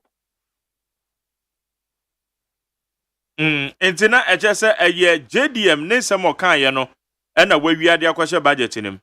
Me ba owo class 6 crying himself. They have copied an NDC manifesto highlight. Obianim. This government is chepe. We don't have a government oh. Maybe I need government oh. If you think we have a government in this country, then I'm sorry, we don't have. We have a man who with his family is busy taking what belongs to Ghanaians for himself. We don't have a government. Anything the MPP does is a corruption every nuba. Ibia Kenoforiata den sabaka bia no just a career every nuba. And we shouldn't take them serious. And now I can say, hoy, one more cause of foreigners, so marriage is because they know the Ghana won't go about my woman. Why never na kwase sa foreigners every hoy? Me say, me kasa no pay. We have arrested foreigners. Oh, where be moving to go, even free Ivory Coast. ebi for Benin. Ya high die form the register. One be register brebe. Me say we are Hawaii immigration. Now I won't catch out. But we are very vigilant. No. At the end of the day, dance say MPP for na go for mobile. Minya. Who is the beneficiary of bloating register in this country? But so many beneficiary. But the point is, and yachini pebi wo na illegal. Mama be right me na dia wo kan ye no kra. They are not. They didn't enter illegally. Me say, oh dear, and yes, I'm common but I'm just telling you that they know that they have lost their grounds. They know that they will lose the election. What be the war and pray? All that they are doing is to try and put themselves in shape. It's not washing. Budget here, one very feeling. You are aware, we now go school katra. It does not solve the problem of farmers. It does not solve the problem of fishermen. It does not solve the problem of teachers. It doesn't solve the problem of a doctor for near nurse for Oko embassy and almost queue that almost piha ako amanoni. It doesn't solve that problem. Kenoforecta had 6 years. He presented his first budget in 2016, 2017. And Okran Pokrano, Abedanis scam and a fraud. The last budget are already. Okay. Mustafa Meto was about allegation now, you know. Now, say, Mitimusa, what validate you say a yampa? Because Obi Tutumusa says, I work with say MPP Nibi na me interview no case when this if work of Francophobia be baby so on register. Also, asema no she. What me verify who said their work and is on it here. That's it, you any my coaching for. And no catch them say MPP for being a do be rem. You expect them to mention MPP? Then why are you saying say MPP for the do by? They say call the immigration in Hawaii. The Deputy General Secretary NDC said MPP for the Incophobia Basa woman be registered. Yachi woman. Is it true or false? Three woman. But so when they say I will me because when I want information, no. Me we are me the video no better know. In Crawford and a kind say MPP for they be recruit ebe found mo. Me say me we are me the video no better know. Now what they are telling what you for. MPP knows they've lost their ground. They know that Ghanaians will not vote for them. Now this and confirm one move here for and confirm one more Juma state and confirm one more warrior state. And confirm one more breath. They have short memory like that. Now, and confirm what do I say? They are, your information, they are about 2,000. 2,000? They are picking there 400. They go so Asian Kayano. Oman renti a diama woman. Make a use so. And 2 days before this operation was launched, the military high command was in the region, engaging stakeholders about elections. What happened to the military defense intelligence? Making 2 days before Omoyas operation, military high command, ECO, OT region, Volta region, engaging stakeholders and political parties about 2024 elections. Foreigners are in this country. Immigration and military intelligence said yes, they should protect our territorial integrity. They don't know. And you said the MPP and government is not aware. Call the military high command. So were they not in the Volta region and OT region? And then validate the story I'm telling you. Then you come and ask me there, is MPP, who is mentioning MPP? Why no boy man here say MPP for this half on the buy? Minia, we would win the election by being vigilant, and that is the way to go. But Mustafa, who to me your one allegation that we nya honko sao? I have told you that verify. If I'm lying, they can sue me. And now maybe say Why the amount information say MPP for the I will Dubai? give you my source. We are in charge of the party system in this country. We have intelligence. And Amekachila will say, 2 days or 3 days to this operation, the military high command was in the Volta region and Oti region, engaging stakeholders about 2024 elections. One few then foreigners issue came up.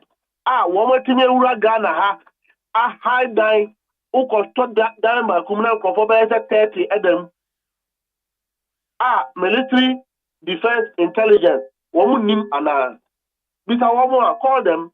I've just given information. Let's help this country. So are you saying that if they were terrorists, they will succeed in killing people before we get to know? Are you saying that if they didn't come here for the purposes of this election, and they were brought in to come and cause harm to the people of Ghana, one measure immigration say omunim, police say omunim, military intelligence enim ada, national security because omunim. It's more as a major one of main candidates as a major opposition. At the end of my yafa. Say the atiwo yamaya tiwo. More na mama intel na immigration for the show. Yeah, the immigration call on ya chain crop one better on your mom farm coin. And no more MPP for the Dubai. Do you want them to put MPP colors on them? I'm saying they call the military, call immigration. Why they are not aware that there were foreigners in this country? No foreigners in this country. They send it. Say foreigner to me be wrong, illegally. Yeah, but to the extent that workers are you could be na edu wama bano. Ekono na me be say. The rest of the intelligence we have. What I want you to know is what I've told you. Call the military intelligence. Call immigration. And I'm just saying this to let you know that MPP is struggling. They are struggling.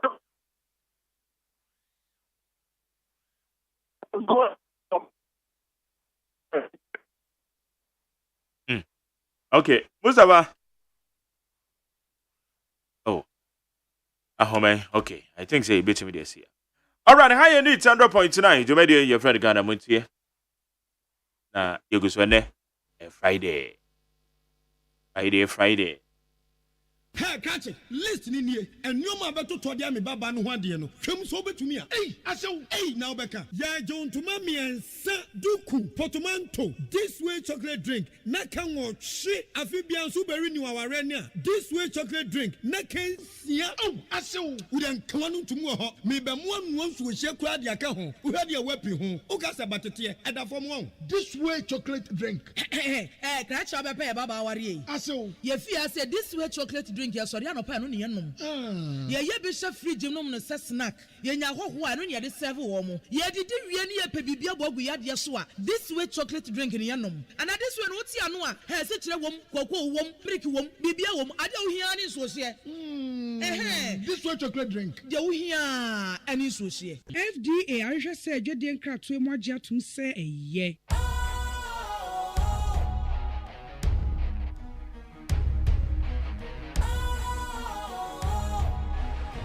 What's cool, fresh and trendy with a new look?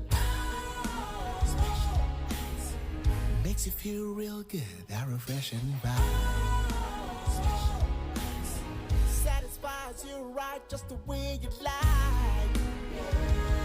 Do you know? Do you know? Do you know? Ain't gotta do it alone. Specialized makes you flow.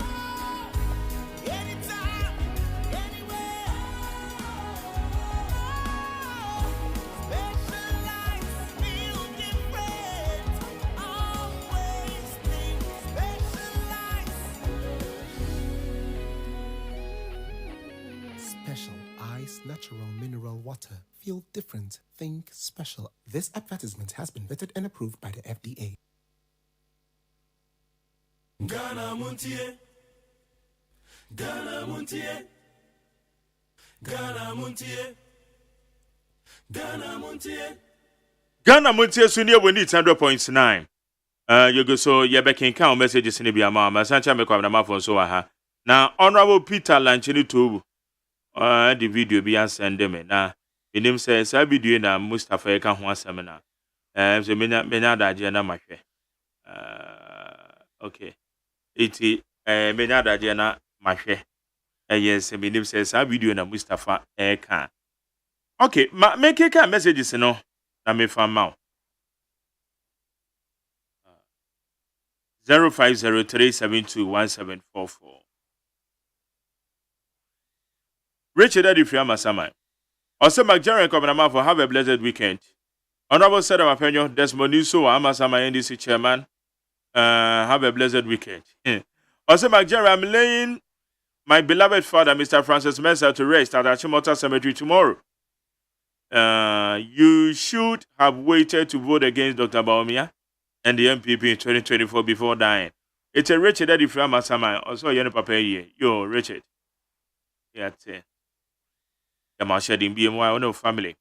When you say McJerry, please, I want to know if those people singing and dancing in the finance ministry video are neutral civil servants or MPP government employees.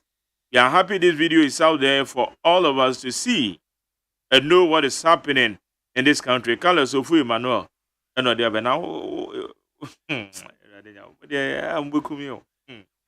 are they coming back to do? Upon all the mess NDC and incompetent John Dramani Mahama caused, still they wanted to come back into power again and started creating looting and sharing. Family and friends government again, no way NDC, we are not going to allow them to be in governance. Also, Honorable Professor Christopher Amiawekunfi. Well, see, the list you talk about this government and its assigns like Amakwata, Enoferata, and the likes are the better. MJ, kindly save your energy before someone tag you as an NDC man. Unless Kofi Yarini, Adenta Commando. Well, so good morning, Master Jerry. The most difficult and risky work in Ghana now is to be the communicator for the MPP and defend this reckless, incompetent, corrupt government. Another government now, MPP serial callers and texters are doing recruitment because the elephant is on the high speed into the bush. Obibini black man free and yet Tama West. We say I think it is time we forget this MPP government.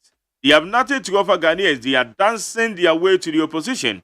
Come December 2024, Ghanaians will dump MPP like a relationship that is leading one nowhere, even if an angel becomes the MPP flag bearer. Where ye abladi efiakuma zungo or the free takrade and on the abe. Lamteken Rashid. Also, good morning, McJerry. As for this Parliament House, I'm not interested in pursuing some one agenda of going to Parliament because it is now business startup for some people to enrich themselves with the core values of enacting laws. McJerry, I know a member of Parliament who just entered Parliament 8 years ago and is now an estate developer. Meanwhile, his constituency within Greater Accra is one of the perennial bad roads in the country. Lamtekin, thank you. We say good morning to you, McJerry and Kwabena Mafo.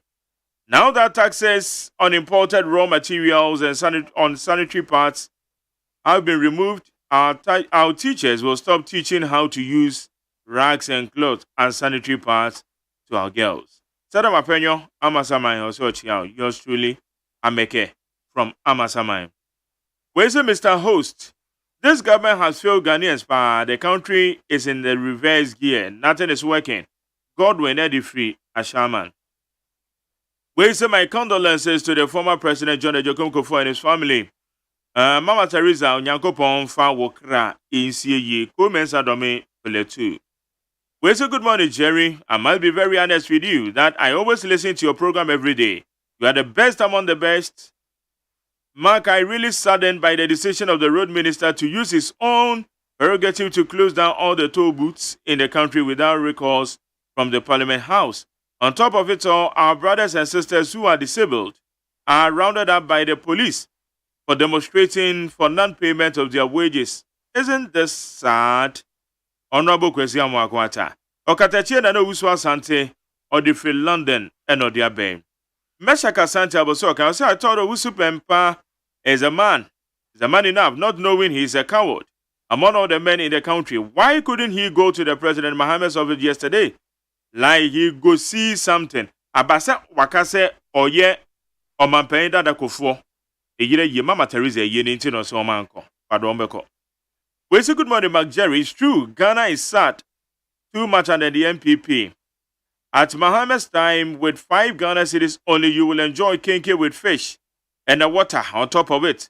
But what are we seeing today? With the same 5 Ghana cities, unless you buy beans without cocoa, hey, Ghana pioneer. We are going to vote massively for the NDC count 2024. My name is Jerry P. Odifiabufu. And now, Odiabe Jerry P. Where's Mark J? Please, today, tell us, we the listeners, the hours that you sleep. You are always on the radio. And then, God bless you, Pa, with your hard work. And talking about Gum yesterday, I asked myself, do this man have poor people in his church? Honorable Jerry King, where Frank Nero, the Fraboso kind, also greetings to Wejak Bawi. Jerry King. Okay, met our messages in the sober quickly. Young corner and Friday, your health bit. Now, what you the infertility in the titulu among men. Ede their teacher. Dr. George Yama, Medical Director C4C. Dog Mache. Yeah. Ibiaboko. How about the Adaruma? Oh, Yanko Pandomoko. Right. Yo. It's yet here when Friday, you could weekend, the chance from Monday infertility among men. And then the Yeka. Yo, me that's it. The NGA can say Emma Obibia or DSR bring by Joe, Sir, and G for homeopathic hospital. And now, Sammy, I'm senior about that time, and we Dr. George Isiama Jr.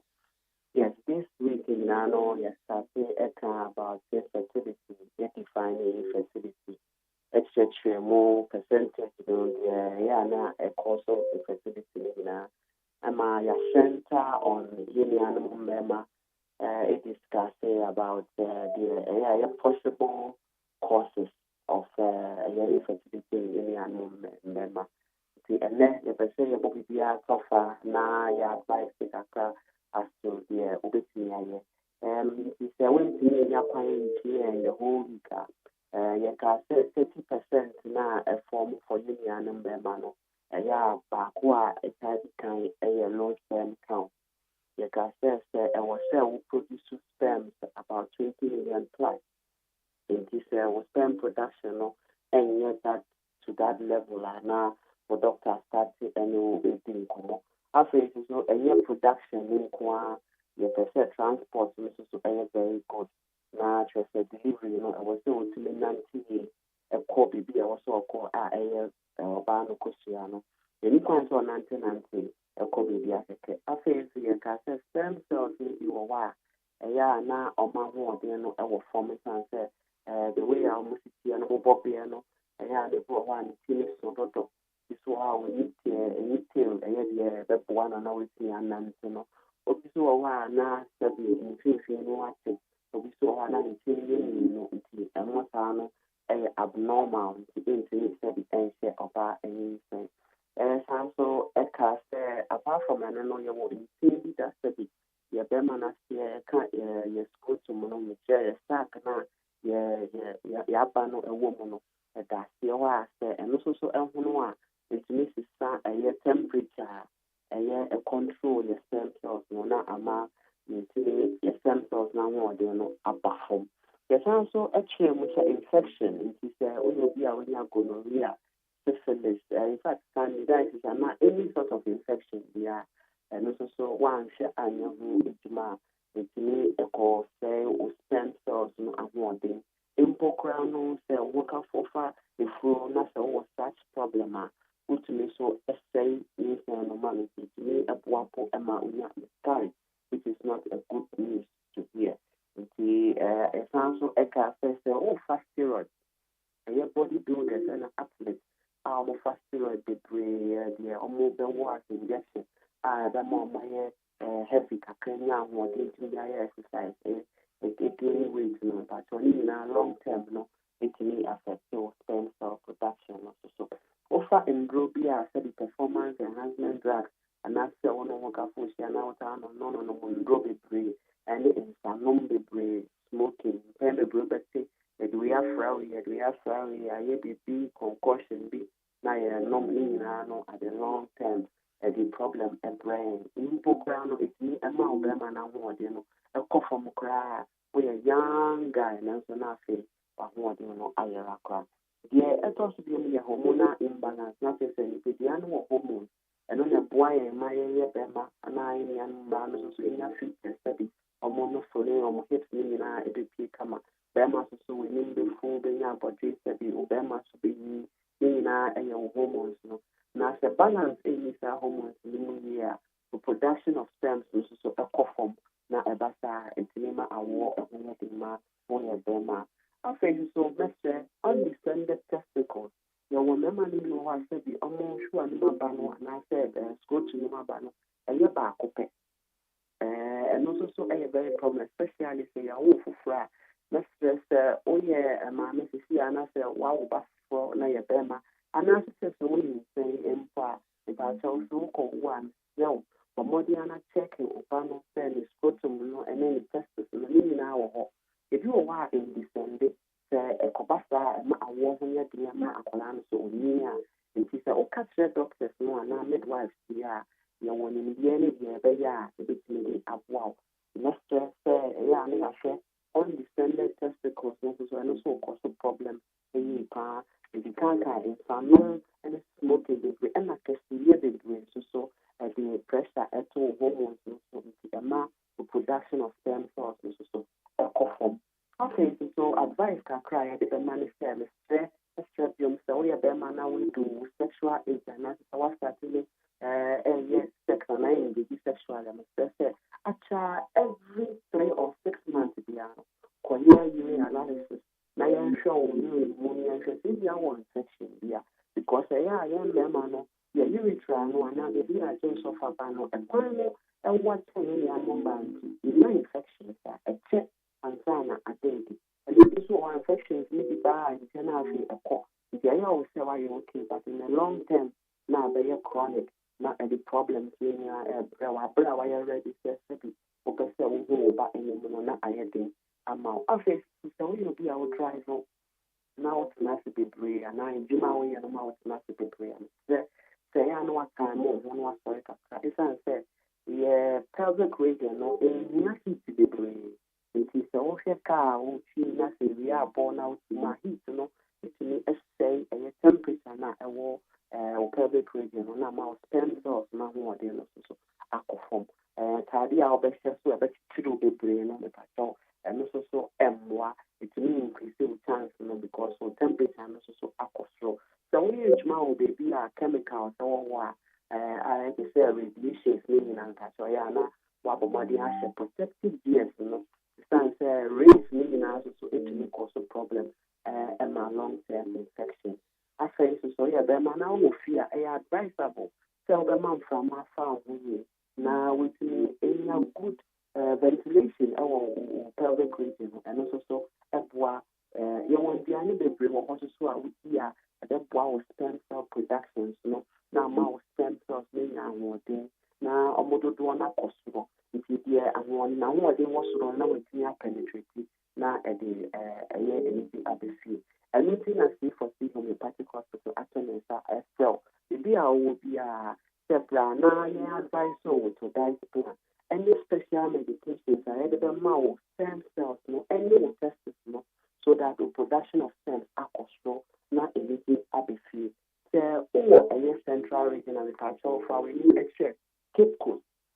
Green Hill, opposite Addison Square Garden, and near Yera Quantra, Obisa Kola Opinion, or Doba Costi for C, Homeopathic Hospital at Cape Coast. So, also, I want to be on your branch, because the power or the number to journal for the mount direction, or a yes, we go to our pastor was 12 road, no, and Yera Quantra. So, Kumase and Nasa Shanty Regional Patrol, baby, I will be able to do any better, and just so Kwamo. Petermu Junction, and what's your signboard? Can see a pass you are Colacra, the songs are at the Wako, your branch. I face to say, oh, a year at Takradi, I will Fijai, opposite Fijai, May Sports, so signboard can see before. In Accra, you know, Adenta SDA Junction. That's all from Adenta SDA Junction to your premises one, and just 5 minutes walk, and then 2 to 3 minutes drive. And so this is the right time. You don't know and standardized and branded. I'll be seeing our research here with your quack or we need the animal. I face so you want some special scams so why I bet you show me the animal stem cell production and I offer my the better advice so many things based on the scan results now at the panel. I face the young drawing now so send any kind of standardized and I say now no every 5, 10, 20 minutes. And you're just once a day, twice a day, and not 3 times a day, based on their doctor Advertisements, acquire stress free amount. So, and yet, fertility cases in one, if a case is here, doctor Attuki, and now to say, I fail in an here. Now, person will need your cost of this and about software. The year Juma from Mondays to Saturday. Monday, you start here, Juma 7 a.m., then upon 5 p.m. from Monday to Saturday. Saturdays, you're upon 3 p.m. at Accra branch from 7 a.m. to 3 p.m. on Saturday. And now on the normal weekdays, now working days, so you have started at 7 a.m. Now you are 5 p.m. That's all. Following HSC for C branch, I want Ghana, Hana, Europe, so your branch, I want to sell fresh. Now, person will inquire on the branches, I want Germany and another land side. The best to your boss, now your mouth, all the needed information. Number of 24/7, so to qualify the 50% discount promo I running from now to the end of the year. And it's 050 00 40 328. If I show machine number needs to be about the same one. 050 00 40 328. C for C Homeopathic Hospital. The GM AGA treatment plans. And today, I asked somebody I can say, once treated, forever treated. And the pain and the WBR say, SLBR say, on have a very enjoyable weekend. The WBR say. Once you are done, see another pay, so about the kind of one, your day, a year, your health, but your dear bread, your tear for a dog. Now go on, show him a happy weekend. Thank you, Senior. Yeah, now what you infertility account once of Dr. George Siama, medical director at the Massive for C. I are Sabia na what number no 050 00 40 328 050 00 40 328. What how be I'll be to me and no more Edin Kuta home. Jero Uswapo, LPG General Secretary Bebefia, Kinsla Haruna Maliba, or your member of the NDC Communication Bureau on the Beba, Julius Nanajima Watanasa, member of the MPP Communication Team. Na ya the discussions in the Baisha so. And then seminar ye bekeno agatro say edufiada weekly in retrospect. Na ochimo otumfo eye Konfanoche Teaching Hospital. The foundation na say photo a wetwa say ye the Bay Hospital ni ye. Any omu nseme pie ye da ho. Budget 2024 budget. And the whole disability two workers association for ye no mo kasa. Na ebisa say aftermath of a budget no and the reading a finance ministry ho edumayefo edi ene gie di hia aye kanoforata amafo ka say there be we civil servant na dey tin say mo ye koye sa de we eno so eda ho sanra so dey be say parliament o hwa and parliament the quality of work say wo mo ye ebo ho no e decline said ya aye honorable aye OSEI chairman sabonsu e ka kire me and then answer Owuresi Ketia, chairman of the NDC, aka, Honorable Neil Vanderpoy, waka, say, in fact, and also the frustrations in Tikran one could be you do Rashibejani. Ninja say, we know that jump on the quality of work, our Ghana Rashibejafio. Say, and I ate the man, Ninja and Ebidion Common, we need 100.9. Ghana Montie. Ghana Montie. Ghana Montie. Mami fa messages in the Kakrana many a Julius Essential CM. Where the Bible says that when the wicked man rules, the nation suffers. That is what happens now. Look at Parliament, Basa, TK, and the first Spain text. Where it's a good morning, Mark Jerry. I totally disagree with the Syrian Keti and Chairman Sabunsu. That Parliament lack experience and the committee's level is not helping the work of the parliament. For instance, the government wants to use ways and means to pass e-levy and COVID levy. All what the majority leader knows is to pass the bills, irrespective of the opinion from the minority. Erikus Dada, Orifio.com. Where's the McJerry? It's amazing MPP talk about Doomso, but have not added a single megawatt to the national grid for the past 7 years. So what electricity will MPP use to power industrialization when Doomso rocked Kumasi last year? MPP did not buy fuel to solve it, but rather sent same NDC, JDM, AmeriPower to solve the problem. Alai Baba the Free Madina. Where's the Salam Alaikum? We share money and chop for the last budget. Hey, I know that. Where's the Nova the Ark Builder? Or see everywhere you go, it's clear that Dr. Digital Baumia shall give ex-president JM a showdown in election 2024, and it's possible to do so looking at the good work of the New Patriotic Party from New Patriotic Party, though Chrome ISH. Everybody the free patriotic voice became the MPP government is the only government that think about the future and welfare of Ghanaians, so we should all support the MPP government. Surely MPP will break the 8. A champion Kawaguchi Electricals are tuned, so I'm convinced that next year should be a fruitful year. Looking at the 2024 budget statement, which was read by the finance minister, regards to the Mahmoud Baumia Vincent Eko Asifua. Well, say good morning, Mark Jerry. What is wrong when your workers praised you for your work done? Or did you see any party colors there? Some Ghanaians are too petty. Baba Edifree Eyetema. Well, say good morning, Mark Jerry. There is a saying that friends today, enemies tomorrow. What Neil and Tevantapo is going through should be a lesson to all that, should be a lesson to all that no condition is permanent.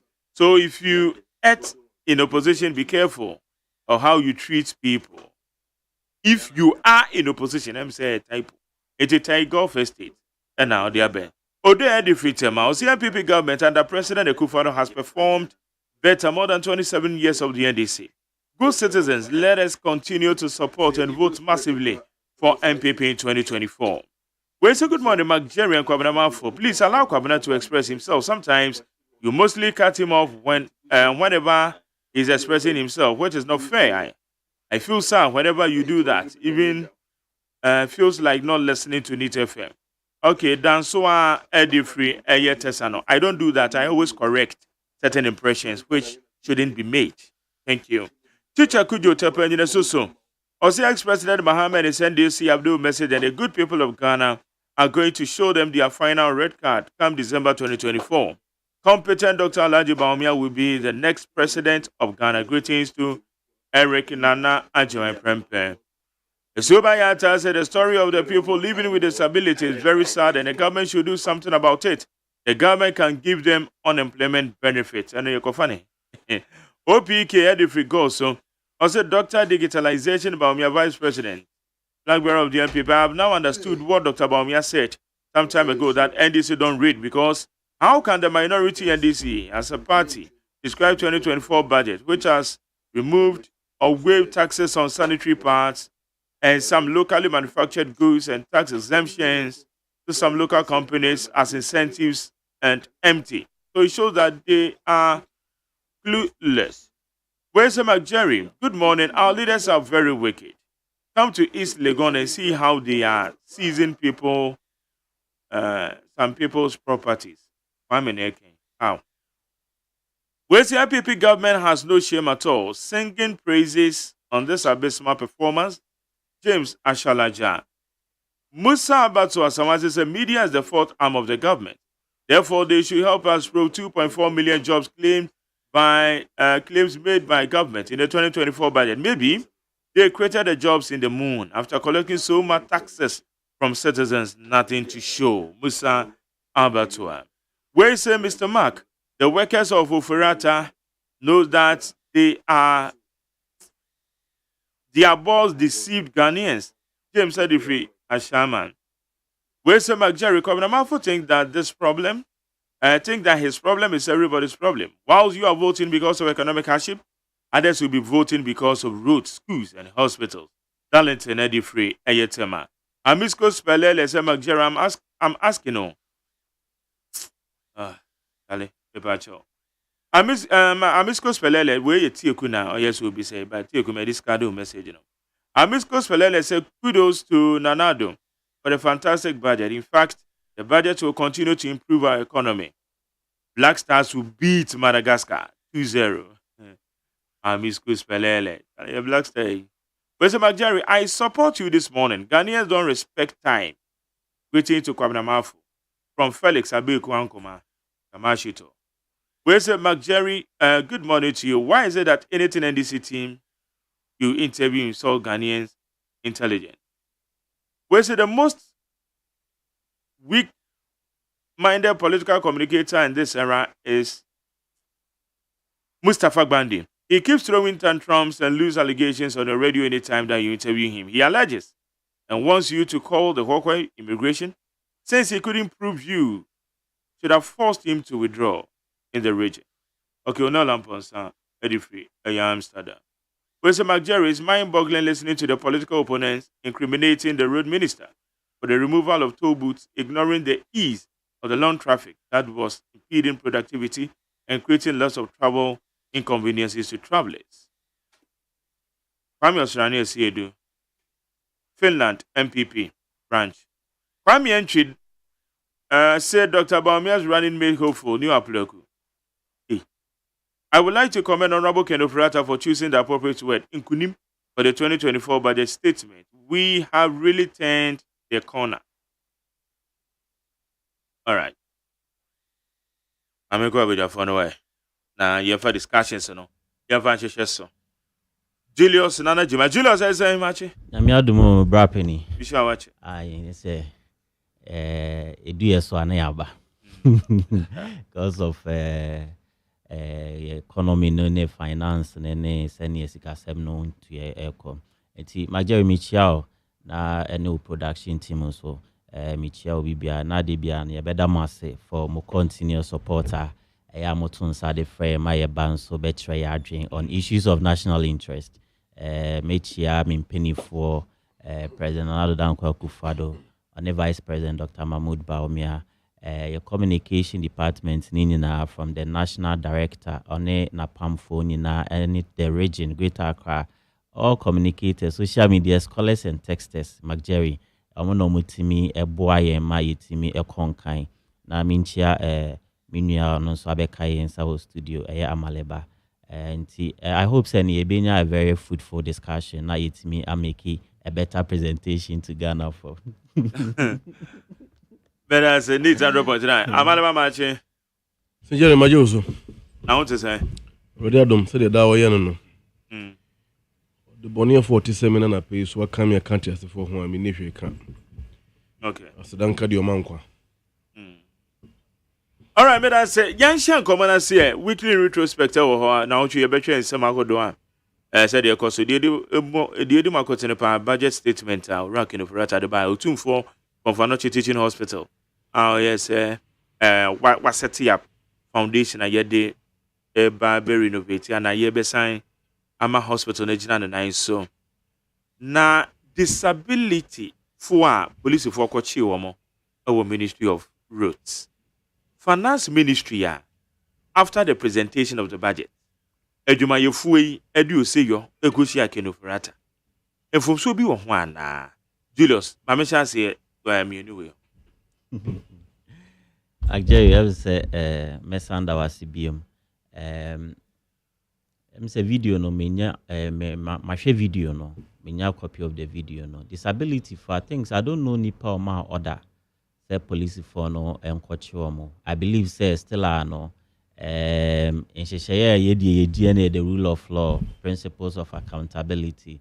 Say obi betimi enya no say demonstration crampo no moko ya yenua no mo that right no your constitution is support omo. Ebi omoko no omoko akwa express omo opinion challenges difficulties e dey atwe aban. I believe say ne kwan so na yenua no mo e dey call ho no. I don't think say no mo kwa akoye bibi any extra. Enti Jerry, I don't know which order and I say information say intelligence a call fem a enuntino e ma police phone so e koye intervention wo ho no ma omoko chi yenua mo. With that one, no, mesre senka yebeto yeboase na yeduedu mu atimu investigation the India police for no. But I believe say on the side of union disability for ne there enka we nya ade bia nka ebeye bibia ebetri su bia me say road ministry any of my ejuma over the years for some time before abolishment of the road toll near the by no one and no money all the road tolls are a walk room hanu say. I don't think say ombe be a say threat bia to the ministry and I say we say. But you better your boss na you go so do who the reason why you be a police for no. Is it a case and obstruction to the place and I say omoko prevent say a business intimi inflow or road ministry hono mana. These are some of the interrogations I see it to me echo from ye. As it stands now, I mean share that in more details into it into no mesre ni to me researcher. Then a day would know the outcome of those decisions. With the my Ministry of Finance staff na omokoshia Finance Minister after presentation of the budget no say enka we dey inkunim budget senior budget needing no no. I believe say nini na your paper share no in the negative way. On say share the kind of difficulties and challenges are on minor on say you can't on minor the in statute na no the finance ministry mechanism na the finance minister honorable Ken Ufreata enti Jerry on say sometimes no staff okra na on ewo edwuma mu a mo share ahohiahia the difficulties workload Jerry, they be a finance minister, but so share attacks, personal attacks, even as we speak. Position sebe was so class was senko to me resigning and all that, you know. In the midst of all these difficulties, on one kasa yin himself na pumun semokrampo and shadanye. But what take that position is up so kwako and making sure say economy ni bejina na so. I believe say yen direct energies, you know, enco that side, you know. We mudie just out of excitement, out of say ya bre intinka bibi say ne die ye di hia ye papa wako akonde a wa bre sleepless night economy IMF de bia paper nsensem krata nsensem eno na trade the mark of a leader say ubegina akon anya say ye ana we debi yes nini na anu so boa ma integrity e de ba ya manual sem ne governance nsensem no. And you know the other side that staff of Wakushia minister any all that you know and Kamajeri and we bianca a trace will be asa yen share a jumadia finance Jerry so even production department kwa and I say so untimi meet you target sometimes no munda we staff munda but say clearly no production manager ujina mo console or set target mamu because more orders say some produce it until some betimi yini ni efi hono no then you start jubilating. I think idea of course no on the other side nedia and yen fire energies name share how finance ministry for workers staff for etimia support because without them the finance minister ontimi or rely on the technical advices of technocrats or ministry one or more to the least person ebia no kwana as a front desk executive or more everybody nina or more working together say the target the challenges are economy ni komu no finance ministry for asset here it also will make every effort to turn around the corner. It is a minister ko present a budget na say can staff for ebisiana enka enye bone Jerry but the usual politicking around it and may say no that is where we are trying to drive at nini na no say staff we say master subordinate relationship that should even tell you say papa no honorable minister send you on any staff with because Jerry and some of these things you don't get it from your staff very rare into KBA imposing boss your boss be your leadership style no and staff of one no we impose on they wouldn't do some of these things for you and we saw what happens staff no more na krano omoni aje ama papa no ni na your papa it's when we see some of these things in our political environment and I say in general governance enka nye bibia nka tree so bia very so much, and I say we can't rely on the staff, we can't rely on civil servant for Nigeria economy in the public service, and then civil servant for our normal curriculum up to now. Until then, they buy so but the usual over politicizing of issues, not yet the attorney, they say BBR. Clearly, they stand every right to jubilate. Jerry, it is not easy. Share if baby inflation could do 54.1%. As we speak, inflation ababa be do 35.2. Jerry, yanko yenuanum penny for more Nigeria. Check the economy. They have also recorded the highest inflation. Our mokrankomo economy no, and then they the biggest in West Africa. So it's when people are committed, dedicating their time. Maybe we have time also the usual time no 5 o'clock no. Also because minister who chief director, director, officers or because minister be rely on the various reporter on also no bit imagine so are taking informed decision. Minister so accountable to IMF, World Bank, Ghana phone making sure say who stabilize the economy no. Staff of we are na supporting minister no. And whatever success be ye debe bought minister no, Jerry, staff of na omo because omuni ho ministry ni ho no mo. Omuni ho minister nankasa ni ho. And he said the key financial document for the country every staff at the ministry omo support Emma minister etimi den eko present na minister eko present aba no mu kushia minister no mo ne tonyom kakra kama Jerry we dey boni bi enim but the usual over politicization of issues no ye the better to near they are saying no okay better say amaleba na je ma menchia na menchia ya tiefo ani ahwefo amen fanche kase ma me party some penifo and His Excellency John Dramani Mahama Yansa Bokwa.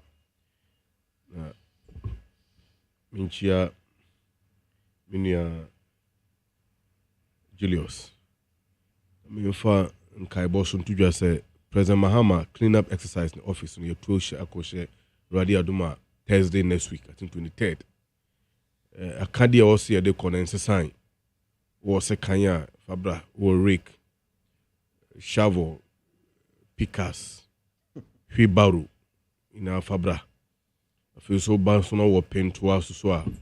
Ubenya Petru, so Gumua, and also the buy ye, Sansi, we are Urani Yabeshano. I feel so two Mramaho Quanso, the Pia Bonte ye, Umfasa Cadini Nambra. But Obahono and Ya Bibiano, then ya brand time, and Asako to Crudua, the Bundia. A Kumaina, warm of Funu, Unya Fabra, and say, Samuel Man, who be here, my. You see, the major problem of this country, and leadership will cause a problem, no, but more thing change. So there, Kotreka, you know, your two born who he said you didn't chance when near Jenepano, or none who he. I will come to the finance ministry, the budget at the moment, but let me deal with this issue briefly concerning you and more. Said you, Omodi Demoa. Omo adwuma kakra de bo mo no ene abusuan ko homa aban no de budget call parliament omo adwuma free war from the various to boot across the country. Nigeria arehosam ni say so wo hwe bra na ye twerɛ constitution 1992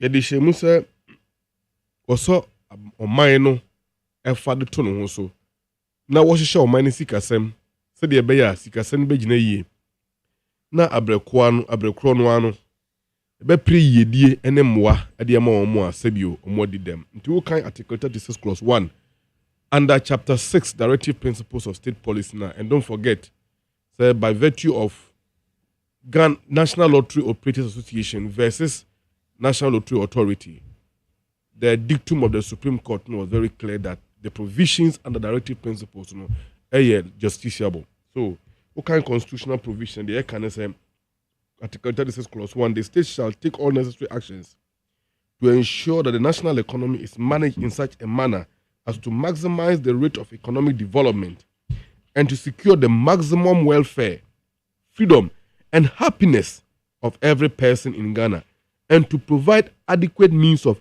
livelihood, underlined, and suitable employment, underlined, and public assistance to the needy. This is the provision of the Constitution, and this is the vision of the framers of the Constitution. It is therefore very unfortunate. In fact, I disagree. Say you know omo di dem omo dwuma betimi ayanso betina to bu no mo agyen to bu ama o man no. Well, e dwuma de na mum enye e honko na omo capability na omo capacity a betimi a limit omo to. There are a lot of areas I am omo kwanya na omo betimi aye dwuma na omo abu ama man chiche so wie pay ne titu e wo hwe the language of article 36 clause 1 year. The state shall endeavor to manage the national economy so well. So if the national economy is so well, anybody at all can unleash the economic potentials in him, being entrepreneurial, innovative, creativity, etc. So that by your mind, we are seeing that highly lacking at this point in time. Now, for the last 2 years, I wrote Tony free one. A buying intimate here say, Obetua Sankrofonica. Na enyoma ehun hia na emfata na sabio eya toda obetuma kan say yensem hunu na aban ne ndi akira e bi ni say rent private jet adware women all of that. That's the focus of the government. Nti omo koye demonstration kakra ewo Ministry of Finance Road and Transport Ministry say omo hwe say aban betua omo kama omo no omo betuma tua omo kama omo na omo sika hokambe yemfie mienu aban be dis kama omo na at the same time, no, omode road to no babium no mo yedwuma ya. Me nyindi say ne boni mu a na ban timi so mama post for akoche omo. E kire say fidie yi abo a ne sunko na eja no so a ne sunko. Meanwhile, san krofo we no omo kan krofo mo to aba. Ebinim kan ho omo to aba e de aban we esa ba konwa so biom. Yen twititi mamu force a na yen tete o man ba ne sa. At least me no we yet we just 1 minute or 1 inch away from becoming disabled. Right? God forbid. Ocheka kwam na ka pemu na kwam free unsa na ko banso na ibu na ya na o see you na any free wa you have become disabled you are so betimi abo na wa be disabled we are just an inch away from becoming disabled enti mayen tie nua na mo wo sa tibia ne mu no emfo mo mfasa kwan no so abofo na asefem so I believe in the 2020 NDC manifesto we made a conscious effort say there are assistance that government must provide for Inuanamo Omo Tibianemo. And in the future NDC government, we are going to take matters of that kind very, very serious. And indeed, if previously what we did was inadequate, we are not going to fulfill the adequacy of it, but we will go to the extreme to make sure say every Ghanaian will live in this country, are feeling happy as well. But having said that, budget na Kenoforiata they call Parliament was a tribute to the demise of political career of Laji Mahamadou Bawumia. Enti mi anya me wanwa say yeko kan budget no as a chairman of the economic management team when ye chira nkobi. Previously, ibehu Kenoforiata na osonfu no daka ketu bi won nsem na Laji Mahamadou Bawumia edi echiri na obo nsem na wo srehwe benkum no hwe nifa body tinku everywhere they be kabia no body tinku. It is a budget ni kuta be 10,000 or even 1 million words, but bonus took 1 million times. But this time we didn't see that. And the worst of it is that Dr. Ernest Addison, Awatna Bank of Ghana, I ran on money seeker sent down to the extent that, in fact, Ernest Addison, any kind of Uriata, ne partner in crime, young who mubia, let alone on one casampo ne. But Ernest Addison is on Parliament. Yes, he goes to Parliament. I have seen him before in the past. Yeah, present a budget. Oh yes, I have seen him before. Hey. Oh yeah, it can be another debate, but may I have seen him before? Can I proceed? Oh, issue. It is not an issue. Enti wamba na be die chiefo so mwamba. Meanwhile, mo no mwaka wo ma man sika sama bedu sampempen so we. But see him. Abina created some loopholes in the budget to obejina so disika yen holding accountable. For instance, Abina so created 220 million at the Kobwa spillage victims along the Volta River. In addition to that, was so yi taxes to be wama tax incentives to be on the corporate industry, the corporate environment, and the production, for instance. You know what I say? The production sector is growing at negative 4.2%. Meanwhile, Omombe far ni free 8.7% at the time of NDC Efraben. Before COVID, now more year free 8.9%. No, Ediabe do 4.3%. Now as we speak, it's going at negative 0.2. But I've forgotten all your pen there.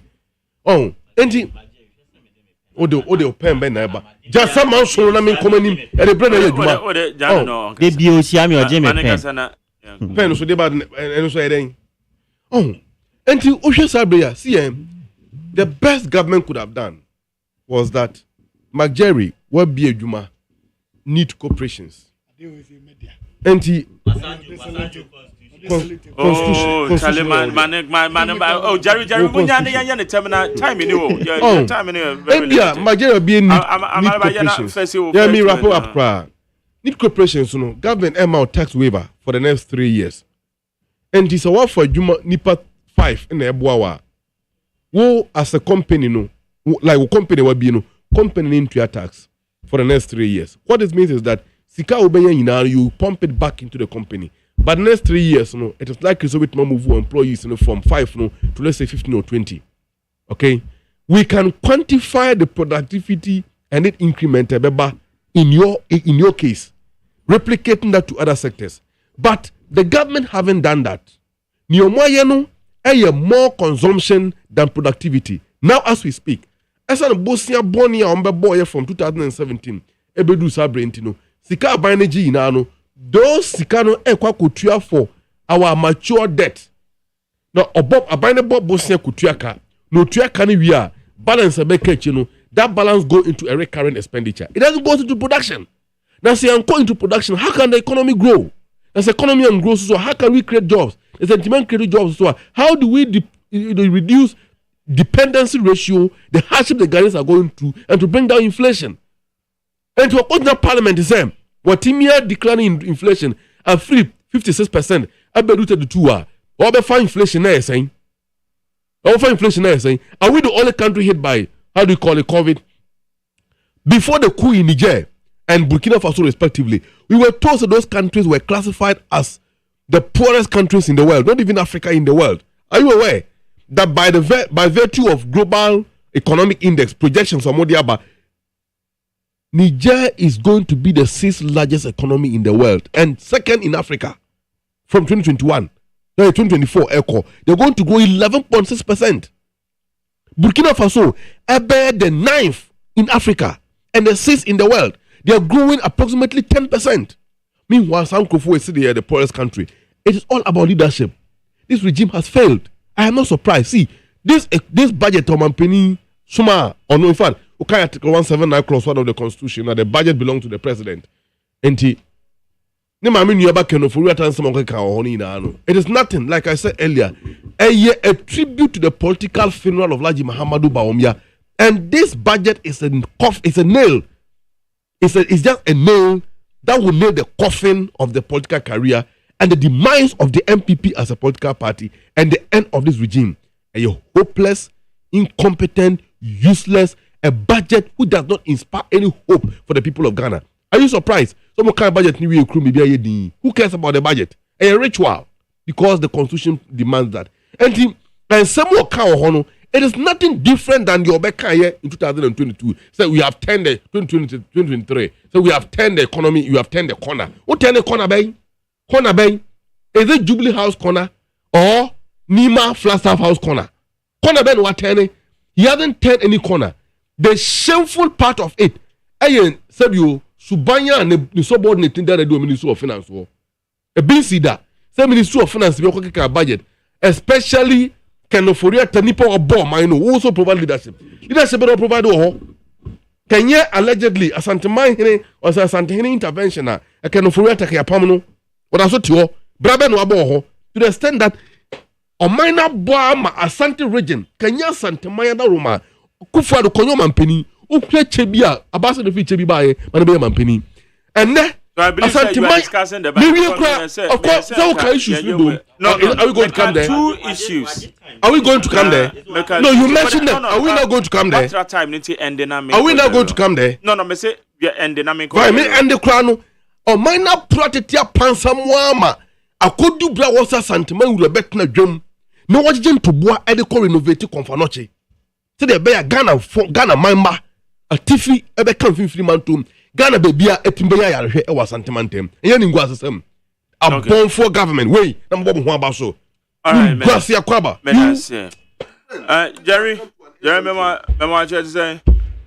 Jerry mejo so. Okay, baby, I Mr. Tiffy was the Disability Toll Workers Association for our musika.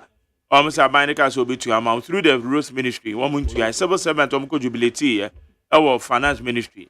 One shia kind of rat after the presentation of the budget. The baby can say, as a woman don't want for a manual committee. I should be or crying for my name besides a bonny benny woman. These are the two I know, dear. Honestly, and civil servants no more at that productive hours are they telling us Ghanaians say no money adwuma biaye dan say omo be danek kolomashi for no makwa kugina baby aye kwa kan budget akwa ma samamu you see oh no mo niaman kete ba ku mienu bi miehu say nema bi shedan koyi na sa nema we nyina ya employing crofo ama adwuma ni ni honum nti omutimi nya adaje ekokotena se ko hijama enna kane mampani joma ama san se obeye 24/7 za befa akwadwofo ni bi san de aka ho ama o makọ 3 shifts eya one penekura no manya time timi ko hijama na ebeye 3 ene say adwuma na Ghana sika na efsa na yentimi ntua ka no ebedru baabi say dia ye de beto suokra dia si ministry say oba hwe bi nom no ebe den pa because ye de nyina betua ka ene adwuma so ni honom a omo ye because adwuma wo honom a aka civil servants will be busy at the ministries working not so mbekwa ko gina baabi akoshi jama and no yeah just by the way I was say finance ministry it me ma road ministry sikano muditua disables no enyo omonko a omo a na ye adwuma e wo road toll no na ye wo disabled and ebi mu so no ma no me able men and women are omo de omo hontechima but aban ema oma betena fie no asama oni omo tena ase kan se oni omo ye no e was aban di so iti finance minister I was saying ka oka the shame say ya allocate omo sika se yemfa ma omo ni ministry no so ya hwe so obetua omo ka because say omo obi e redundant na wan kasa oni na ye hye na se wan ni so a the people have the right to demonstrate. But I would think that they will have to go to court first. Now or more, I to me, I should their emranebeko could do because say onem oshe emra offer me juma nema ashe emra say men kotenafi. Nesika wo dey mame say end of service benefit no on fa mame a. Kwan be so na pese me fa na me didi. Enna ye yi sa afo yi ayipam I can't say yipamu. Yeah, a day or more, you take you almost for granted. Safo we mo. I was say, I can assume there should be allocation at the mile. Share PWD officer, I see Accra. What's your offer on Nancy? I don't know, Manfonso. A proceed motorbike near the honorable omukuku.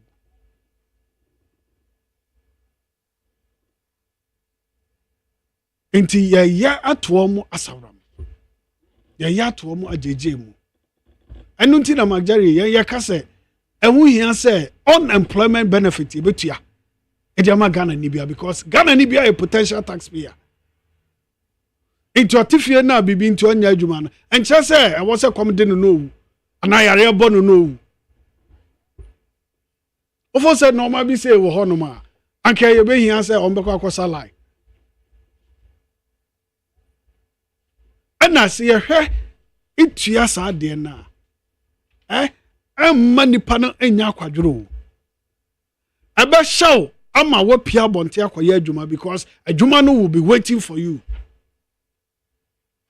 Dɔtɔn aduane obi anya sika tɔ aduane ɔbɛtɔn apɔn 10 o'clock anaasɛ 11 o'clock sɛ wapɔn magyari nkɔmɔ na mene wudi dɔtɔn aduane obi ɛtɔ bia waka ne obi ɛtɔ bi de ebesi na wasɔre akɔ ɔntimi nsɔre nkɔ nti na akwadwofo na ɛwɔ fie na ɔmo enya bibia na yɛyɛ frɛ ɔmo akwadwofo no ɔmo pia bonten because ɔmo ayɛ adwuma na the pressure bɛto ɔmo so ama ɔmo ba bɛyɛ bi magyari yɛ wɔ me akosombo menyini kakra wa kosombo na me hu say na company bi de ATL na company bi de JTL na company bi de Banana Farm na company bi de Water Lake VR wo honum na omu nyina edu time bi a omu fa casual workers oni with that time no a time school for amakwan tifie anase school for awie school oye akosomo ninkwa na oye wawie JHS anase abre wawie ayia ubenya adwumaye ama ansa na onko next educational cycle no wan kasa wo kakra da honom a wo de boa parents e de akọ efisa adwuma ne e wo honom omo produce niama omo produce womo a aye goods and services and so omo so e de ekoso say ye introduce sa district assemblies ne wan a ye de bibia akwose womo nsa na say nyuma nyinagu even private ones agugu into omo a ete industrial city bit say akosombo say omo so kire omo pa because nyuma na eboa wo wie school permanently a wo benya adwuma ye permanent say wo school na wanya break ni ade a wo benya casual job na obi kura da so wo school omo pon tem no omo ba e be sen kokoye 2 to 8 na de che wa sori kwa na adwuma ni nyina na eboa ema goods and services ekoso ewo that industrial city ni say adwuma kra nepe ya yede kakra na ewo honom na ya so nipa de akogum no eno so a akatua hunu ni etua nipa no obekọ na adwuma bit say adam ni jima sha ya say nipa ba te say 8 ya format na photocopy machine ansana national service funds obeka ho omo 8 na adwuma omo ye wo ministry ono ma ne so omo ye photocopy Mark Jerry photocopy nipa 8 o ministry say o address akwa o ye adwuma no o kwa print into the day na say obi anye photocopy a e wa adwuma mo no ma o ma anye productive nipa 8 o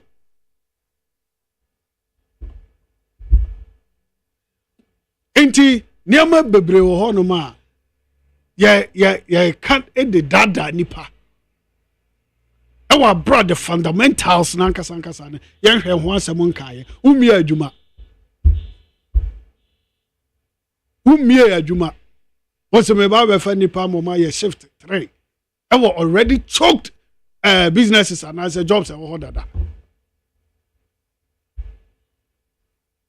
Nyansa wom na ne de.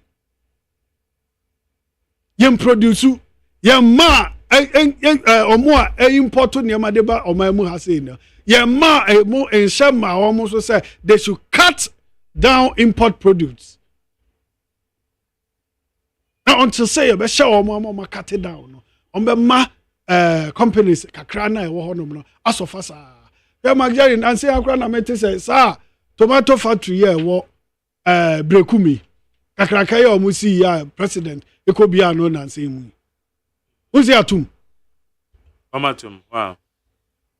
aya amoma mani ndim nsɛm ne bi akyi because adwuma no nanse a president ko timie no adwuma no matum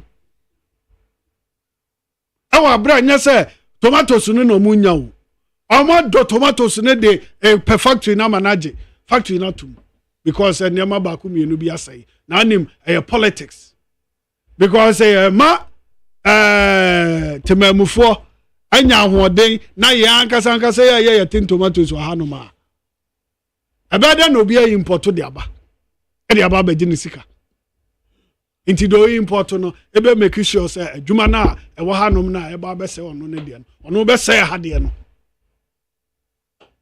and that is our problem.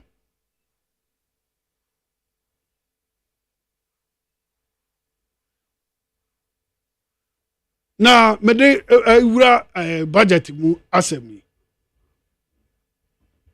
ya te sɛ finance minister wɔ kasa no odwudwa n'anum kakra wɔ taxes ne bia ɔde waiver aba ebi ɛna ɔsi wɔ yi bi nso afiri ɛnyɛ no na ne yɛ hwehwɛ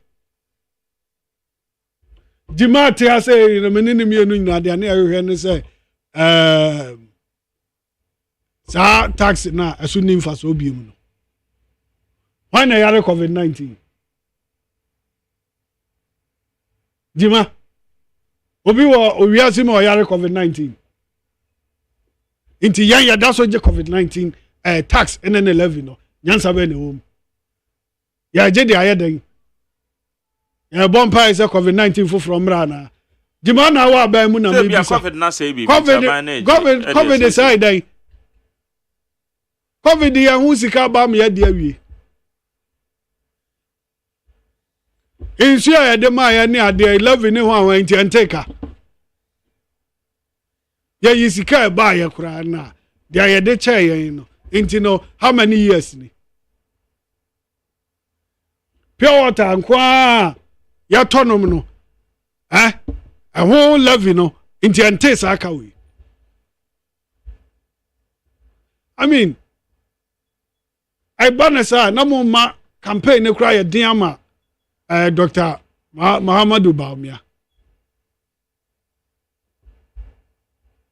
ana magya unim say campaign e ya den ama no because covid-19 tax ne ade ya ededa products ena no so pa ya bra wo ho ya ka ana ya hwe ni mu sa da no na finance ministry akwadwofo na sori e bosama mu because adwuma bia ni omo de ane so omo jeje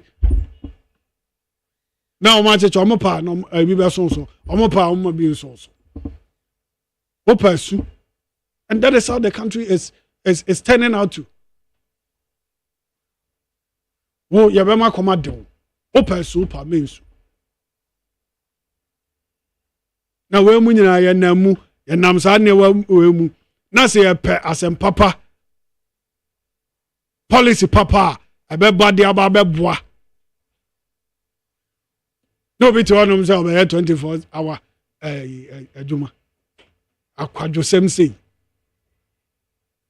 yen ka say sam kramra fi ono na ka say unipa de o so ka say ma beto obi akoma so into entura no atwa kakra kwaba so na be 24/7 adwuma e wa bra wonni adwuma e produce bibia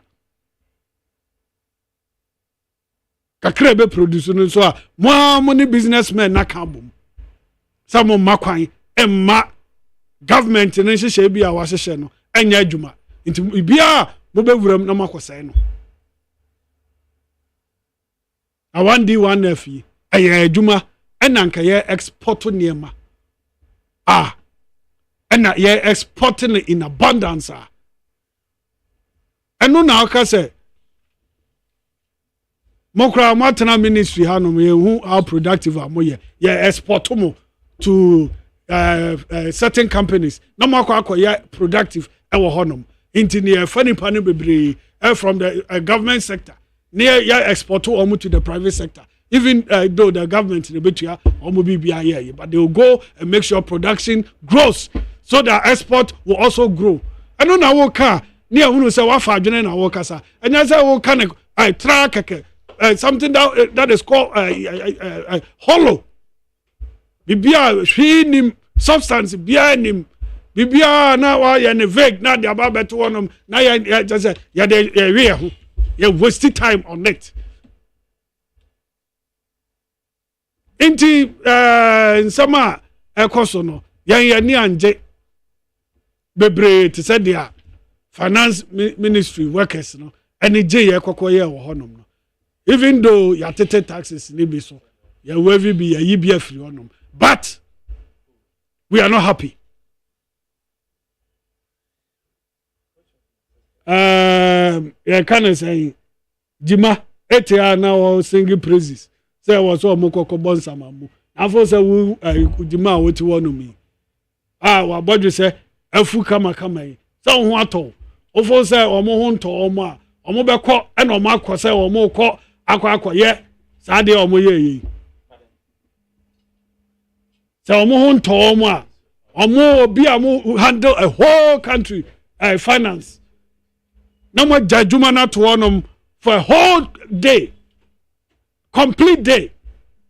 Some jama, lazy workers. They are very lazy. Yes. Amoka ona finance ministry in Sansembe Brewanum. Amoka ona yentimin to yanema yen because they are not working. Juma efono. No more ya juma nkomba sori akoso mo koshi jama. Now we say about na this year or what I want me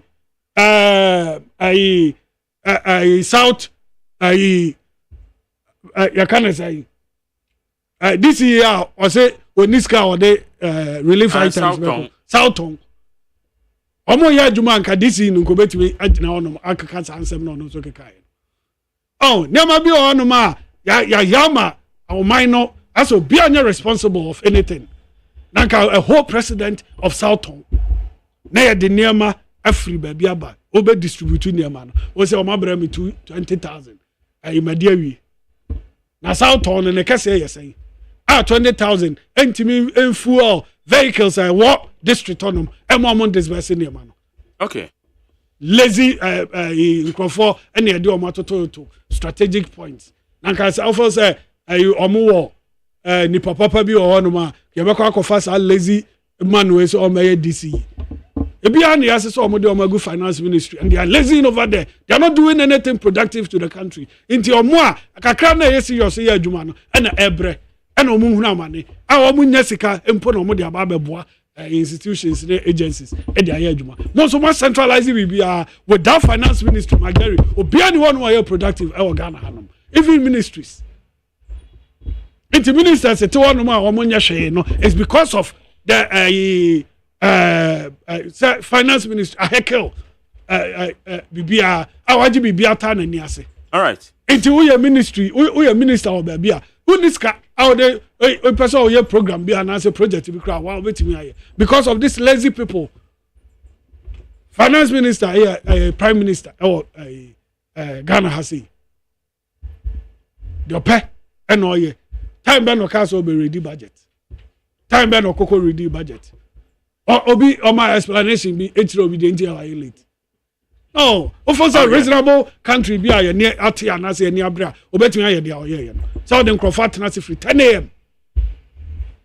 About 3 o'clock now starting. Now excuse my language. It's a for I'm sorry kokoshi jama e de presino. So why late? Our turn if you are bad time up. Na mo shi jama e was ade we hu. Jeremy Danse. High in 100.9. What's what doing 050372174 for me mobile the next 5 minutes. Julius, weekly retrospect. Budget and they said down maybe so one day wins. About my job, my budget mean came once a meal. Men can't say what time no one ma Malibane Jeriaje time nini na once now see and can't Manica say anytime. Minim say a time in inti, but may 5 minutes I can may the bear responded to Jerry and his statement be or cassette a bino export bi a 1D1F no enko ye emhu sika sem ye hu ye McJerry in paragraph 120 of the budget account about trade, industry and export. Once no account about export. Metenase because DBA say Ghana no because your economy near import driven no. Also buy need to me import substitution. No tete in your mana ye kra edeba or my no. Adeba kwa 2024 budget edeba no. That is the tax cuts and reliefs are buying the buyer no. Is key to promote local manufacturing firms. It's McJerry minister say under 1D1F, Ghana free zones, export promotion, any strategic anchor industries. Etimi abwa ede sika abre or minor. And to say policies are binding good nyina no. Any inside the abre or minor in the form of non-traditional exports no. McJerry increase to $4 billion. Enti weye ekwan a eboa yenuanom a omu produce nyoma wo man ni mu no mo export de kwa brochre McJerry wahwa won say African print yenuanom di dwumadie in terms of sewing yenina no African print textiles and garment industry no a pick it up ye gina ne na so minister abeboa mu VAT a edaso se na be ya cost of production be den ebeba from na Ghana 40 memufo betimi atobi ni etimi ayeden asan export bi eti in the form of export no sika dey abre or mine and these are other revenues are and only near the core revenues in terms of tax revenues ya buy no edeba eti when export etimi boom say ya on year basis na etimi nya reported this $4 billion into economy. I think say the cost of import substitution annually $10 billion no a bit me am just on exports yunkwan. McJerry, ocean tourism is one of the key areas edisika ebre or minu ye pa and minister report say tourism industry so ocean December baby Ghana is about the half of what spending your Christmas urbanisano attractive foreign direct investment at the back on my nimu. Ye black community, you no more diaspora. December ni na no all roads leads to Ghana. Omobano, omba spend your musika or my nimu. Inti air connesan intina say minister so no sikebia obetimi ayeden ebe allocate edi aboa ye tourist site no etimi ayeden ejina ne na so. Recent case ba akokra McJerry sorry say in kofobi the application across omokwa mine kakum forest mineral commission for a report and we are to just say oman grante licenses. That is what we want to be seeing from our leaders because saying tourism maybe ya anyano about 90% of omombe fee amanone abedi Christmas or mine they will go to Cape Coast they will be obeko Cape Coast biano kakum there is part of the itinerary. Cape Coast Castle is part of the itinerary. Elmina Castle is part. It's now see it protecting here, preserving all our tourist sites. Tourism in Kwanu McJerry Sika and also Edinburgh or minor accrue to the state alone in excess of $2 billion. These are positive indicators. Ayana budget, your time into your kwan be maybe fan apostle. McJerry, Okanjuma Sebi say. But I say I never go say ocean industrialization, for instance, because I buy flagship 1D1. Now, you said they are buying Kasaya. Why is it that the industrialization is grow negative? McJerry, let me say. Because OSHA highlights OSHA table now. Yes. Industrialization is growing negative. But you are buying so a year 1D1.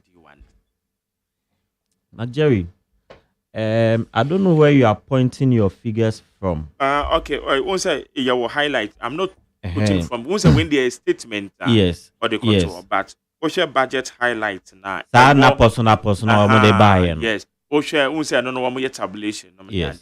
Enti say wo call the finance ministry wo ma na publish here e wo website na me ko download me hu sa highlight na kana. Enti na man for ka say it seems the realities you share them on here. McJerry OSHA the three sectors of the economy na your agriculture your industry and your services. Share from the period current period the economy has always been driven by the services sector. So because of number one, no ena den utime oyen intem or render service now it's easy. But once the industry it take time obeko into the gestation of the whole industry agenda no. Sebe ye kasi yesi factory kwampo alone ebe take time to fit in the plant, the equipment, the building. It will take time. That policy, a time ebe grow and sana we begin to reap the benefit. And to share kuntambu na ube say industries figures ebe firm because still most of the policies that a go akwemuno afansana industries ebe pick up ne kwano product de beba no ebe penetrate the market pricing sense Ghana for ye G2 antina ye ka say we are promoting local consumption of our commodities ye product.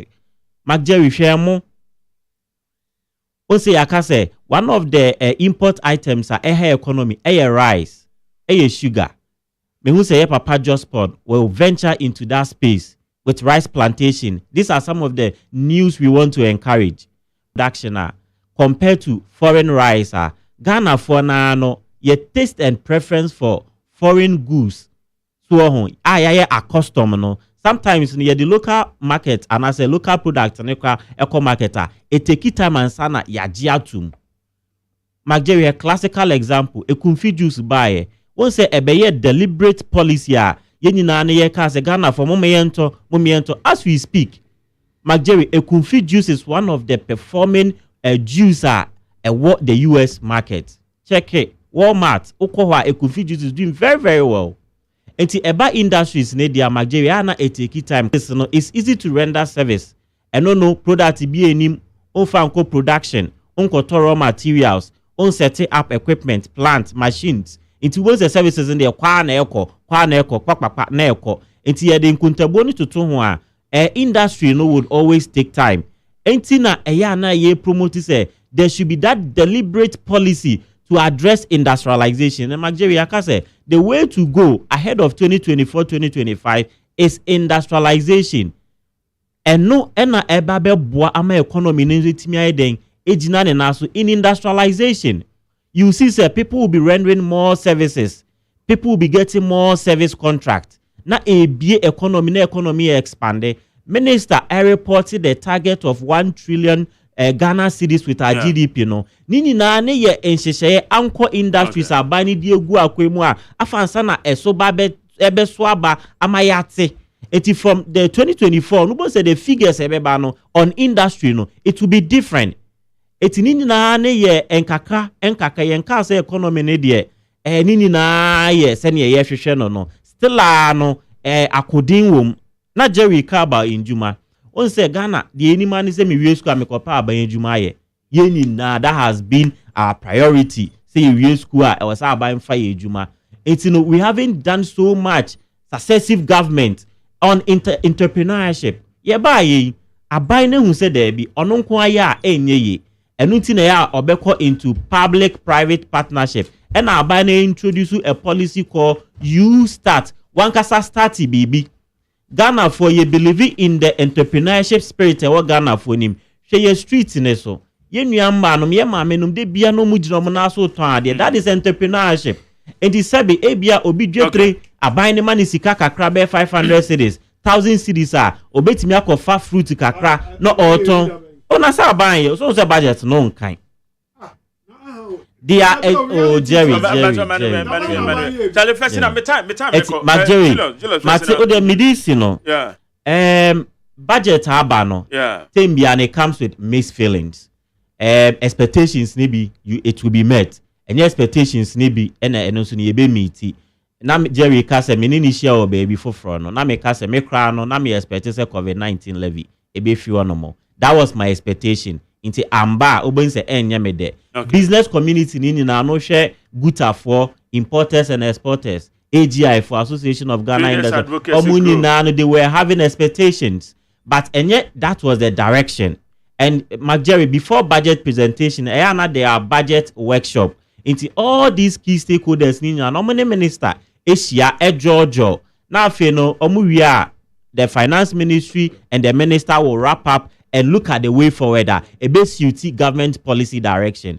And ye can say sanitary pass a two that's why na ha yenua mano that direction and a minister ekoye again also McJerry medical consumables dialysis issues here by ninyano minister ababa address etwa edaso enti Ghana for moment to your boase yes expectations ne there ebekosro but a biusu wo hono ma minister etimi ayeden eyiyi efi hono mo na we na ebeboa amayetimi ede akọ into 2024 a ye besante asemde medanse amaleba Jerry. Yeah. See, it's like you always allow Jerry to get away with murder on this platform.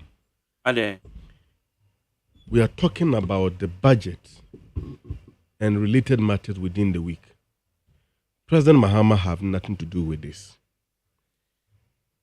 Likewise, the policy alternative position when we share TUC. Please, can you keep quiet? Let me continue. We're dealing with time. We're dealing with time. Jerry. Dealing with time. I won't countenance this anymore from I'm you. working Please. Seriously with my time. But I don't know. There be an I'm refer to you. The NPS. I do say President Mahama wakada down. And I know, but TUC or whole kind. And as a make I reactivated the conversation. But we said this far back in 2024. Sorry, 2020, before the elections, the People's Manifesto, that same way was encapsulated. If you don't have the iota of knowledge and understanding about the three-shift system, the best thing you can do to yourself is to keep quiet. You shut up. That's all. But attempt to say, ridicule this approach, you're making mockery of yourself and the political party you represent. These are guys who are seeking Mr. Palu to become president of this country. It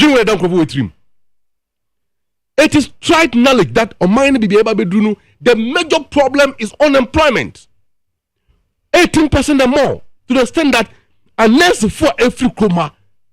Why? Because hospitals have not been completed to absorb them.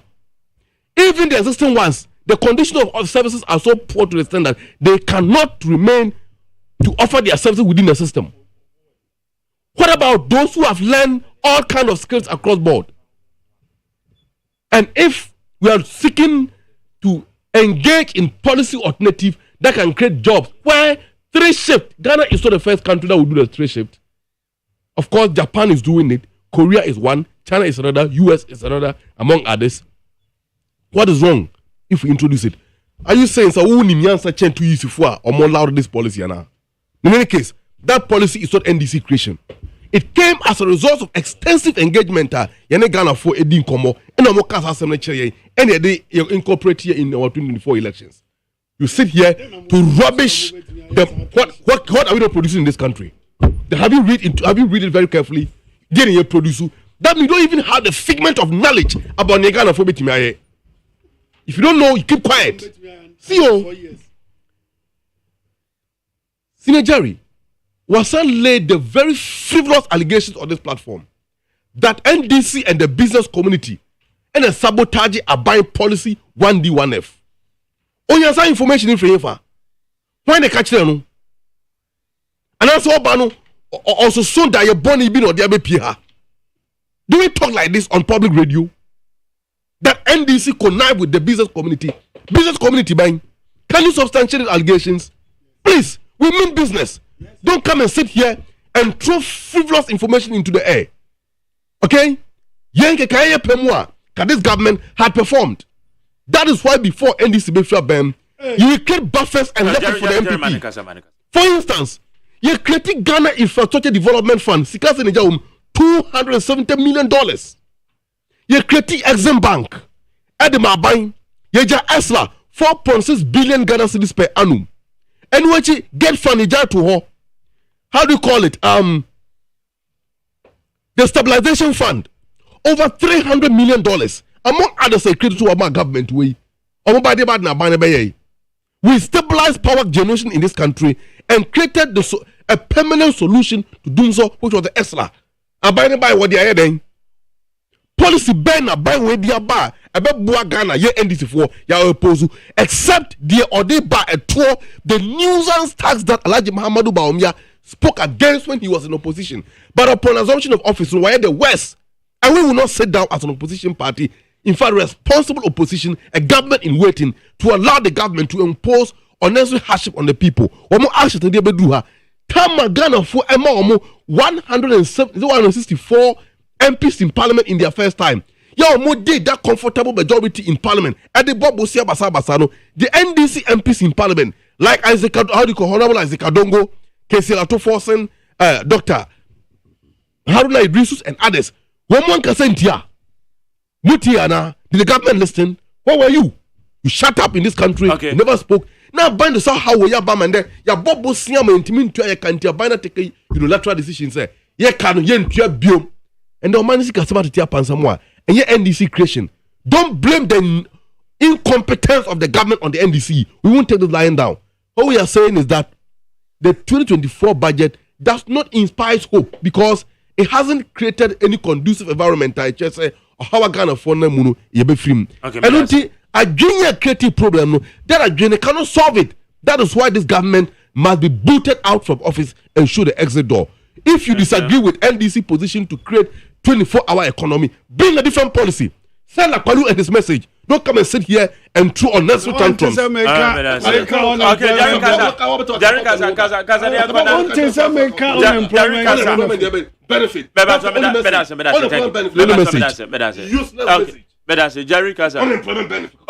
Amaleba, Jerry talk number time. Because I have a few minutes now. Young come time. My Jerry,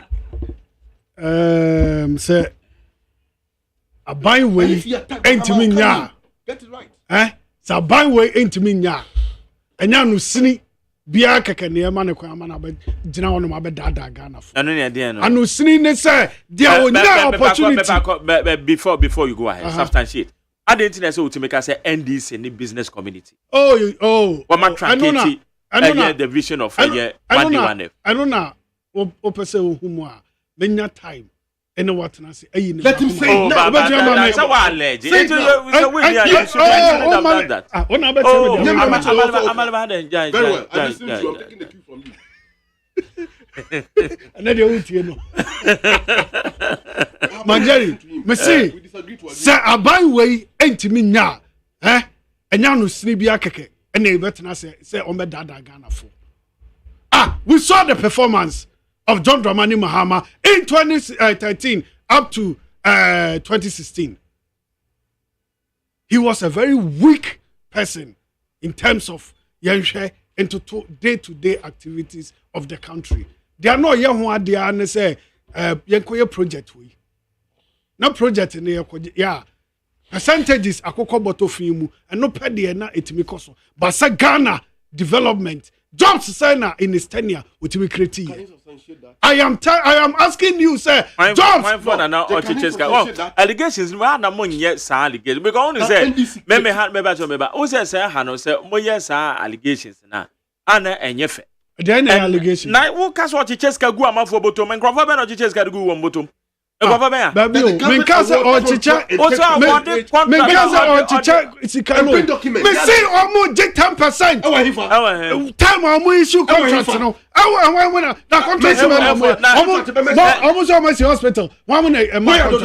Almost roads. No. 1 minute a month contract. They enjoy 10%. Now, 10%. Okay, 10% in the German. Now, I say, you are better. 10% in the German. I say, you are better. It is 10% in the Obi. Say 10% in the German. Say, the Mawa, and you 10%. Everyone in the one 10%. It is Kofi Akpalo, or 10%. And Kofi Akpalo. I said, Kofi, a man contract. When a man a contract. Now they go fi oni contract oye. I say who na no bisa no what train do ko to man. It is the who maybe they are making substantiate. So best it can no. Then ti kra na ebi mu so mo kwa demonstration Airbus. And 10% here bi ho. Ada na majari bi on ma ye pese e ka. No mo for so ye se enka. Airbus 10% no. 10%. And the ba wa he. Martin Amidu demonstration ya de 10%. Me say Martin Amidu e ka demonstration ya de do Kaya entre government official one omoni pakrodi adana mo bia mo ma men kama asem wie me say anu siribia etimi medada Ghana because enim dia omutimi ye ene enim se no musi dada nipa yeti onom na jomahama e ba ye be ka kire ye sai no dia ye dada nipa kakra emfanya omodire no mo nto abanfo ma ye jomahama o say Yenda nipa, osi yenda nipa. Now omuntu aba enfama ye. Hey, asamba na oya. You are so sensible to say here on this platform. Do what Shut him off. David Jomama anka. Yenda nipa. Is he a lawyer? Mebo. Is he a lawyer? Judgment of England or Kinkaida. Has he read it before? Yeah. As someone can go to the car. It's okay. On riding. Okay. Oh, shut it up. Me say John Mahama say aya no wada da nipa kakra entro kra no atwa de ato nipa no so and that's how John Mahama kan say be but Ghanaians know those who like we will not like they don't like not allow it.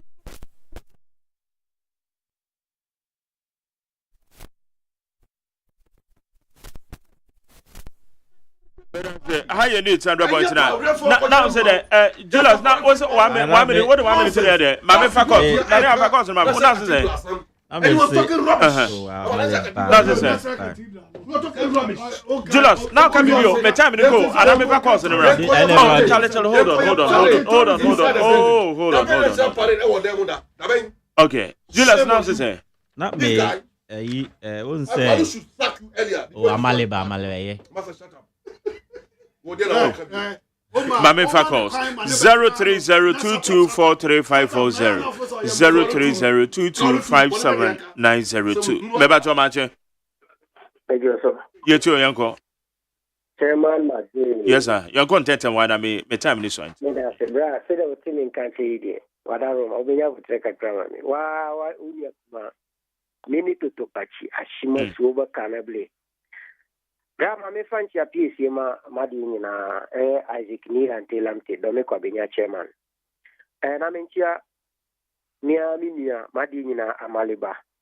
Na me kancha is still oya mi role model. Ebra mi nimu no na constituency politics ni ho ntina me ne fine. Da mi nim so nim to pachi. Nsumi adi wo humi ansa. Efisa me metese afinchi aboa. Epesa me dame ho adi kirewa. Ena me dame ho. To the bachi yanko why bacho. Yeko me da say unim chaba maje. Eye enepe. Ena ma hu say ta Jeria Pew. Na jini ye adwuma. Na unim Asambe na waka ne san. Me ba mekirem. Debi eh. Won se enepe no. Wan wo se obi adwin ye adwuma no wo se wo bekirem. Debi. Men kasa ne kan James Obabichi. Men kasa asem no fatu baby bacho twifrim. Chama. Twifrim withdraw statement no. Ode ma twifrim. Roma. Ra wunim. Wafi de we tie paw baby bi na di akosie. Na ye boa ye ho ne ye ba. Wunim bibi. Sha. John Dramani Mahama. To Mississippi Hospital, any chip compounds. If you renovate, revamp factories. Na ene, afafranto. Any a friend saying, Adebe, any was sonoa, or Nantia, Ajuni ni trim. Now, crowns under the beggars and cheers. Thank you. Mamne scholar. Toto Pati, Sa or Casano, Mesro, me entertaining a woman program, some patcho. Why? Mebacho. Mache. Mejo so na bo mache. Yito yanko. Na ya kasa fitabu. Okay. Ma menchia MPP ni na ho no. Na menchia yewra Dr. Mahmoud Baumia. Maje kachira amadabase omuye yenya yetie no why because studio hono enyo no nko anote ho ana na no gbegbe office no nko ana oye be mo mu ana obi waka obi kasa na what studio na gbegbe mesra kasa ne yanko kansa ne yanko maje mi kan no enyo no yetie no yenyo omo amareba ne yetie no yetie omo kasa mpa no anya dede no oya no ne yetie the officer men come assemble mestre Ghana for you need that papa because you need more how from Mahama ebetra kunwa so de firm na Mike wo se na covid aba na ho akyerɛw enti John Mahama na beba be ye o mayi ama ho atɔwa Mike Ghana ni a obedwe sa na minim dia how John Mahama na eba ma ho atɔw atamos be di akunwa so 3 years and ye dane akunwa de ma no e de na John Mahama betra akunwa so ye Again, oh yeah, Omoba and was Rich Hospital. Mike, me papa ebe wunu, no 84 years. Rich Hospital, yeah, wo me papa ne wo. Oba no ba be ye fun bia, na no nte. Okay.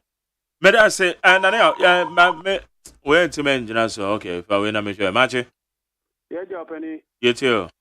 You from Alex Okuta me fefi dan soma. Okay. Kakra me ka de say, amaliba, yo ho, eno de epe. Bebe onko so ye be koso support no because who here na ohia MPP abano omuru hwe mo o my Ghana ukọ akumasi a maternity ward no omabu agu so mbesi up to now omunsi ye la polyclinic omabu agu so mbesi omunsi ye banks omagu no so ombe bank ye ene ema ajaji fo adan omabu agu so mbe ni ye ene ni nyina wo aye rent adan de ma ajaji fo no ohwe sa aban we a ohwe se obetima bi pipa ma Ghana oni hwe ye 2024 ye to abanti a oni nyam ye juma that's my last one match. Oh okay match. Yes sir. You tell yanko no that's my Jerry Mr. Kwati ni so too chia linya endisna our studio my Jerry Baumiani Nanado, the atro propaganda, dada, slogans, Yebu Milo. 2017, what the people buy, I want to know a semper budget. Abusoka for budget so a dubleti, a sense said there one a womb. And the Pabuso Kagashe. Omo businesses a good. It's a duties coso. Omaye will be pia basa wa menimu. Then the propaganda, this sloganism. Ubati, and a what do one F coso. Omo see ye see the facts. Yet who get the staff is lower. Ubati, 30 for food and dust. Now, to sustain a journey boy a thing. Mama, business on Doku 1 city. And then Doku 5 cities. Yet, people come around and tell you, plenty for food and gas. Mama, business at 3 cities. When Kokoni Brodo. And then they talk at 10 cities. I said, one Kokoni Brodo. Then they are making everything for say. Okay. That's a God of what you from. Okay, better say, Mr. Cote. Bede Jumedi NSC. Your time now, so Julius. Your time now. Quick, corner. But your time now. Amaliba, policy documents, the album of fair no night economy no. Magje shall say, it is not fair for innocent people and investors and business owners to lose their investment. Only the policy alternative former president proposing. Or say or buy. Are buying or somewhere to debt exchanges so. And building the Ghana we want. Or see document Ben again. Come on, documents are policy building the Ghana we want. Anyway, my documents are president former president Mahama Ishia. I want to say more document. Oh, she at you using that. She at you using. Say a car buying a bono. A buying hold on your time unti. Oh, say can I then? Oh, say can I then? Oh, say can I then? Is it the inconsistency? Oh, maybe oh, Amaliba. Oh, Tell me time and me show. No say I then. It's for fraud say Jackie Kimuno. Oh, by me Julius also say. I say abana a debt exchange as a result of interest payment. Bosia buy ni edi hu komo ya Ghana for ni me. What president mama say oba a cannibit to say get fund NHIL buy no equilateralize no oba obedi collateralize na or the aye debt exchange was added on to the debt exchange. That's not true. But that is what the document is saying. Read what president said. Okay. Read what Muhammad said. Read it fully. Oh, they bedu or no. Read it fully. All right. Night economy. Better say. Amala Kasa. Dear President Muhammad, come on, find your will be. Kasa. Yeah, in time. I'm begging me document. Kasa. What President Muhammad can say? I have read it over and over. Muhammad can say. Oba, the collateralization of state statute funds must stop immediately. For example, get fund. Any others they have to stop. So it can go to the economy to fulfill the purpose for which those statutory funds were created. And yet that exchange that's what you couldn't even read it. Okay, Jerry. Child benefit, unemployment benefit.